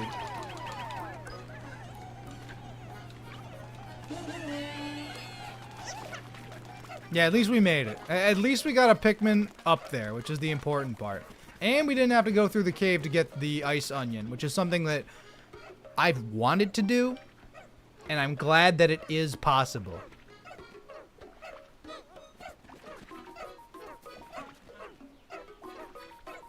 Get off Ochi and spam charge. You think that being on the corner of the table, the Pikmin will charge hard enough that they'll fly through the air and get to that onion? Is that the idea behind that? Because it's a dangerous thought process. We're gonna get a bunch of ice Pikmin now because reasons. Glad we got one up there. It's okay, you know, we did what we could, I think. I'm on the ground, not the table. What the fuck? What would being on the ground, being off Ochi, charging it do? I'm on the ground. Watch this. I don't get it. Explain. America, explain. Explain! How come this one's Kansas, but this one's not Arkansas? It's Arkansas! Explain! I think it's a vine, maybe? That might be a vine. So fire. That video is awesome.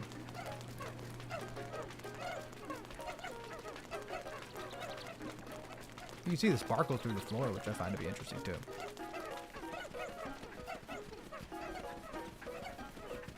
Yeah, we did nothing today, except for get the ice on you, but that's totally fine.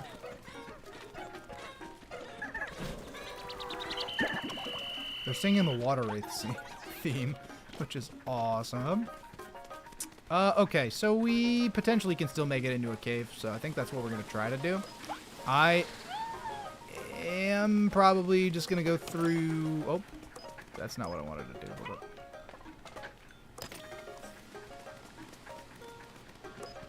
This one turns that fan. Oh, wait, no. It needs to be on. Oh! Yes, this is what I want to do. I thought that's what I wanted to do.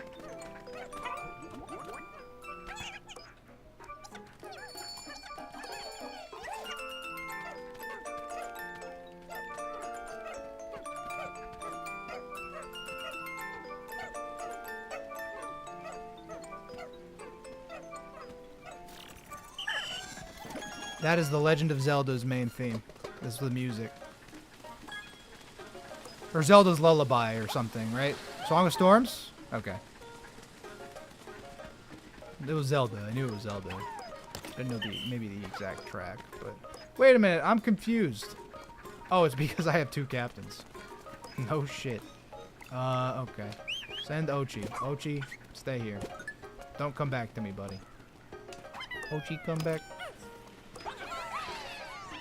This is crazy.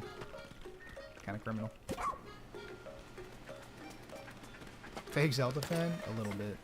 I don't have any Zelda on the channel. I'm not supposed to be a real Zelda fan. Oh, no! Oh, okay, that's fine. Dandori. Dandori anytime, Dandori anywhere. They really are all over the place. Dandori anytime, Dandori anywhere. Dandori over and over and over again. Let's go. What's it like to now be freezer skip pilled? Feels awesome. I'm not gonna lie to you, Cosmic. Thank you. Thank you, Cosmic, as well. Feels sweet.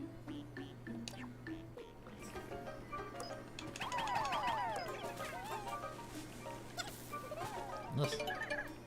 Just drop. Get that real quick. You see that yellow Pikmin just fly? That's ridiculous, dude. Whole game's ridiculous. We're not gonna have enough time to do a cave. We got the upgrades just to spend half the day trying to get the ice onion in a really funny way. That's how it is. Music boxes are sweet. They're pretty cool.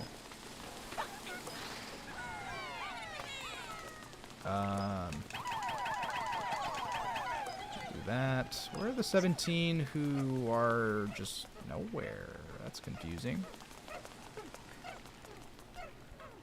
That's very confusing. And there's the 12 doing that. The other 5 are... Wait a freaking second. What? Oh, they're still over on the... Oh. Oh, they're just chilling up there. Okay. My B. Sorry, guys. I didn't mean to forget you. Let's go. How many ice picking we got now? Oh, yeah. 137. I mean, that's just phenomenal.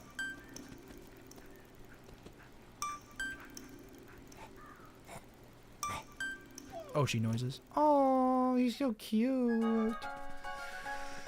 Okay, ice Pikmin onion can be skipped. Not skipped. Can be sequence broken. I love that. I love that for us, guys. What up? 321 Dandori. You're collecting the leafling. It landed on Ochi. You're glad you recorded it. Sounds sweet. Another 5 ices will not perish in the cold night. I don't think it's a tech discovery. You know what I mean? Because, like, ice Pikmin, especially getting their onion, won't be required for any type of speed runs. So it's not like real tech, but it's still kind of cool. No. Yeah, thank you, Bingo 3. I'll give you a little... Some of you guys have your names in the notes based on different points you've made. I'll give Bingo 3 a little parentheses in there. Probably ends up in the video, probably. More aggressive at night, not to mention more terrifying with the creepy red eyes. Are we safe here? Just stay inside the spaceship and you'll have no problem at all. But where are all the castaways staying? Be fine as long as Dingo's here. Why is he... Dude, I love how petty Bernard is to Dingo. He goes, if the enemies attack, I mean, Dingo will defend us, right? Dingo will defend us. Dingo always defends his friends. Right, Dingo? This shit is so funny. Easily the funniest dynamic, I think, of the Rescue Corps, Survey Corps, whatever you want to call them. You get a good amount of ice Pikmin before you get the onion? Yeah, exactly. It's like not necessary, you know? Imperfections in games like sequence breaks are more enjoyable than a perfect flawless experience. 100%. I 1,000,000% agree with that.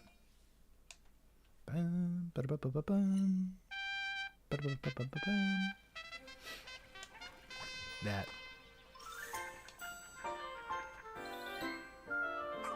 Did I know Dingo can clear Dandori challenges for me if I lose them? No, I've never lost a Dandori challenge, so I did not know that.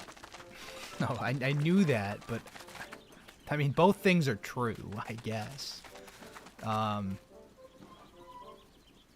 What is that? The pickle? Oh, that's the treasure hoard. I was like, that's not the Picklepedia. We back out.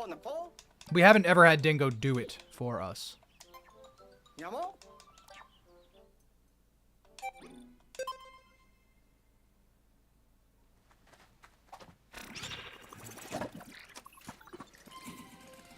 Purple Onion is locked behind giving Ochi Swallow at minimum, so you may need to grind the engulfed castle.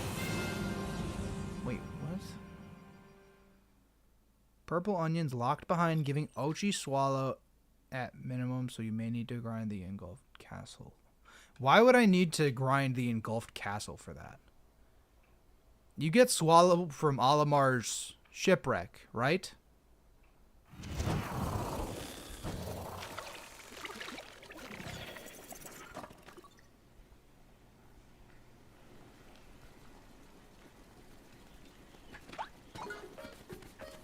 I plan on doing the Sage Trials.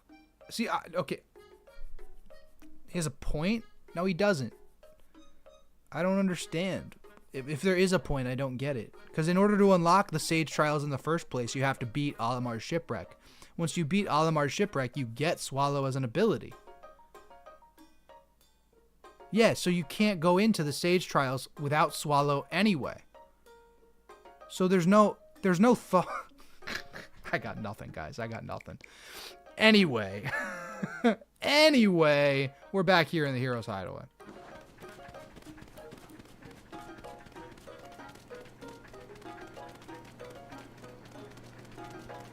Why is this not on? Do we turn that on up there? I think we may turn it on up here, which I mean I'm going to have to do. Swallow's the one upgrade Ochi may have to get. Oh, well, we're going to upgrade Ochi entirely by the end of the playthrough anyway. But Swallow's not one that we need to, like, use and actively purchase materials for. You know what I mean? We do need to go in here. We pop out the other side to hit the button. Are we able to access the cave from this side? We cannot, really? I think we literally tested that the first time I played this. Let's do it. Suggested reds. Beautiful.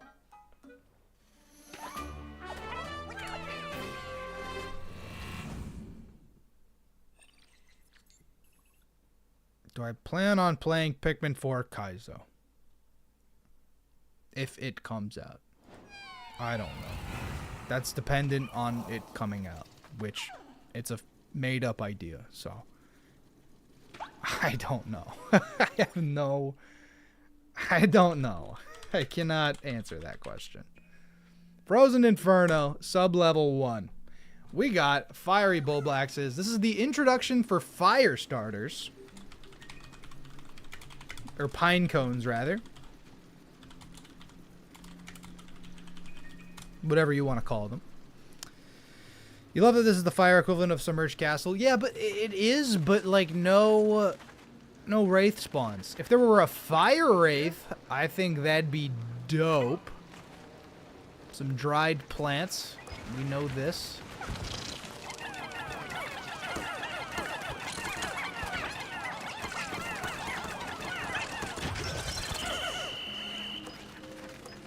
And I am a new...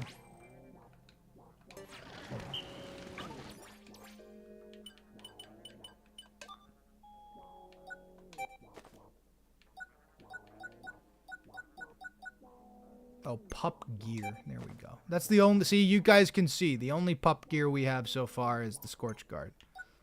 Even though technically the treasure gauge, the headlamp, the power whistle, the idle counter, those are all things that the captain can do.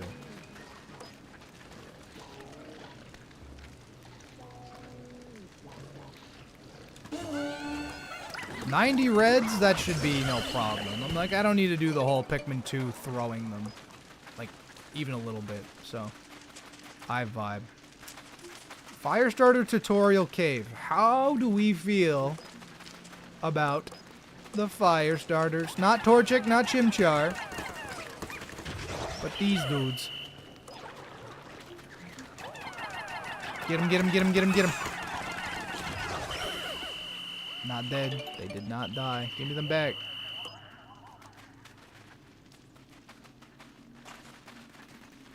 Great mechanic. You love him?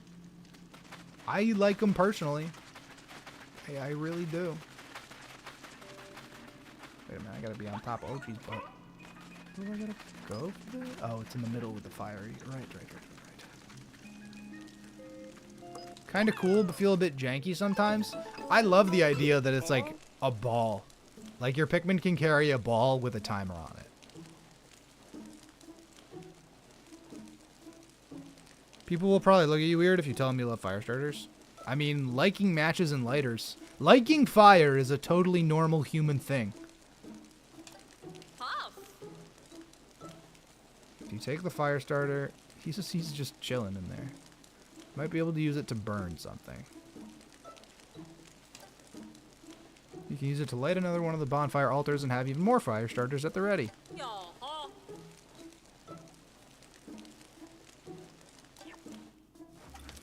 It's awesome. I'm a fan, personally. I love that the Pikmin stays, like, on it, you know?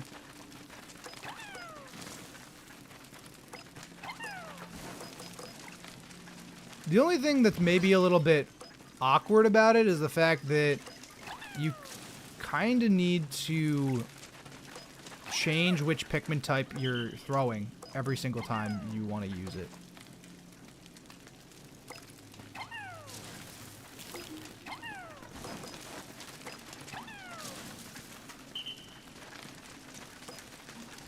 It's like such a minor thing.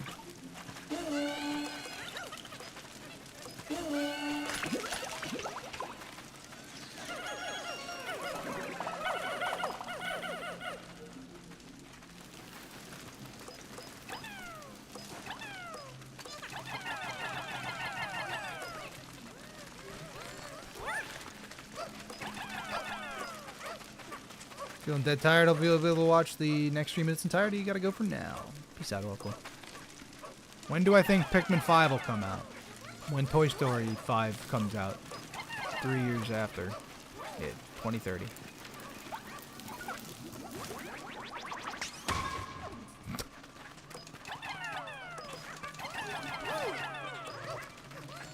You guys gotta love Pikmin 4 more.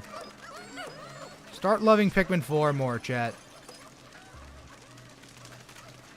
All y'all are like, when's Pikmin 5? What types do you think are going to be in Pikmin 5? Like, we just got Pikmin 4. You know? Don't know what you got till it's not a thing. Okay?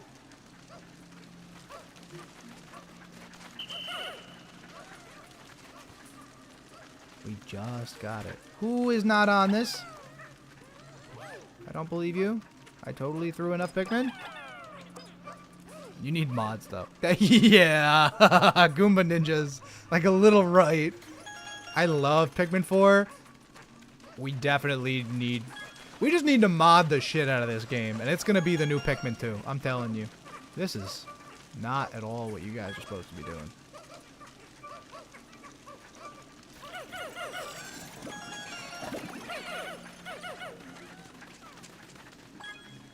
I like this cave because of the fire starters.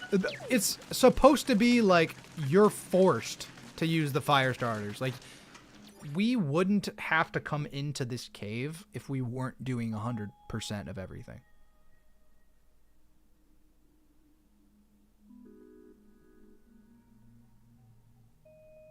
The reason that we're doing this playthrough right now is because I felt it was a long enough time for the window for DLC to even be announced. You know what I'm saying? Alright.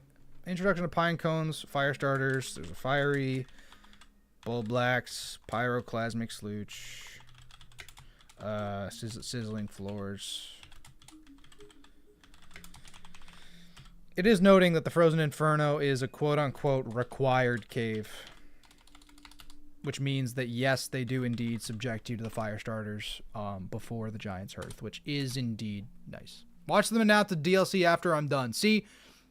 Jesus, if you're really getting deep into the meta, after I finished my almost 2-hour analysis of the first 3 Pikmin games, about, I think it was 5 days later, after uploading, this video I worked on, by the way, for like 4 months. After uploading that video, Pikmin 3 Deluxe was announced 5 days later. And keep in mind, it had been 7 years since Pikmin 3 even came out in the first place. I finished the big video, and some announcement got made. So, I think I could will Pikmin 5 or Pikmin 4 DLC into existence by simply making a giant analysis of it, just so that I can be absolutely wrong 5 days later, or less.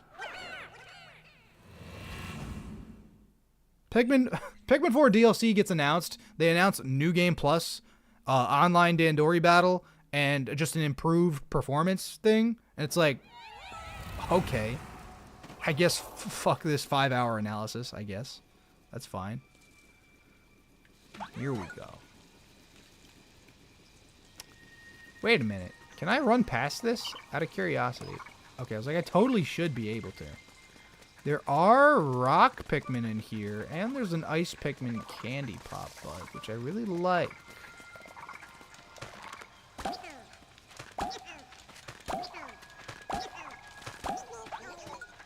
We're gonna do the little the tech that we do. It's been fun.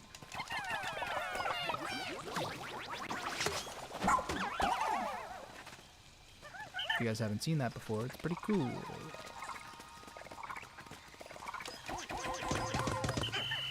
Can any Pikmin type attack these things? Or do they get frozen immediately? Okay. Oh! I'm kind of trying to figure out the rules.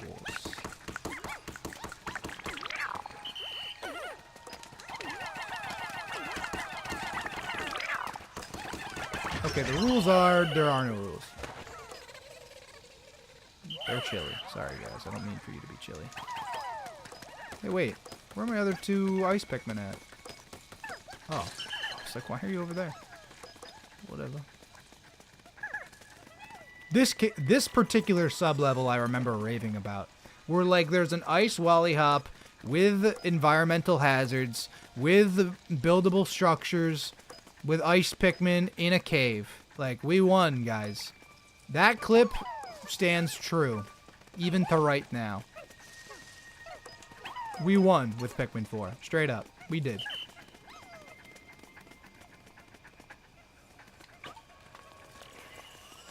I only have 2 ice Pikmin, though. Everybody else is gonna be chilly.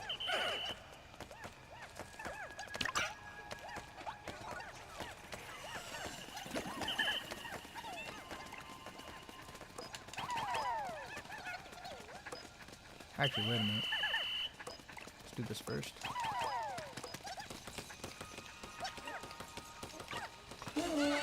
So even if I did this, they would get cold.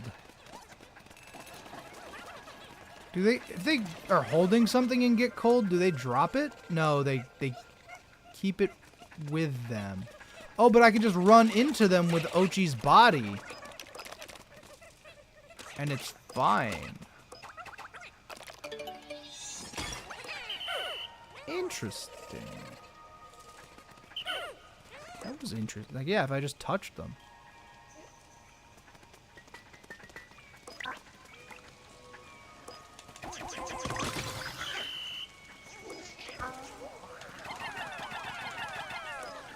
And there's the fire starters.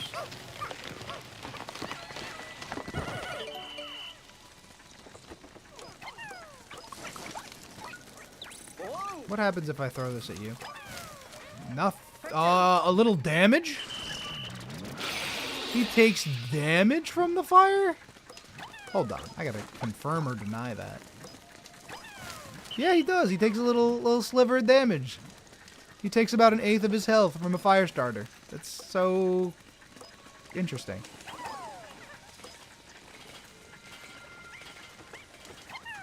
Fire melts ice, that's basic science. Yes, but he's not made of ice. He is simply an icy enemy. I know what the fire does with this dude. I'm familiar with this. Oh, don't you dare! Bro tried. He went right for my ice Pikmin.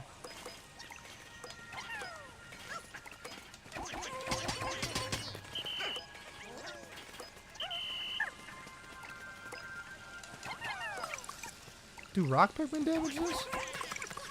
No. No, not even a little bit. Okay, ice Pikmin are the only things able to break these. Unless purple Pikmin can, which, I mean, honestly, would we be surprised? Cold air dissipated.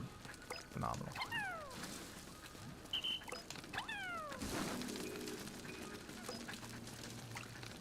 Light the whole thing up, man. Light it all up. Whatever. We got that treasure, right? Yeah. Also instantly break the ice cubes and ice walls. Yes, I knew it broke the ice walls immediately. I guess I just kind of inferred that they'd break everything ice related. Except for this guy, who is not... He doesn't have any visible ice on him. So that's why I thought that, oh, maybe... You know, it might do something. And it damaged him an 1/8, which I did not know about. Hey, look at that. Piece of fruit. Can Ochi Rush destroy without Ice Guard? I want to say no.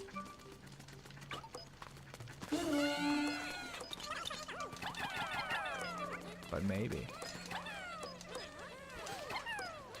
Can also one-shot the Ice Grills if he had Ice Protection and Charge upgrades. Yes. He does. He has neither.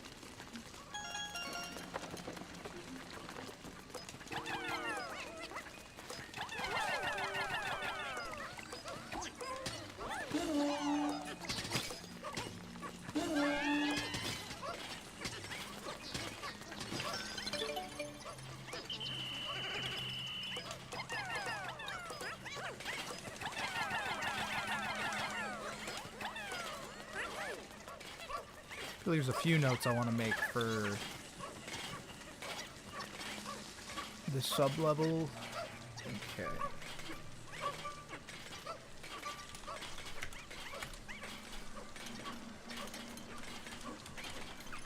Floor 2. Alright, we got Icy Lollipops. Icy Puffy Blowhugs? I don't know what they're called. I'll look it up. Icy Bulborbs. Cold Air. Fire Starters. Bridge in Cave. Rock throwing sound gives you huge dopamine. Same. I agree. I agree totally. Alright, so there was frozen air, yup, chili, yup. I like this sub-level. Oh, yeah, ice candy pop bud. Wild rocks. I love this combination of Pikmin. Rock, ice, and red just feels like, I don't know. It's got some sauce to it. It's probably because you get like 3 of the best voices. Like Ice Pikmin's voices are really good. Yellow Pikmin's annoy me the most, I think. I don't know. Something about the ice or the Yellow Pikmin's voices I don't vibe with. I just don't. Look at this. Hey, did you know you can go this way?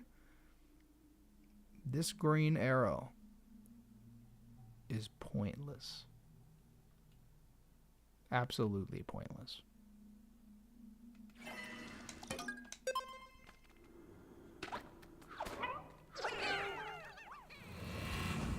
It's nice attention to detail.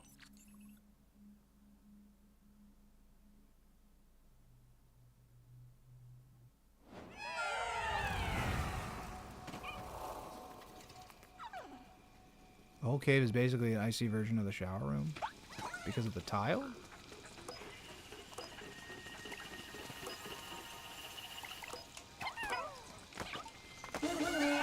Get it? Easy. I haven't been taking screenshots of the floors. That's the one thing I forgot. Uh-oh. I meant to take screenshots of the last 2 floors. I felt like I was doing everything. Because we haven't been in a cave yet this stream. Which feels wrong. I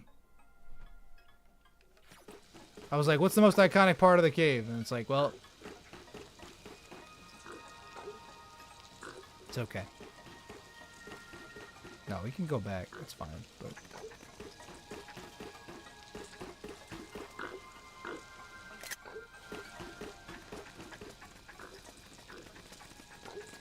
I just forgot about it, that's all.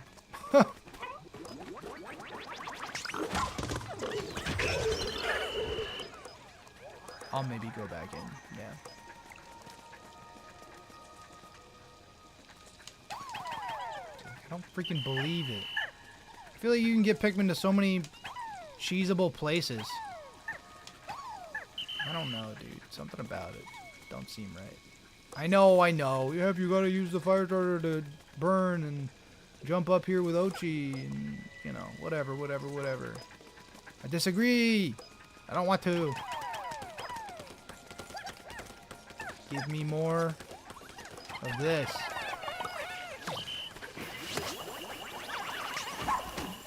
I missed.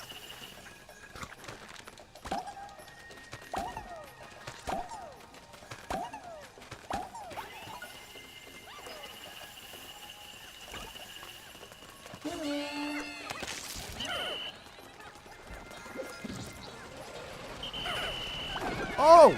Uh-oh. That's a combination of enemies, isn't it? Oh my goodness!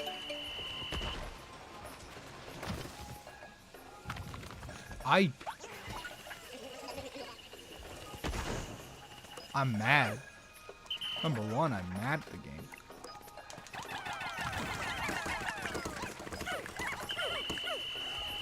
Brother! Yep. Double whistle. Double whistle's so cool. So good. I'm glad they stood still doing nothing.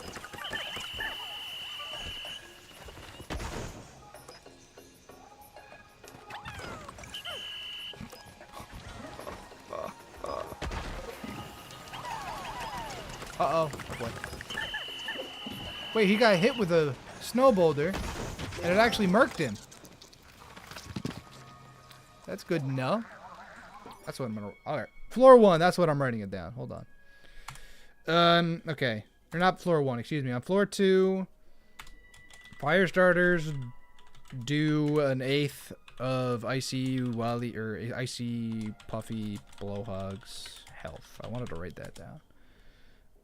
Okay, floor 3 has the frosty cannon beetle, whatever. Can you throw Pikmin on the side of those guys? I don't think so. Whole secret mode unlocking special character back in the day. Are you talking about the Lost? Are you talking about the complicated method behind unlocking the Lost? Oh, okay, yeah.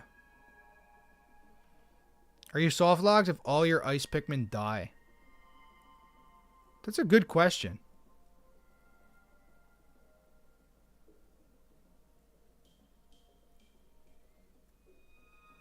How do we get to Isaac? That's a good question. I don't know.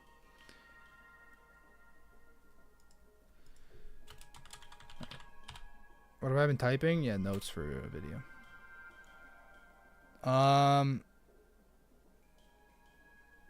Frost cake is what you called it?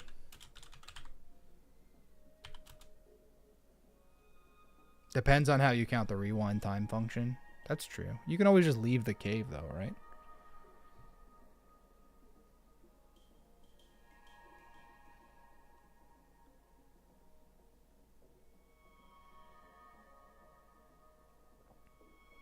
No, y'all can chat about whatever you want. I'm just, you know, I'm relying on you guys to pose some interesting points and thoughts and stuff. That's all. What the hell else was there? Oh, Icy Blowhog.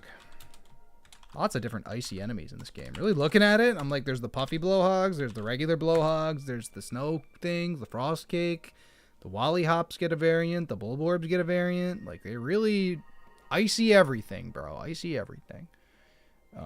Plus fire starters and cold air.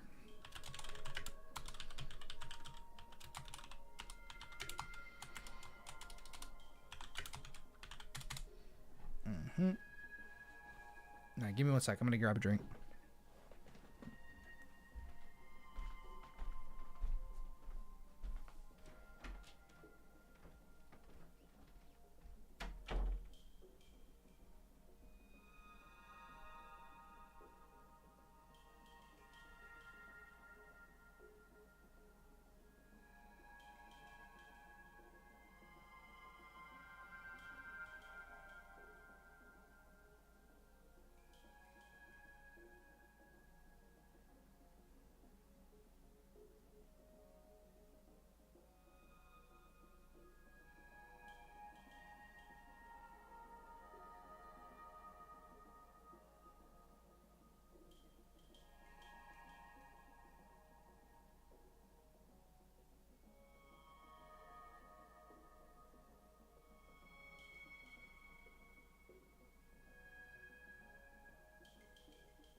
This is the part of the stream where we devolve into talking about the binding of Isaac. Isaac and his mother lived alone on a hill, I think. Maybe. Maybe that's how it goes. What's up? That's sort of it. Oh, they struggled a little bit.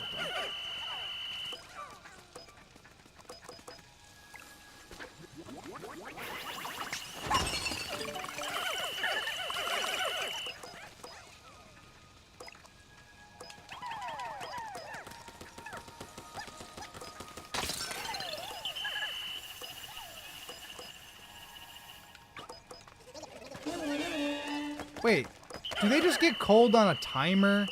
See, like, why are you all over there right this second? You know what I mean? Like, why is... Within a second of being off Ochi, they got cold.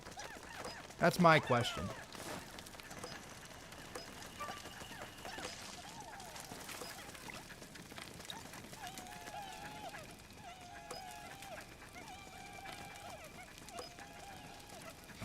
Auto lock. Hilarious. This is why people say that this is finicky. It's because of auto lock. Hello.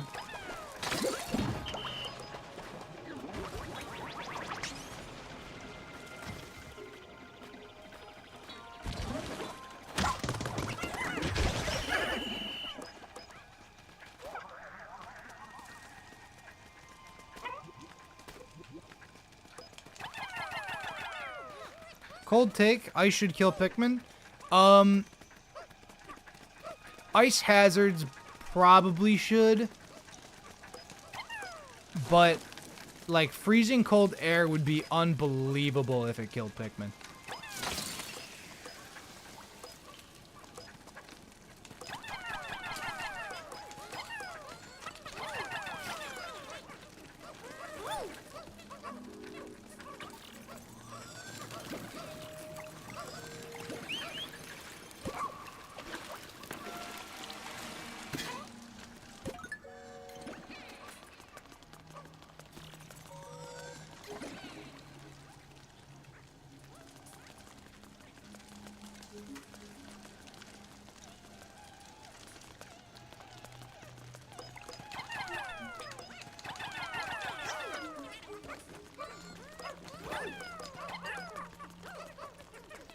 The one Sage Leaf mission is the best argument against autolock. I'm not sure which one. Are you talking about the one with the Bulborb larva, or like doesn't describe it for me, you know? Is that the Bulborb larva?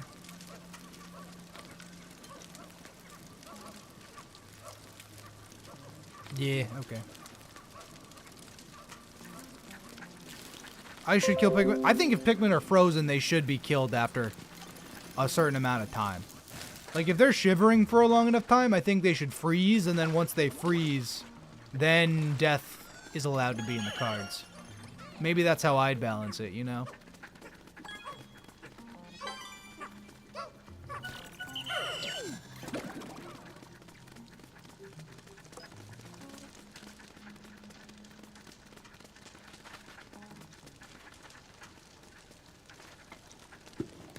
Stop locking out of the nectar. We're getting destroyed. Yeah, it's hard. It's hard. I don't have a hot take. This will be. You think the amount of destroyable hazards in Pikmin 2 and 4 break the pacing for the most part, as you waste a lot of the time sitting. I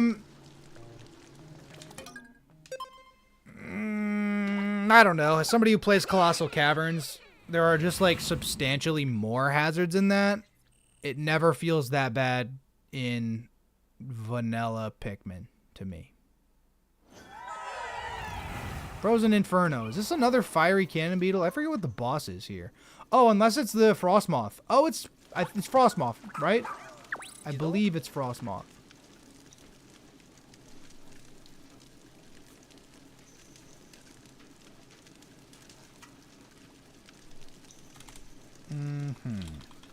Floor 4. Let's get a nice little shot of this dude. Oh, wait. Dude.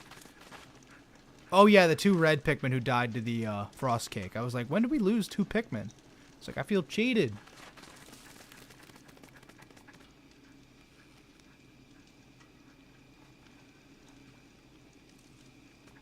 I actually kind of love that you have to do this kind of all natural. You do have the capability of clearing this hazard prior to even fighting, like, the enemy, but you don't get the fire starter. You do in this room. If you use it on both, does it make that room not cold anymore?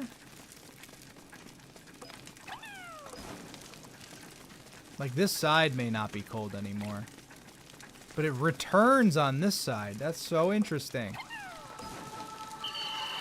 And it's decided to come down for me now. Hello.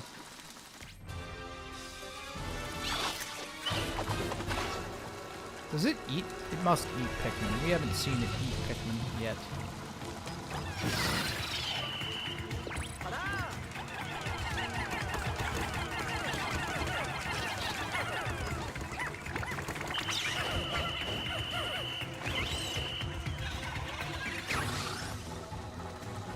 So it is a frozen cocoon, right? If I throw ice Pikmin on it, they will not damage it.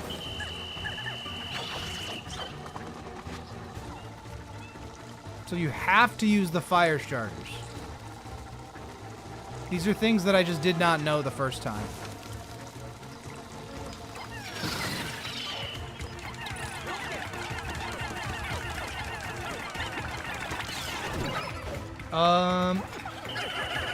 I was like, was that an HP cap? Like, why did it knock me off like that?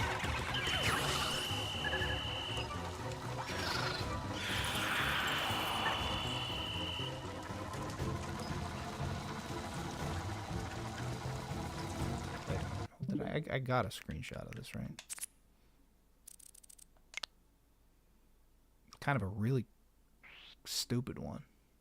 Look at Ochi. I mean, I actually really like the shot of this thing. And I love it with the new creature discovered.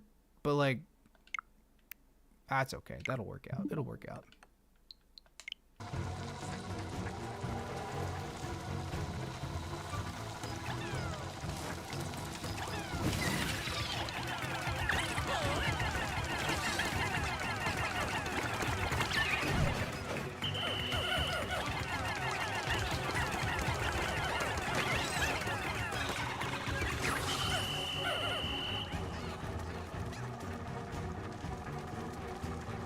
Does he get an even thicker coat?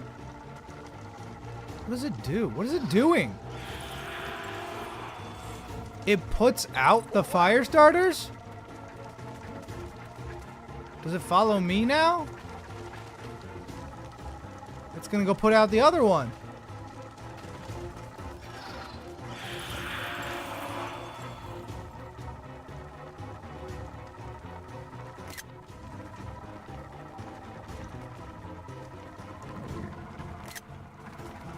Trying to get it to it. There we go. Whoa, that's a little scary. Do you follow me in here? Or you just stay in your room? Stay in your room.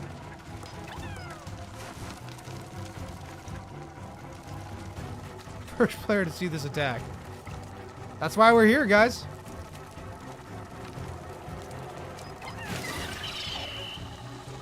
Oh, so it does have the double layer.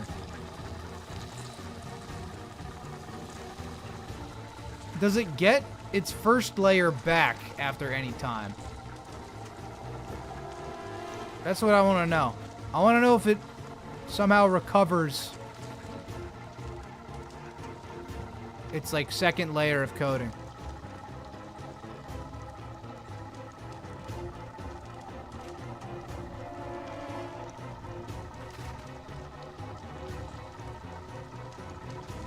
I feel like this boss doesn't attack as often as it should, and the hitbox on a tongue attack feels really small.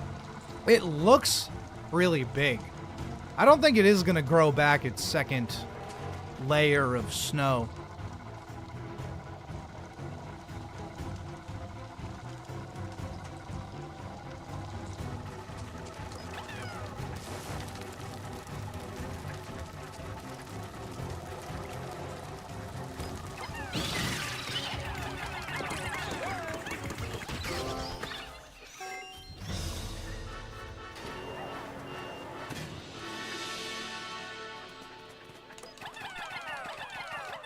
Let me get an ice pick from that. I didn't know what that was the first time. I was like, that's not a screwdriver, but it's something, some type of tool.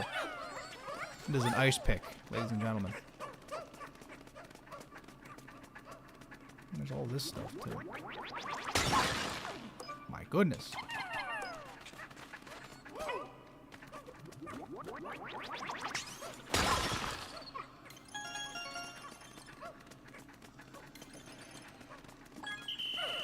Point of honor.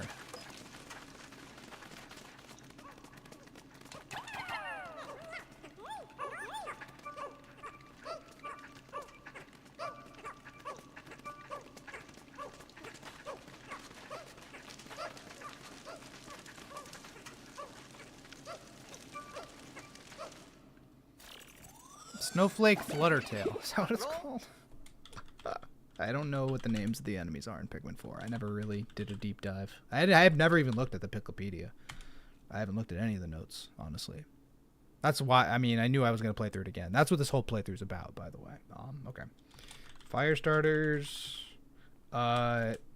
Enemy has 2 layers of snow in final phase. Snow armor, I guess.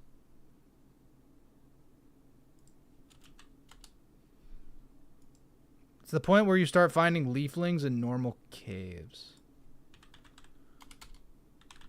Like instead of castaways. Is that specifically a this cave thing, or is that because we did everything else?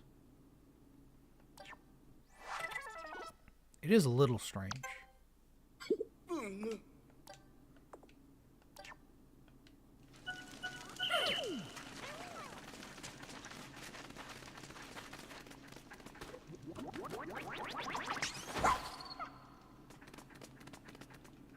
Nothing frozen. 100%. We've completely destroyed the ecosystem of this this cave, so we're gonna return to the surface.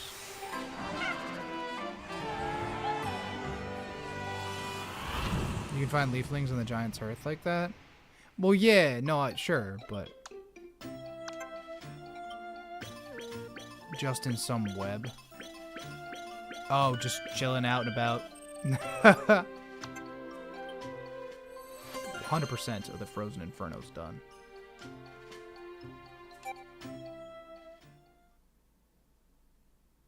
Might be worthy to note that all 3 first areas, 100% it is enough for them to show up or something. Maybe. I did every night mission, so I have enough sap for Alamar. True. You know what's weird? Is like, we just chatted about how like much of a chore the night missions were. But honestly, they went by pretty fast. I'm like, oh yeah, I do have 4 out of 6 of the area's night missions done. Like, all things considered, it didn't take us that long, time-wise. Honey Wisp. Oh, cute. Alright, we're leaving fire protection off. Fan is now on, which doesn't matter even in a little bit. Because guess what, guys? We have literally already done this. Where's the ice onion? Oh, it's because we got it already by throwing Pikmin from that countertop. Look at us go. Heck yes, dude. Also, this is a really shallow refrigerator drawer. We're only about as tall as a quarter. Think about it.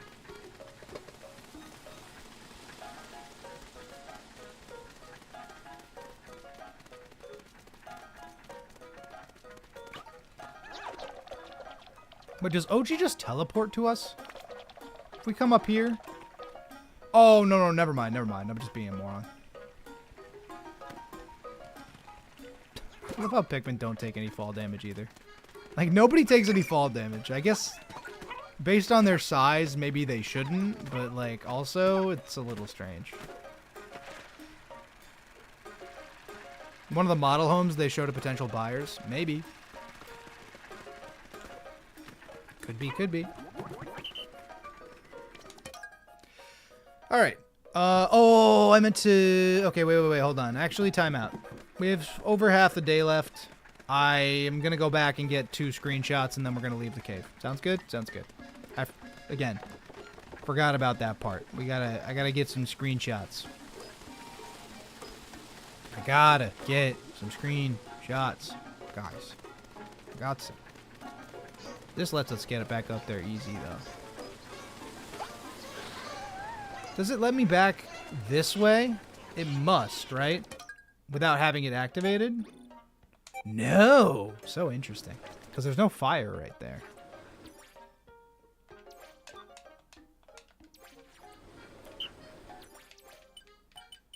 UIs are weird. Sorry.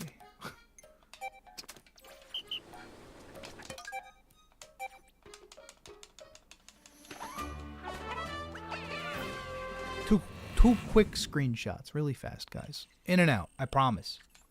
Quick adventure! About half the caves in Pikmin 2 have an equivalent for. They kinda do.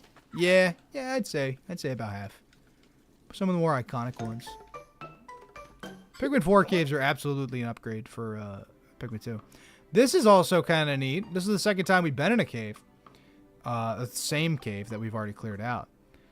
Thought we cleared out all the creatures out of the cave, but it's teaming with them yet again. They must have found all this open territory and moved right in. Oh. Just goes to show you that even if you explore 100% of a cave, the natural world won't be kept at bay for too long. Which makes perfect sense in the natural world. Game. I'm only salty. Okay, most iconic part is the fire starters plus the fiery bull blacks. So, therefore,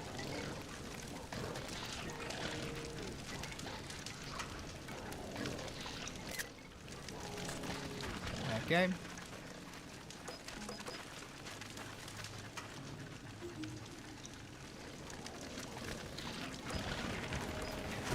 Ow, what the? Stop being a big... Oh my god, you're a dirtbag! I tried to get around him. He popped out of the ground and killed one. Dude, that red Pikmin died for nothing. Where even is the freaking... I'm trying to get to sub-level 2. Where is the next freaking cave? What the... What the... Wait a minute. Why am I so lost? Where is this shit? How do I get to the next floor? It's not up there. Does it not spawn? Wait a minute. Does it not spawn unless I activate all the fire things? What the hell?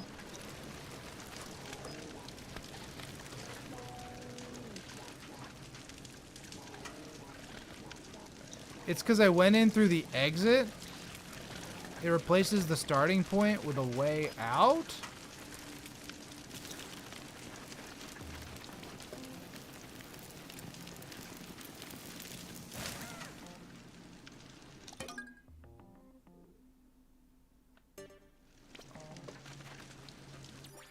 I'm like very confused. So you're telling me I can't get down to floor 2?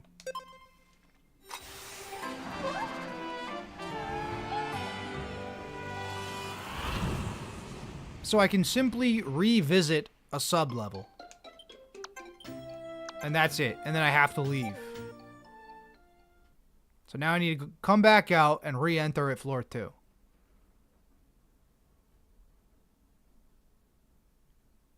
It is, again, good for research. No, I 100% agree. It's good to know these things. Once re-entering... Is that only because it's the cave's exit? Or is it...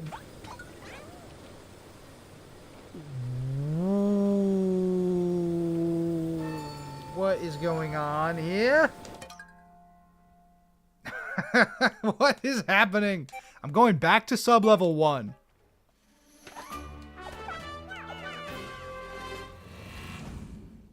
I totally believe that I'd be able to go through the cave normally in this way. I'm not... This isn't really science, but like just out of pure curiosity. Okay, the cave is right there. So that's so interesting. That's such a weird little detail. Because we descend right here. It forced me to take only reds with me when I left the cave. That's okay.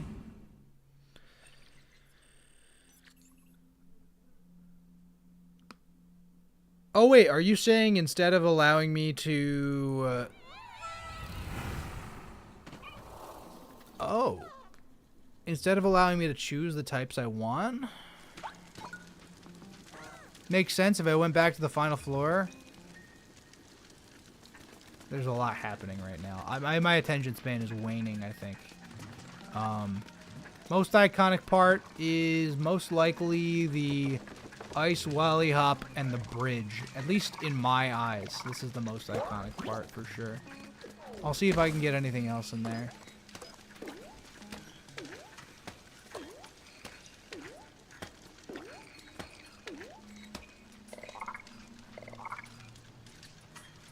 Are you gonna look at me, buddy?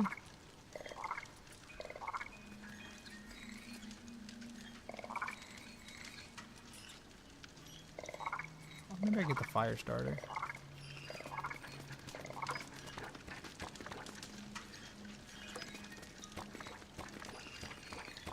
I just want bro to...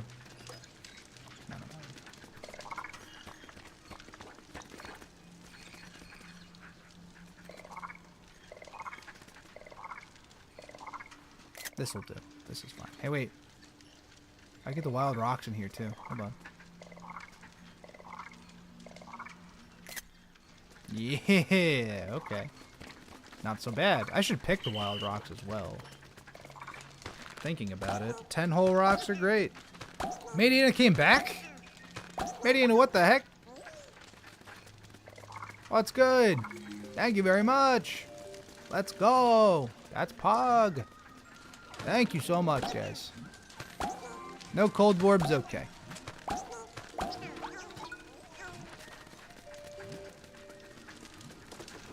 And we're unable to leave. Right? Or no, I probably can leave. Everybody got gifted. Make sure to say thank you. Have never seen any of the names of your recipients. Higgy was here. Everybody else wasn't, but I've seen Higgy in chat today.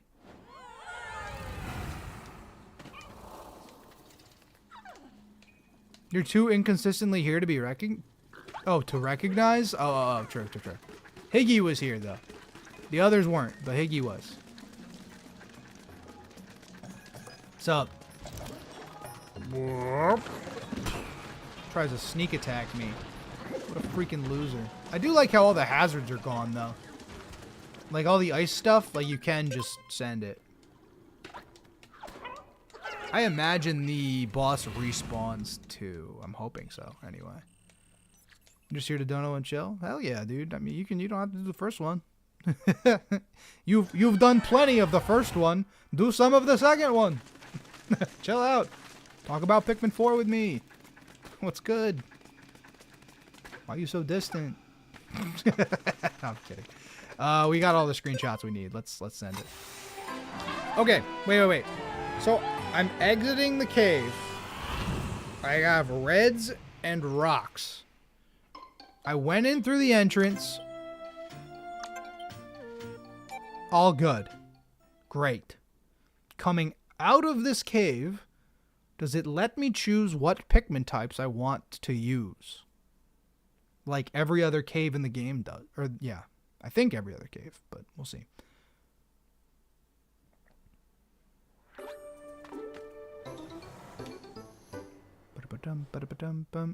So we can, okay, all right. So like, look, ready? Great, awesome. We can choose what Pikmin types when we leave the exit. But if we're trying to go in, let's say to sub-level 1,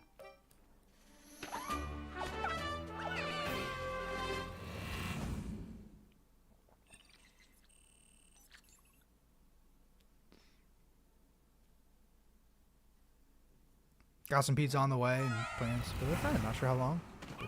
Sweet. Let's go. We love that. Not much of a Pikmin player? Really? That surprises me for how often you're in chat. I play a lot of Pikmin here. I do Pokemon too. Alright, we got 90 reds. If I go back to the surface, this is through the exit. We're gonna get popped out at the entrance.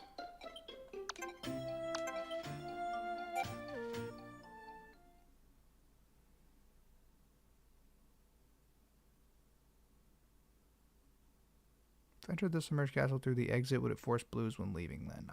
Probably. Yeah, I mean, you're in the water, which is like...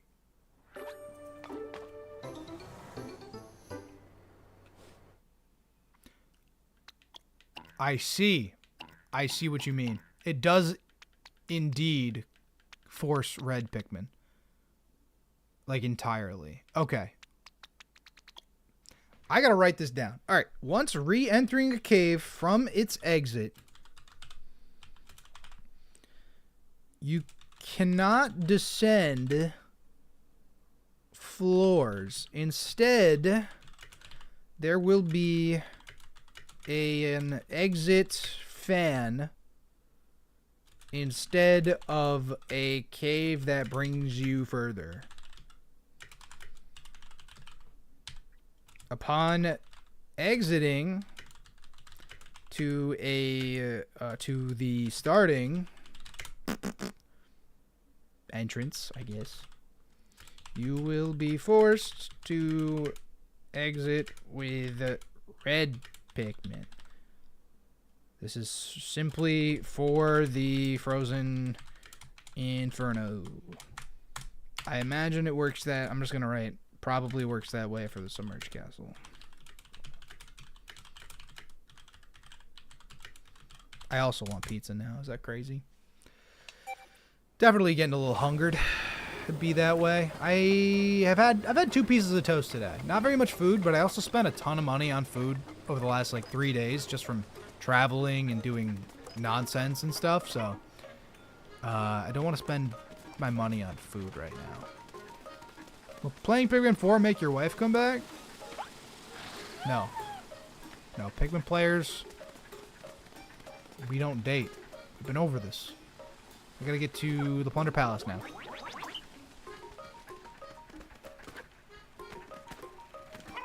If you want your wife back, stop playing Pikmin. This is not a series that is romantic friendly. Okay, we're about capitalism. And destroying ecosystems. 10 perps, 40 rocks. It wants me to bring all 40 rock Pikmin. You know what? We ball. Why not? If Olimar has a wife, why can't you? Because Olimar's the GOAT. Olimar's the main character. Who are you, NPC?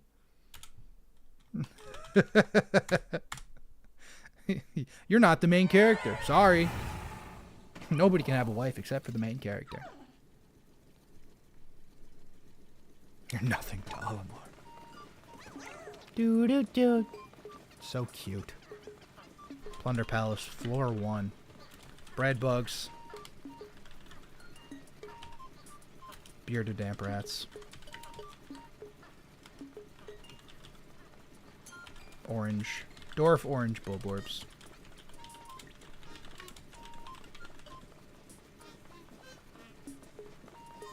You guys are gonna get mad at me.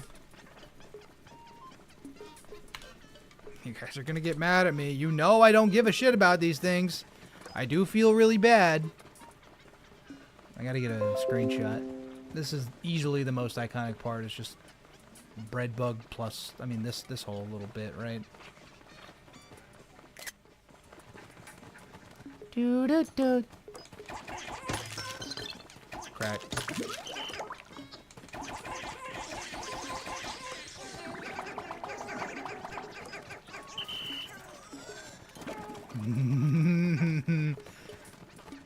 This game, I feel bad about killing bread bugs. The other games, I really don't. Bro, bearded amprats have no sauce in Pikmin 4. They've got no sauce at all, dude. Look at how little this man chases me.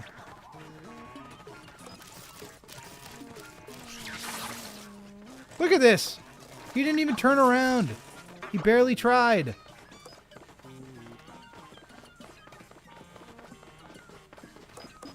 How many bread bugs are there? Are there 2? I want to see what this looks like. All right, we're in for some real science today. Look at him wiggle his butt. What does this look like, guys?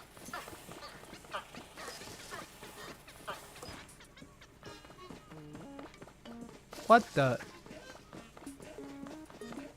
the hell, bro?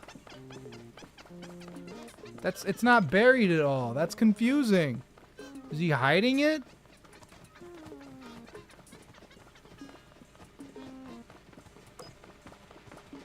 There's no other dead enemies. I have to kill something else to see what goes on. And it will be the other amp rat. And this man's, because he disappointed me. Alright, guys, do your thing.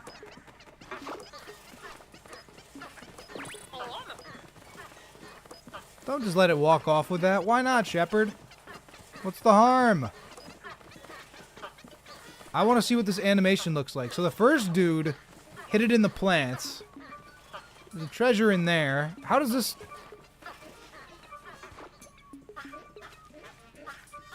Oh, that's adorable!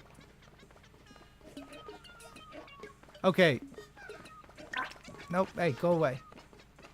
Does he drag anything else to a stash? Oh, okay, we're gonna find out. Hold on.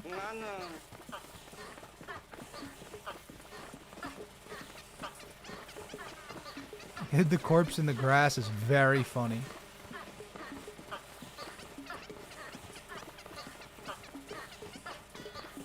So why did he hide the first corpse in the grass?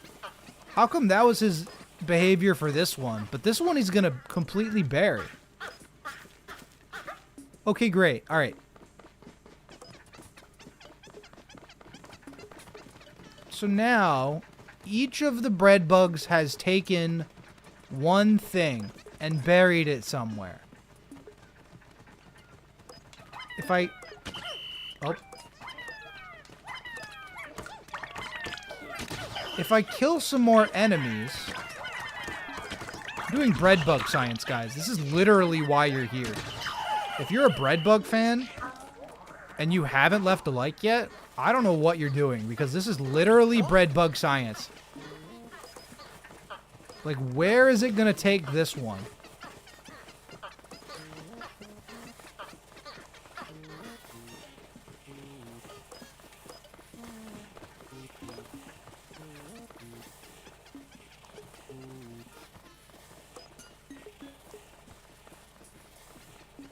I don't think he decided.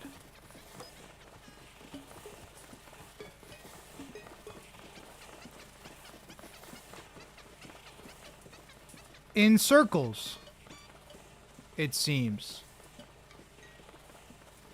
He just takes them in circles.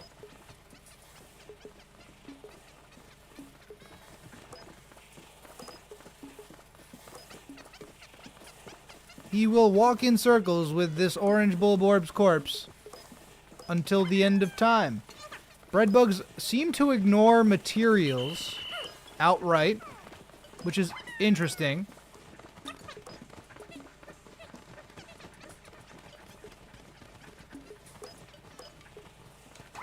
If I dig this up. Okay, what happens if a Pikmin... If Pikmin lose to a bread bug? I've never seen them maybe die. So, okay, ready? We'll take this. Right?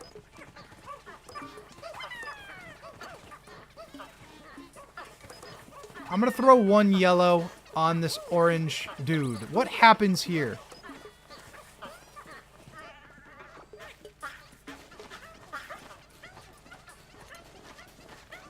So they cannot kill Pikmin anymore.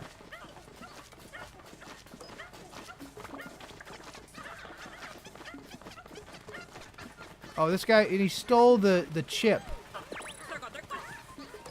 But then he's just gonna walk in circles with it.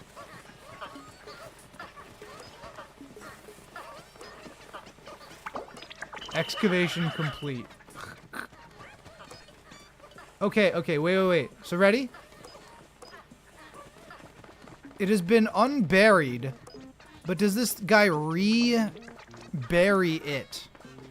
Does he notice that it's been unburied and rebury it? Doesn't seem like it.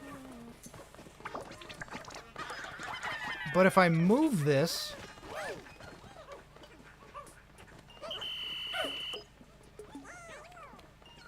He probably will.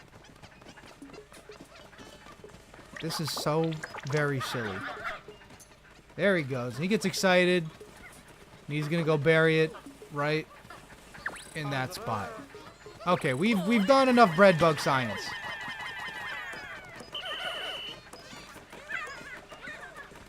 Why do they put so much time and effort into it screaming and running away for its life?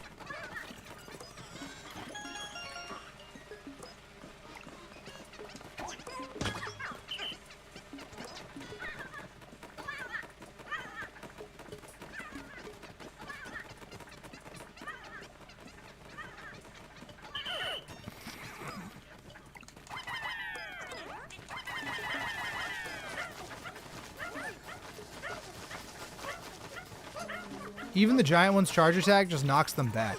Interesting.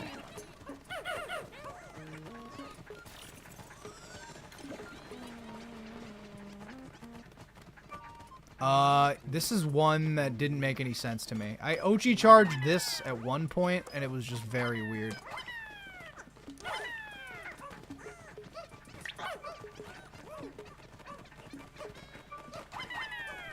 Okay, wait. So, out of strict curiosity, right? So he's got this, okay? So it switches an item to essentially a Dandori battle.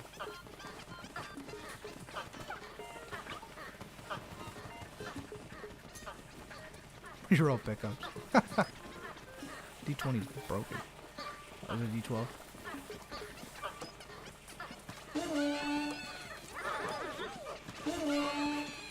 Yeah, like the whole mechanic, it becomes a Dandori battle. You can put as many as you want onto it.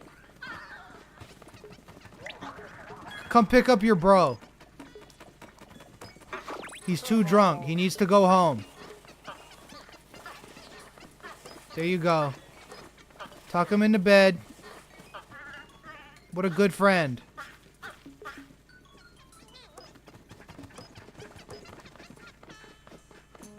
His little feet sticking out.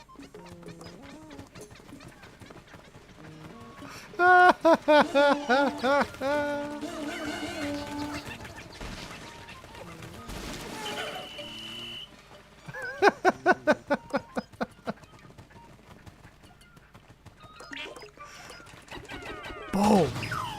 Pitching purples. Let's go.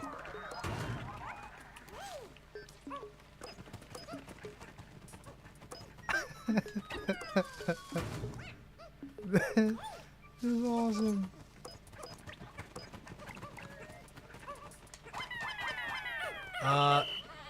Oh.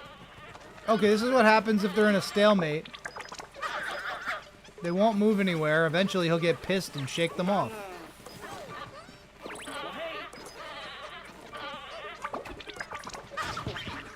Oh my god.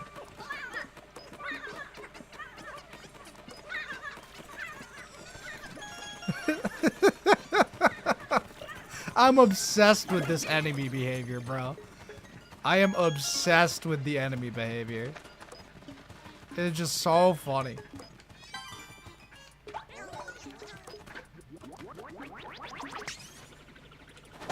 This is really a throw yellow Pikmin onto it type moment, isn't it?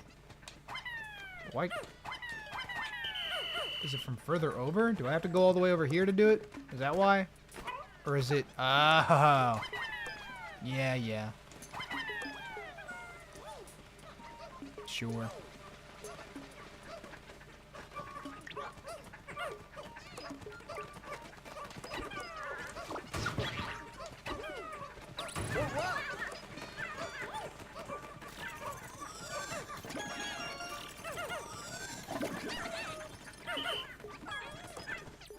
And that's 100%.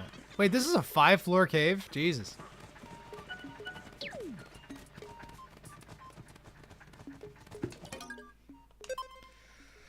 Alright, bread bug behavior. Before we descend into floor 2. Cannot kill Pikmin. Can hide enemy corpses / items in bushes. Can bury enemy corpses / items in any, it seems,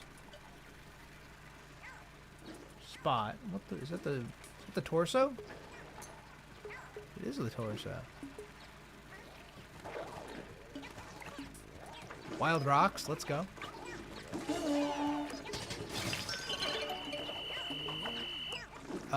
Probably the most iconic part, right? Unless the Snagger babies are? There's a lot of stuff going on over here, thinking about it. Probably just the whip tongue plus the head, maybe. I'm gonna wait for him to turn around, potentially. Oh, but I did just break the wall. It probably is a whip tongue.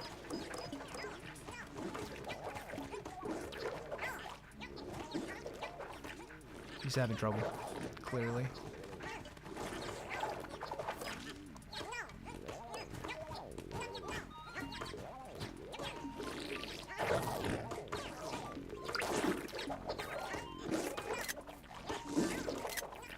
Stop doing the weird behavior. You're being a weirdo.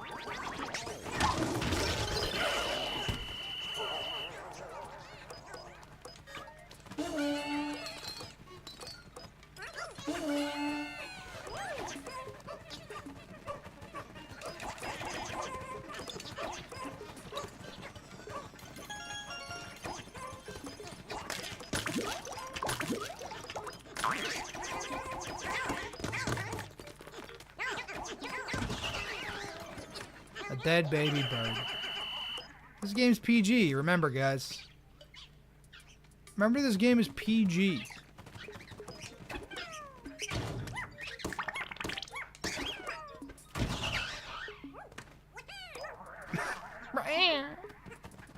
Awesome.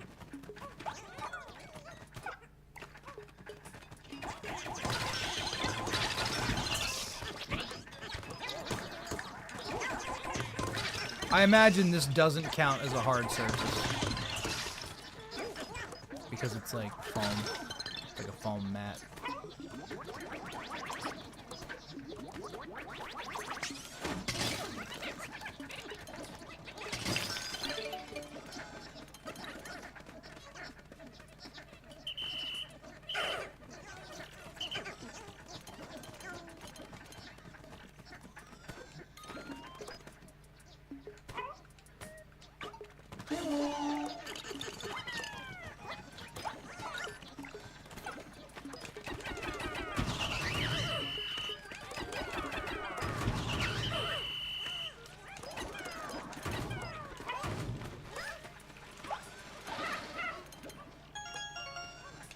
.3D glasses are pretty damn iconic too. Wait a minute.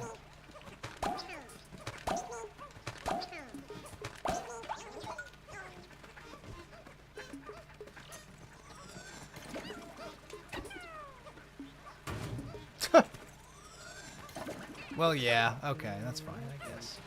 I know I'm supposed to be over here and do it this way, but at least I think. Wait a minute. That's confusing, because it blasts me over here. So, like, I mean, I'm sure I could do the... I'm sure I don't need to use purples. I could just use another type of Pikmin. It'll work. I have to turn the fan off, somebody's going to say immediately. I have to switch the fan's directions, don't I?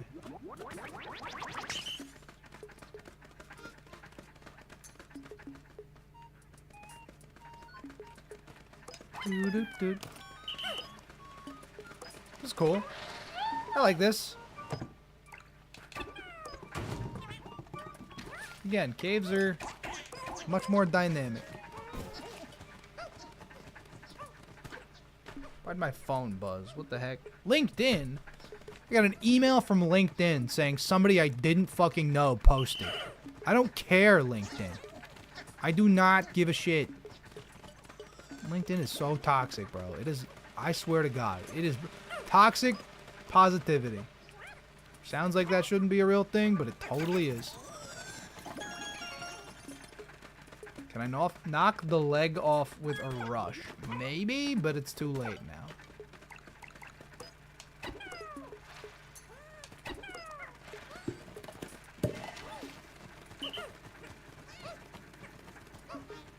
I like the sub-level a lot, actually. I like the fans. I like the toy box aesthetic a lot. It just fits the... It fits bread bugs. It fits just the whole thing. Assembled courage. Let's go. We've done it. 100%. Okay, let's see. So, cannot kill Pikmin. Cannot hide enemy corpses, items, and bushes. Can bury enemy corpses, items. Run away in terror. Write that down for bread bugs. Floor 2. We had Whip Tongue Bullboard. Wild rocks. Whatever the baby snagrets are called. You guys have told me before, but I forgot the word. It's a word I've never heard before. Down snagrets, right? Downy snagrets. I just pulled that out of my butt. Temple board, tiny snagrets. Fan switches.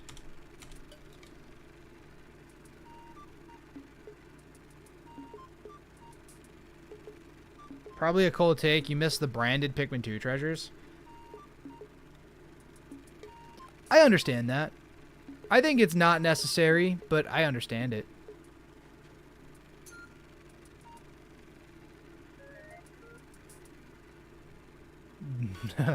Keeps giving you pop-ups saying you should work for McDonald's. I got some things to say about LinkedIn, but I'm not gonna right now. That's not the point. Yeah.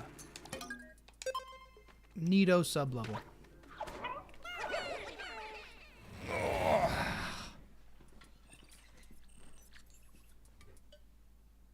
Doo-doo-doo.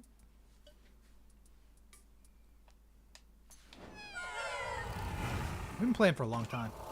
How many hours have I been going? 5.5? Yeah, that's about right. Yeah, it's about right. This is the mini boss floor. Floor 3 is real underwhelming. Poor Quillen. When I say real underwhelming, yes, he did kill 20 of my Pikmin earlier in this playthrough. That did happen. I don't want to talk about it. I hate the cursor, dude. The cursor... Taking screenshots in Pikmin is so silly. The cursor makes everything worse. Photoshopping out the cursor sucks. I don't want to anymore. We've done it.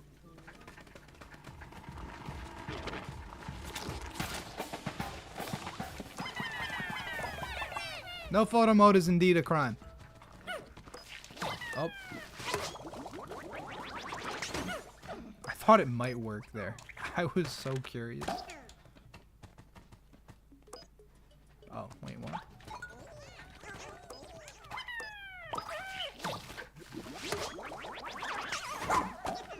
There's the window.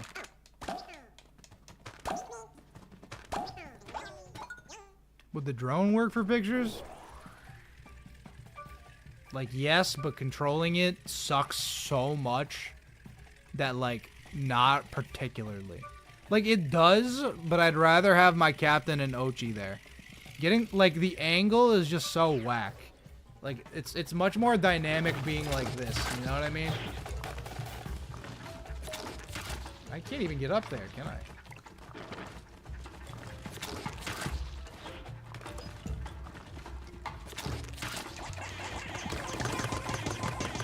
I'm gonna pelt him.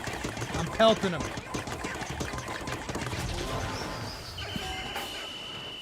Let's go.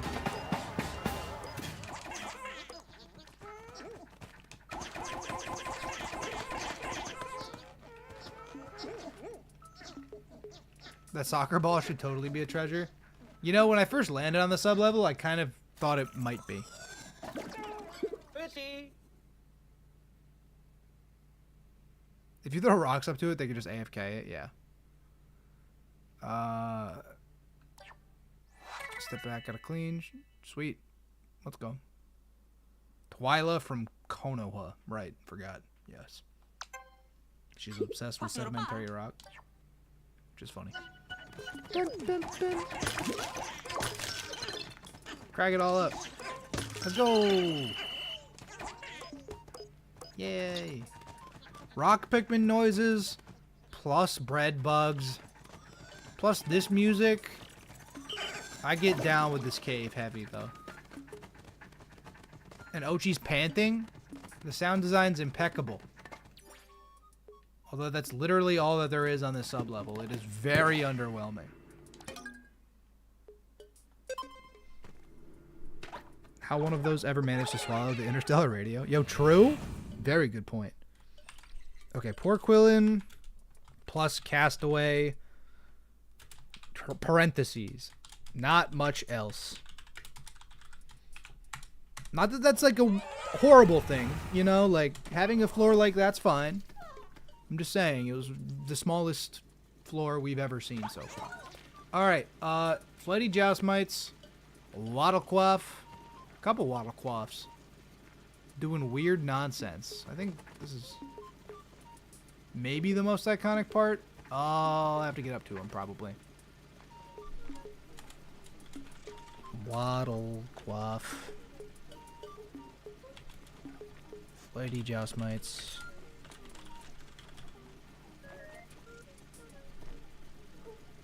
Wait, okay, guys, can these things kill Pikmin?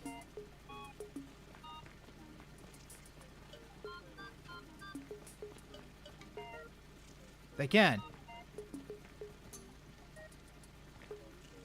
Okay, I was like, I've yet to lose Pikmin to it. Oh, it is kind of a bird. Bro, I was capping at somebody earlier. Was it you, Robert? Were you the one who said it's like a weird vacuum bird? Whoever said it was a weird vacuum bird, I apologize. Because I didn't notice their wings until right this second.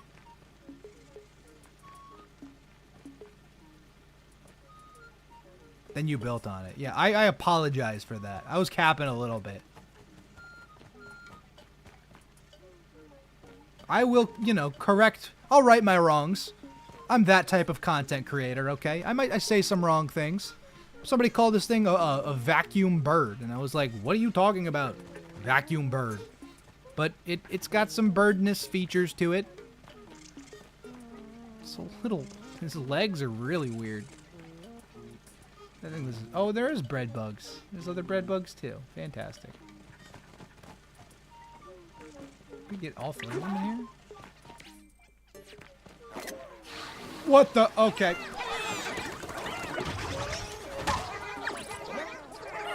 I still ran into it. Terrifying, bro. It's absolutely horrifying. Go get him, buddy. Come on. Take him. Yay. Nice job.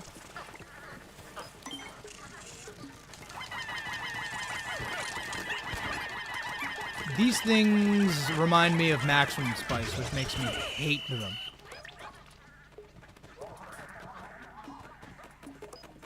Yay! Bread bugs.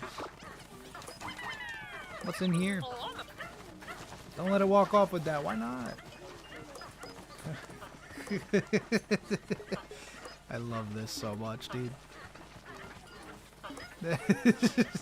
So messed up. Yeah, you did great. You did great, buddy. Nice job. Good work.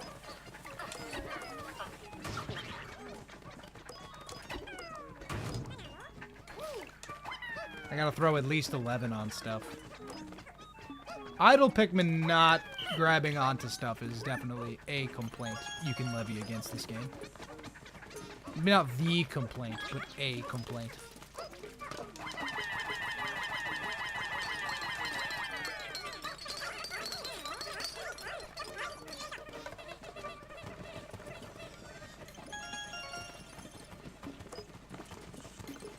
Nothing in the bushes? Okay, that's fine.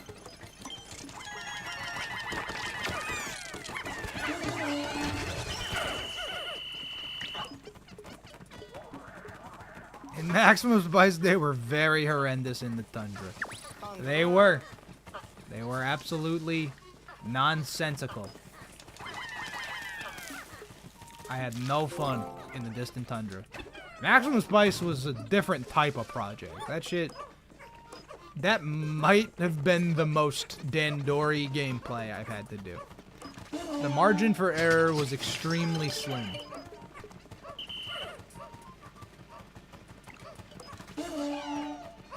At least with the situation I had set up for myself.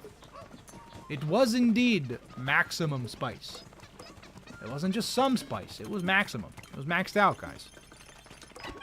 And we did it. Y'all don't know what I'm talking about. Pikmin 3 Maximum Spice was a ROM hack of Pikmin 3 that we played, a year ago-ish. And, for a second I thought that these were treasures. They're not. They're simply xylophone,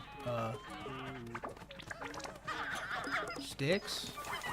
Hold on. Distracted by this bitch.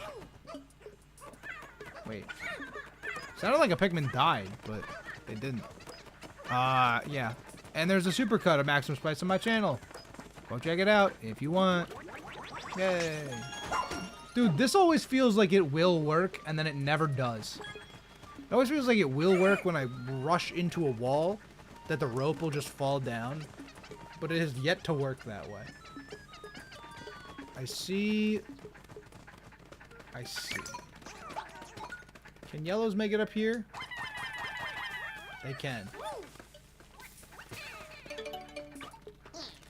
Allows us to change the direction of the fan. And then we hop on Ochi's butt. We jump. 1, 2, 3, 4, 5. We need this captain. Ochi needs to... I gotta disband everybody. All but Ochi here. Ochi...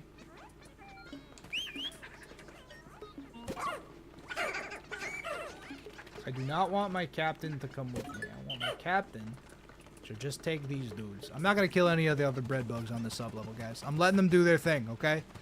Unless they got some treasure, I'm letting them do it.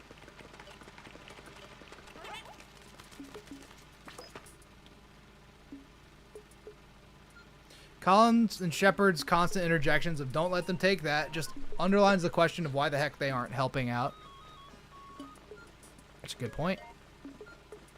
Imagine if banging into the wall caused the whole rope to fall down. Some weird stuff happens like that, dude. That's pretty much how it works with the rest of the treasures and stuff. Like, it feels unintuitive slightly. Again, minor little things. Not a big deal.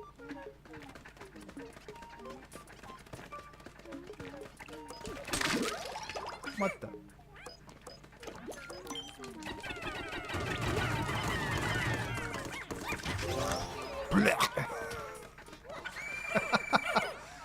Very good.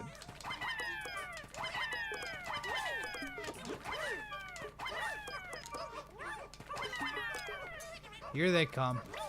Little monster. Little monster, leave him alone.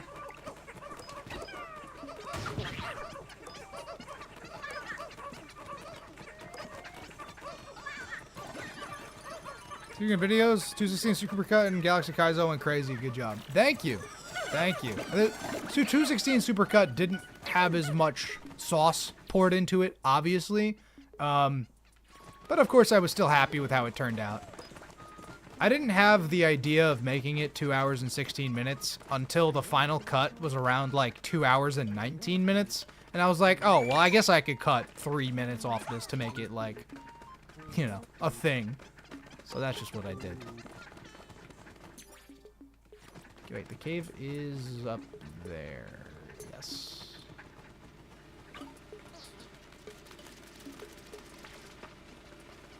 Significant mission is just a cave. Okay.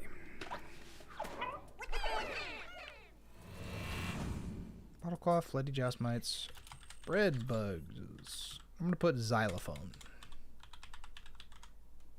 ropes, and fans. Floor 5, I already know. Double giant bread bug, spotty bull bear, bread bugs. Look out!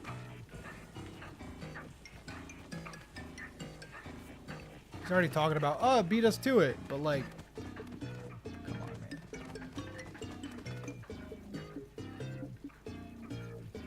I'm gonna see what the bull bear's patrol path is. If we just AFK'd here, would the bull bear have just immediately come to kill us? No, it seems. It seems like the bull bear's actually blocked off from your spawn. Or at least it won't come over this direction.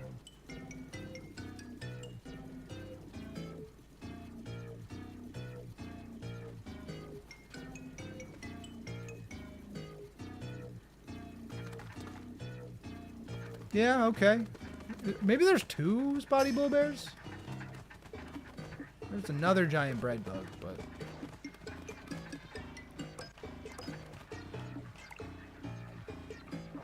This is not new.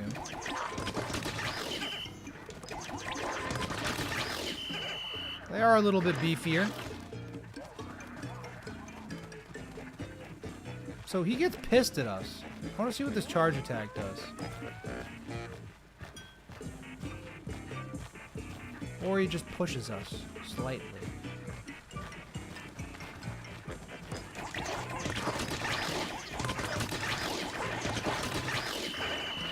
They're not iconic. I know I need a screenshot still. I'm waiting for this exact moment here. Oh, well, they turned around, but you know what I meant. That's a button.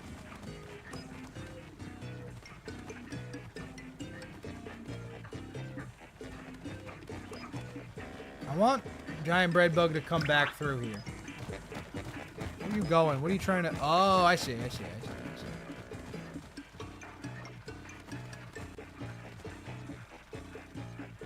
Oh, see, if he was moving stuff while the bull bear was coming through, that would be ideal. He might go back that way. Only does the charge attack after being damaged? Okay. Does he notice us from there? Maybe not. Well, he was not loaded on the screen. Very interesting. I want to see his digging animation. Fairly similar.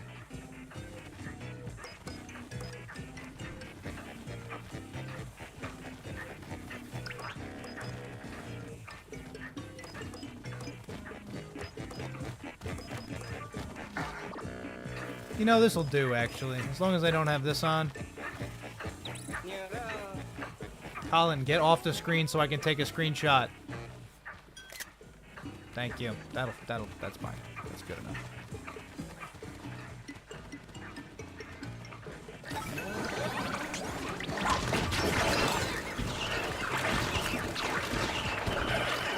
You got a rock Pikmin? Oh, dude, it's always the little dudes. It's messed up when the little dudes do it. And giant bread bugs can't kill Pikmin either, so...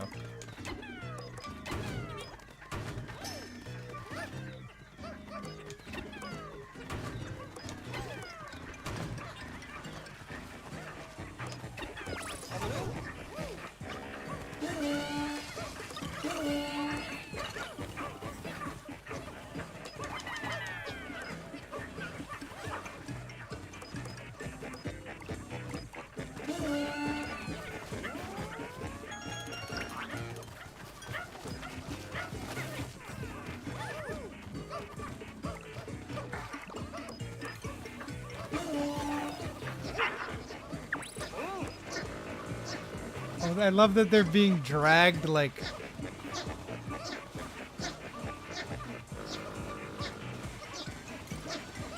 A little sound design.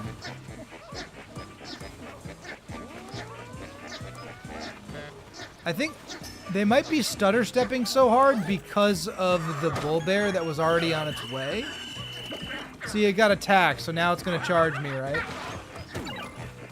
Oh my gosh!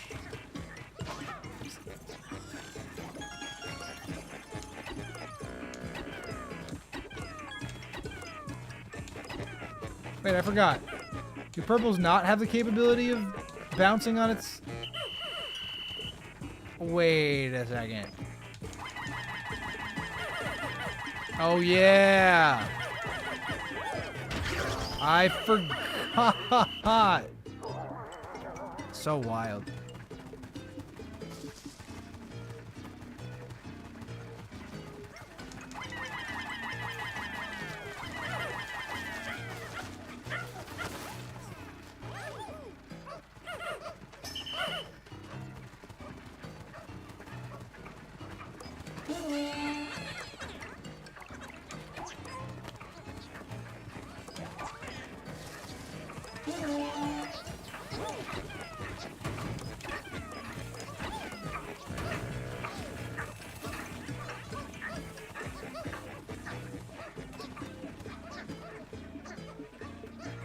Oh, wait. This feels dumb. I forgot about this wall.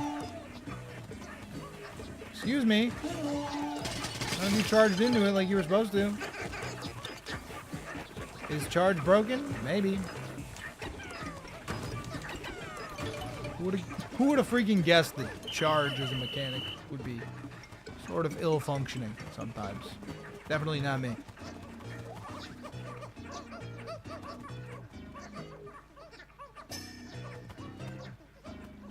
You never knew they could do that? That's why we're here! I got a rock. It was in your head for no reason. Classic Charlie Brown. Or not Charlie Brown, but it was, Pigpen? I think Pigpen was the one who got the rock. It wasn't Linus, I don't think. People are like, what are you talking about? What do you mean? Oh my goodness, a leafling! Where did he come from? Where did this leafling come from? What the hell?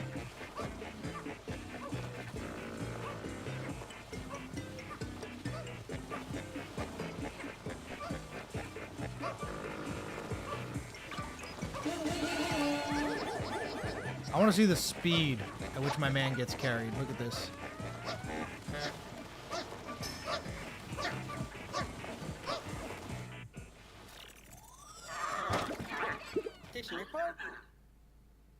Does he get mad at us? He doesn't activate his attack in the cutscene, which is interesting.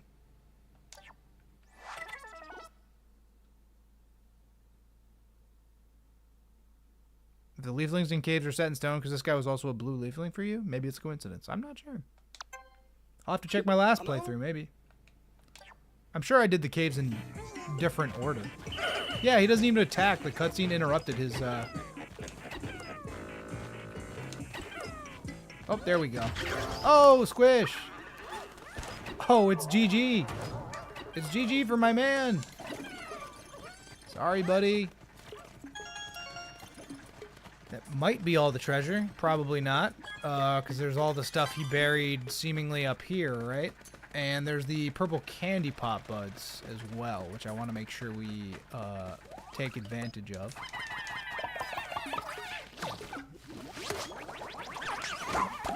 Yeah, the timing can be very delayed. You do not need a lot of time to do that. Okay. There's all that shit up there. How did we get up there, though? Verticality in my Pikmin games. Let's go.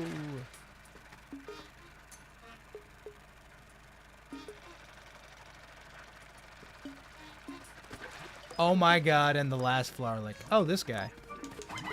I really forgot you existed.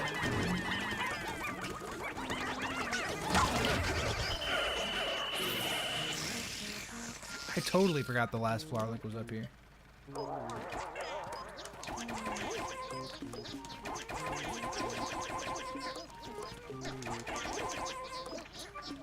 See, I don't know.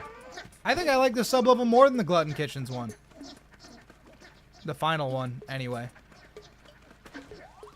And there's a purple candy pop bud on this chair. Whose idea was that?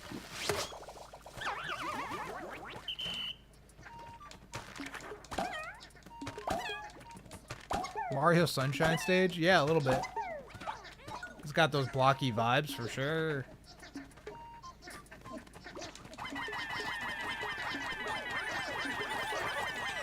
This should be it, probably.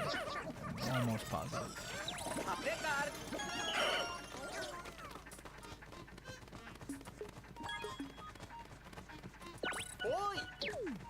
Bum bum bum boom. 100% of the Plunder Palace is completed. Let's go. Isn't particularly difficult, but you enjoy the layout and music a lot. I think so. I mean, like, not every sub-level needs to be incredibly difficult. This is still a pre-game cave, not like a post-game cave, you know? So, where the fuck am I going? Where is the exit in this level, dude?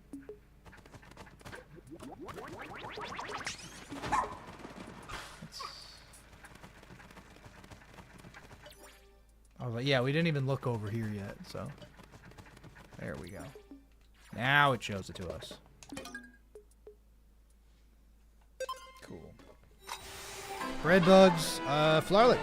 Flowerlick is important. That gives us 100 Pikmin in the overworld, which is beautiful. I like that one a lot, actually. I like what they did with giant bread bugs. I think that having to have purples for them is kind of whack. Of course, you can drag them to the ship, but like, you know, I mean, I'm saying in Pikmin 2. Wasn't as consistent, I guess. Twyla and a Leafling. Plus all this crap. We got... Keep sending it, keep sending it, keep sending it. My god. Disc of Sorrowful Wisdom. Long Shot Totem. Disc of Surprising Wisdom. Solar-powered computing machine. Go with the Flow Totem. Dimension Converter. Kickstart Combo Bot. Nexus Combo Bot. Disc of Amusing Wisdom. Memory Fragment, bottom left. Planetary Rubber Cutie. Talisman of Life, Rain. Disc of Joyous Wisdom. Love's Fortune Cookie. Hardy Container. Get it? Zelda. Sweet Stumble Knot. Perforated Raft. SS Berry. Disc of Angry Wisdom. Disguised Delicacy. Sweet Torrent. Some nuggets and some creatures. 2,000 Sparklium from one cave, guys, is nuts. Heck yeah. Pikmin 4 is a fun game to play. Did you all know that? I enjoy it, personally. I like playing this. I'm getting a little tired. You know, 6 hours deep. I want to finish the Hero's Hideaway, though. I don't know how much more there... I know that there's the Dandori battle. There's another cave. Like, I think I'm going to call it, actually. Especially if it is nighttime. If it ends the day on me. Yeah, I don't know, man. Because, like, there's the Guildmander cave over here. The Dandori trial right there. Yeah, cave, Dandori trial. Is it only 3 things? Is there only one Dandori trial? The battle and the cave? Is there only the 3? I gotta, yeah. Oh, and then there's this one, which we still haven't gotten over to. I actually forgot about that little treasure, so there's a couple things. You can use the pins on the map too. Oh yeah, you can just and then you can pick them up if you want. And the card on the stairs. Yeah.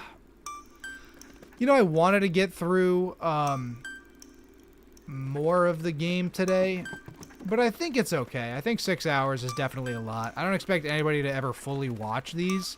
It's really just because I wanted to play through the game again and analyze it, but certainly I want to do that with a fresh mind, you know? And doing it while I'm kind of just kind of tired of playing is kind of the antithesis. Because it's not like, oh, I want to just get through the game. It's like, no, I want to take it all in. And it's easier to take it all in when you don't do it all in one sitting. So I think that will help us in the long run. You know what I mean? But yeah, that's going to be all from me. If you guys enjoy the content, you already know how to support me. Be sure to leave a like on this here VOD. Subscribe to the channel for more stuff kind of like this. Probably better quality. This is literally just the game. You know what I'm saying? Like, I got nothing on screen. You don't even see my freaking, you don't see anything. You don't see my webcam. You don't see the chat. You don't see yourselves, man. No notifications. Where the shine's at? I don't know. That's going to be all. I'm hungry, too, so it's totally worth stopping. Most likely, I will be live tomorrow, but obviously, keep an eye out on a whole bunch of stuff. Most likely, I will be live, though, so. Okay, that's all from me. Thank you all for watching. Till next time.